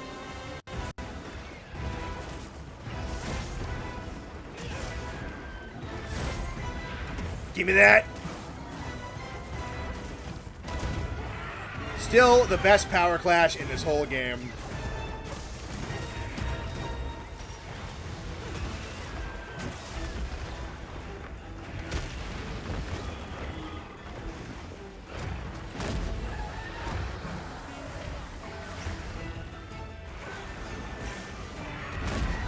Right down the line. I like the rest of the new... I think in addition to the triplets being doubles, they also have the lower octave the first time before repeating with the higher octave note. It's what's... that part has a little less oomph. I like the rest of the new theme, though, a lot.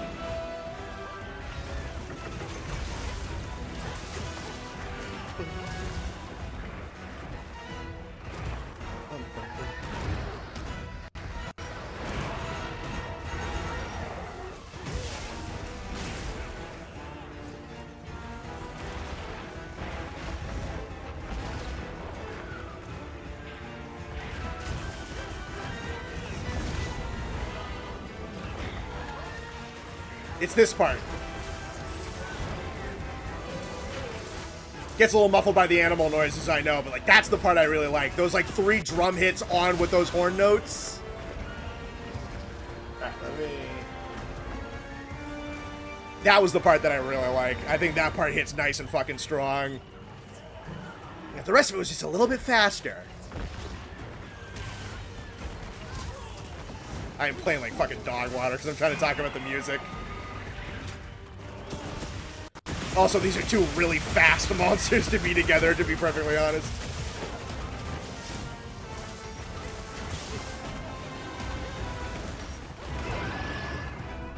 That Mazio's theme sounds really good from the few seconds that we could get of it. Yeah, no, I liked it a lot. Looking forward to the full thing.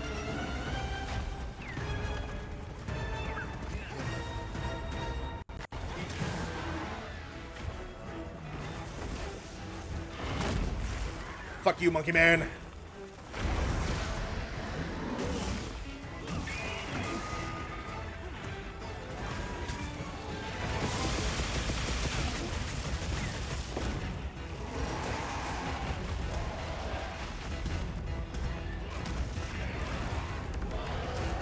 Oh, fuck you.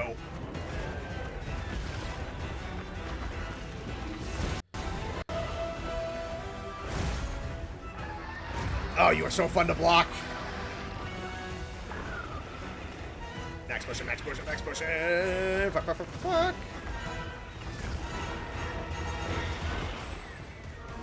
Can I just say, thank God Seregios and Lagiacrys got delayed and were turned into TU monsters.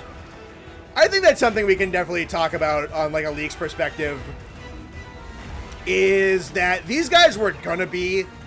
I mean, it's not going to ruin anything to know that these guys were going to be base roster. Yeah, fucking get him, Monkey Man.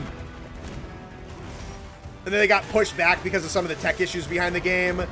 Namely, getting Jindahad to work was a huge issue that this game had in pre-development. So some stuff got, like, shifted back, like your high-rank Zoshia and your, like, your base and whatnot. But also Seregios and Laggy. And then, on it, they were not going to be this impressive or this fun. Gimme, gimme, gimme, gimme, gimme, gimme it. Boom.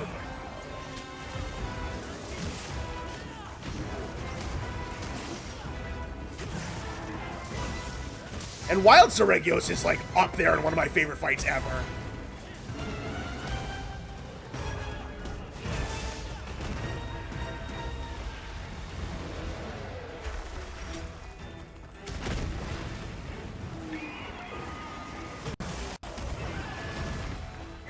As good as Frontier Seregios also is, this one might be my favorite. Though I think you could definitely improve the Wilds one with some Frontier moves. The Frontier one does have a lot of really cool tricks.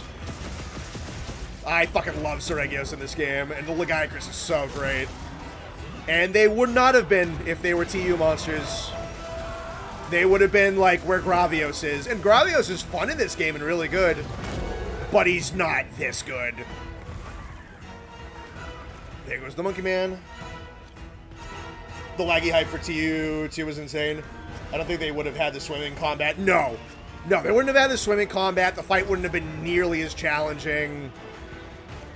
It's better because it got delayed. This one is so much better because it got delayed.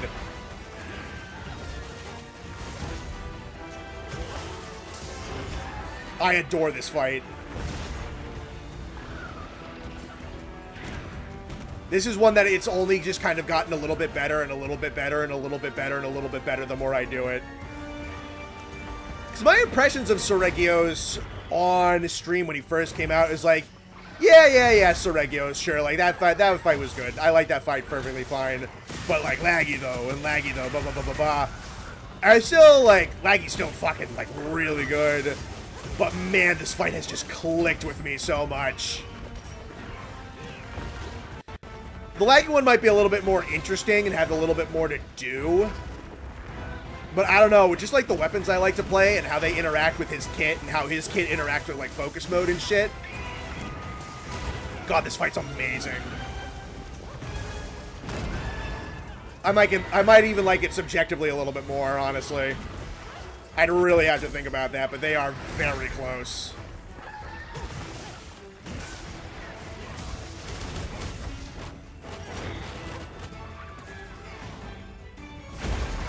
Fuck yeah, I got that shit. Oh, you are so goddamn fun with the perfect interactions in this game. You are made for it so fucking beautifully.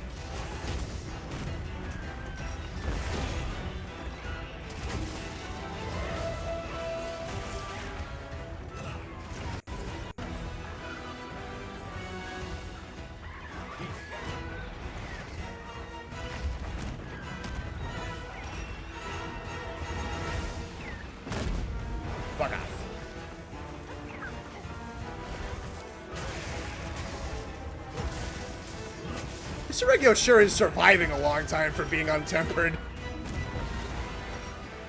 And it fucking wants Evita. Jesus Christ. Oh my god. He fucking wanted that card.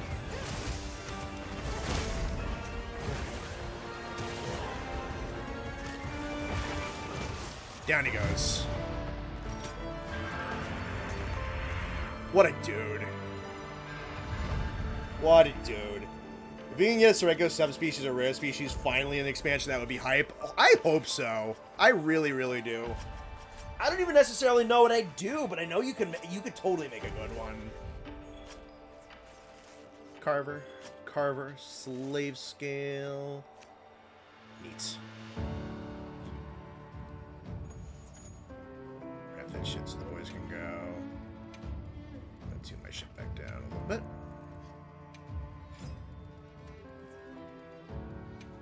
Keep it around like 55.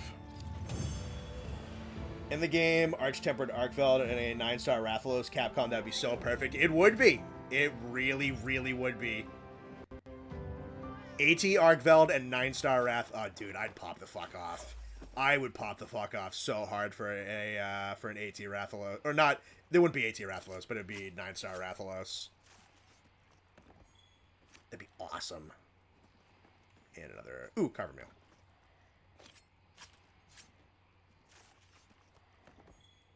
Another Impaler. Nice.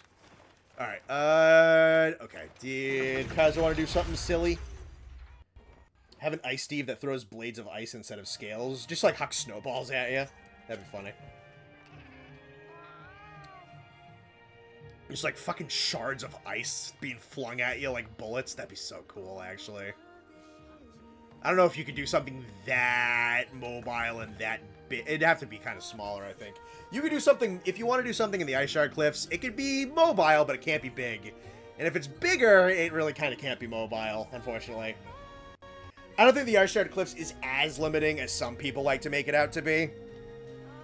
But it is limiting, that is for sure. My favorite version of Gravios, too? Probably, yeah. The 8-star Gravios double quest is really fun. The 4th generation Gravios is really good. And, Frontier Black Gravios is a really good fight. I don't know, I haven't fought 4th generation Black Gravios in a very long time, because for 4th generation, I've only really touched GU in recent years. I haven't played 4U in a long time, so I haven't fought, like, old frenzied G-rank Black Gravios in a while. Frontier Black Gravios, I think, might be my favorite one. Though I know not everybody's fought that one. Alolan Sandslash Seregios. The cliffs just have some really cruddy hallways. There are some of those, yeah.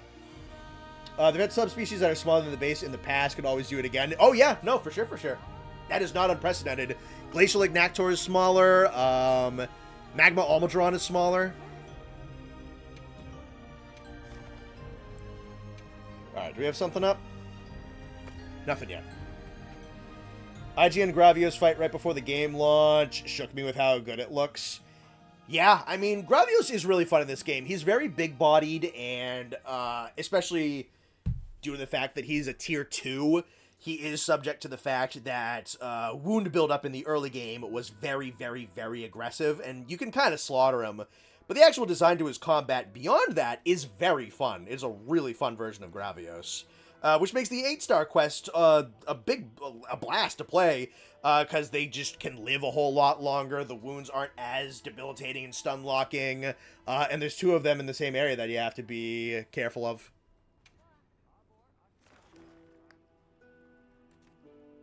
I don't know if Kaiser is posting something.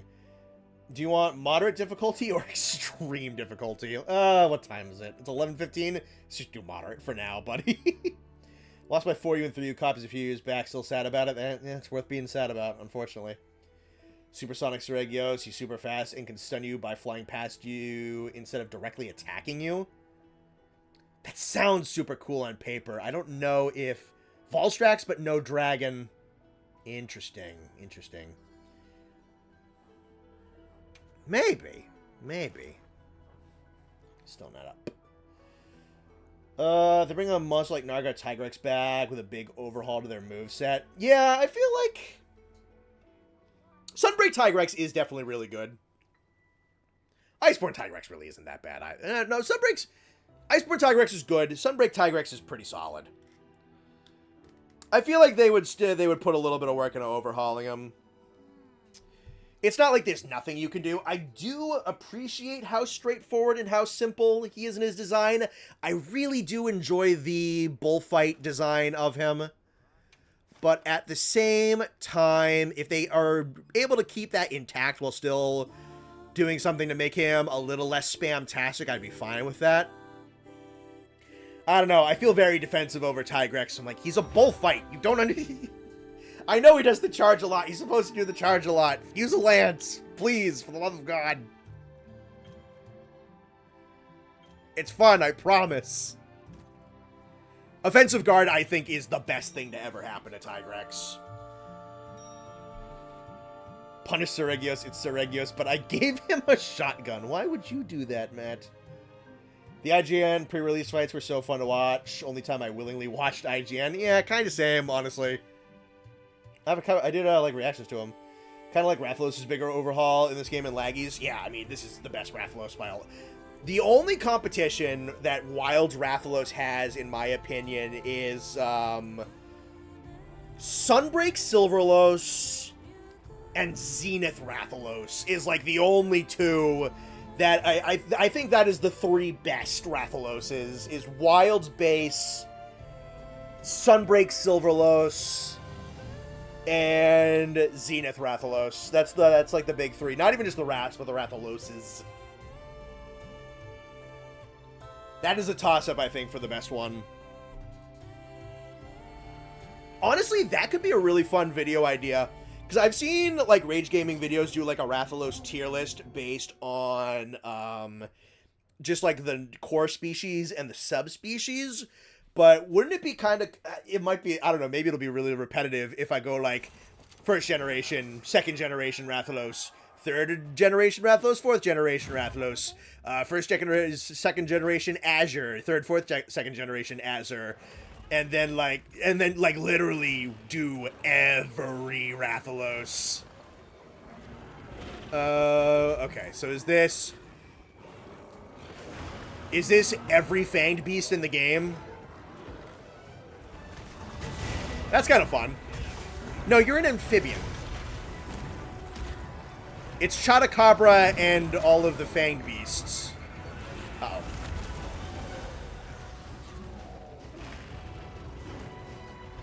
Two monsters I actually want really bad is Gosharag and Lunagaron. They would be so perfect for Ice Shard. I agree with you 100%. Lunagaron, I think, is, like, legitimately beautifully perfect. The only thing with Gosharag is they're going to probably have to give him either some really good pathing or some climbing animations to get around some of the zero gravity shit. But I don't know, Blangonga, he might just have, like, very similar pathing to Blangonga, because Blangonga does it fine. Though Blangonga, if they really wanted to, could have climbing animations to get around that stuff. Alright, are there less monsters over on the other side? I think I want to put up with less of this. There's even little, there's just little Blangos dead all over the place.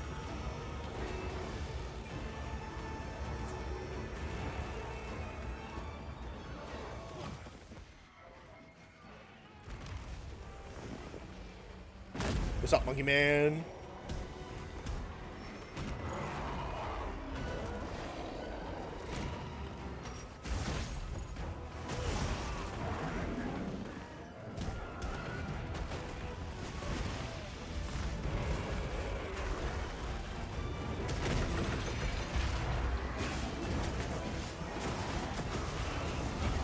Oh, here they come.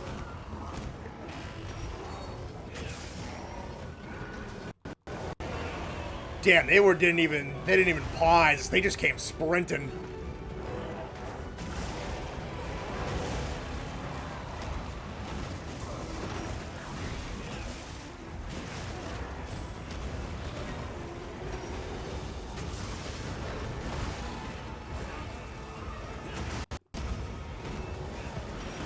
Goss would have really good fun in this game. I'm talking God tier fun. Oh, I think you're right. Yeah. I would want Goss. I would want Lunagaron.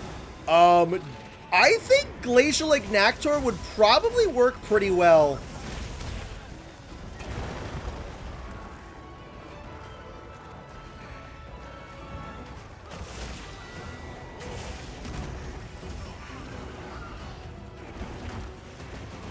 I think Agnactor would work really, really well in the basin.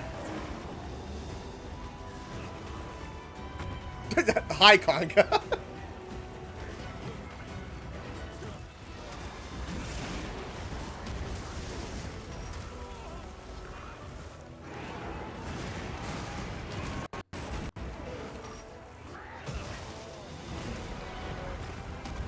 Boom.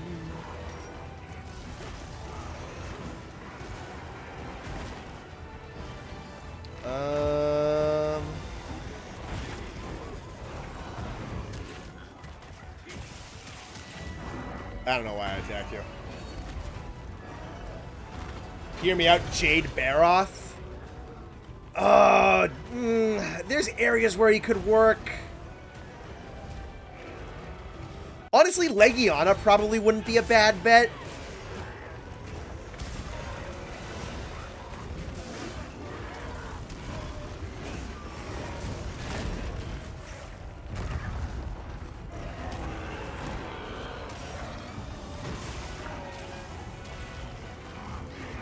Trying to remember what suggestions I made from that Frontier video. I know I said the Arugarons would work, and I still believe that. Kamu and Nono Arugaron. I think I also said Zeruryusu, the Crystal Rathalos. There are areas he would work. He'd have to fly between certain ones. What was the third one I said? It wasn't Giarugu. It wasn't Pokaradon. It wasn't Anoru Patisu. Those are like the big ice ones.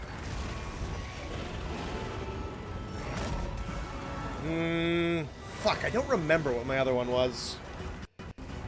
Jade is a cool subspecies. I like for her to come back. Yeah, I mean, Iceborne was right there.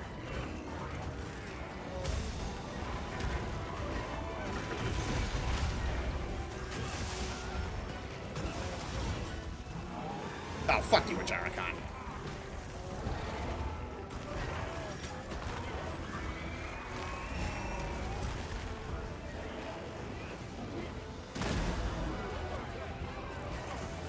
Oh, Glass is dead.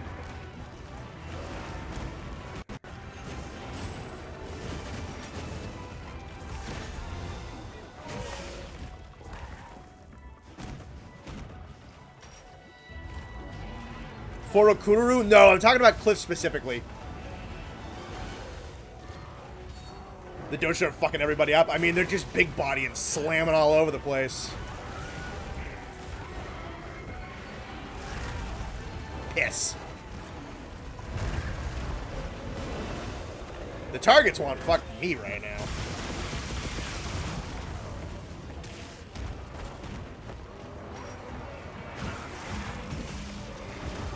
Oh, fuck you, Blanco.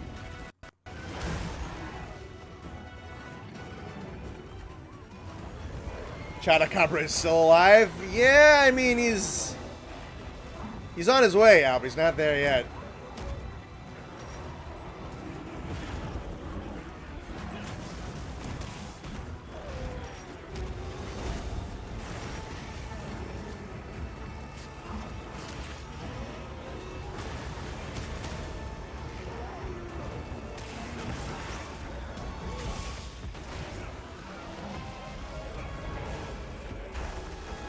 If you think about it, Guardian Doshiguma is like a preview of what a Wilds Goss would be. A little bit. A little bit. I mean, a lot of people were comparing Dosha to Goss when the marketing was still ongoing. Fuck you, Konga. I'd like some 9 stars of a couple of the tier 1s. 9-star Kongalala would be really funny, I think. I hope they manage to get a couple of these alt 9-star monsters out before high rank is over. Fuck you, Ajaricon. Yeah, I got you, you sneaky bitch. Now he's got the skull. Is Chana dead? Chana's dead.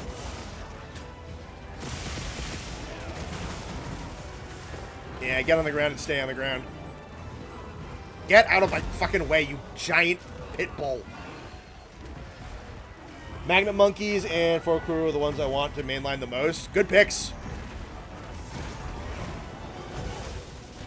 The Magnet Monkeys are a really underrated group of monsters. They're very fun. I don't fight them enough, honestly.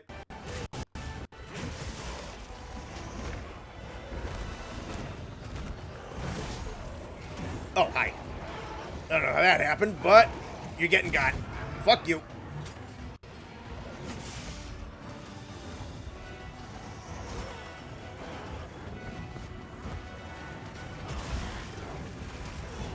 Ow.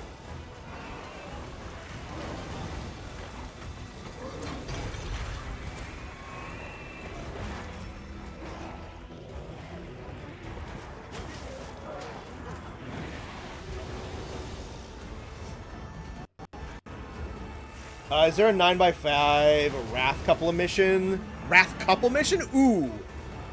You know what? I think I would like that even more, honestly. That's a fucking great idea. An event quest with a 9x5 Rathalos and a 9x5 Rathian. I would take the... Ow! God damn you. Yeah, I got insurance at least. Raise 9-star Congalala when I want to fight a giant farting monkey. Fuck yeah, dude. 8-star Gyps caught me off guard with the poison pecking it has. Oh, yeah. I haven't done the 8-star Gypsaros, though. I should get around to it. I'm sure that's, like, halfway decent.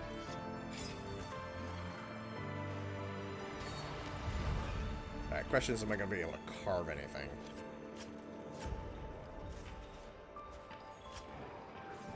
Kind of get poisoned before realizing what happened. That is one thing I do like about Gypsaros in this game, is that, like, the poison might not have a lot of knockback, but it'll still, like, chip you with it.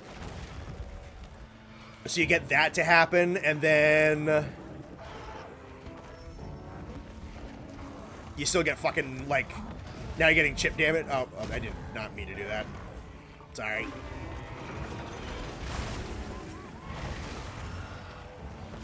Keep hitting yourselves. Keep hitting yourselves. Keep hitting yourselves. Carver Meal, this really isn't the time. Carver Meal, this isn't the time. Thank you. Alright, we can leave. Out of curiosity, do you want to attempt the extreme difficulty quest? It's 11:30. I think we're probably good for the night. Congalala, Blangonga, and... yeah, not quite Rosang.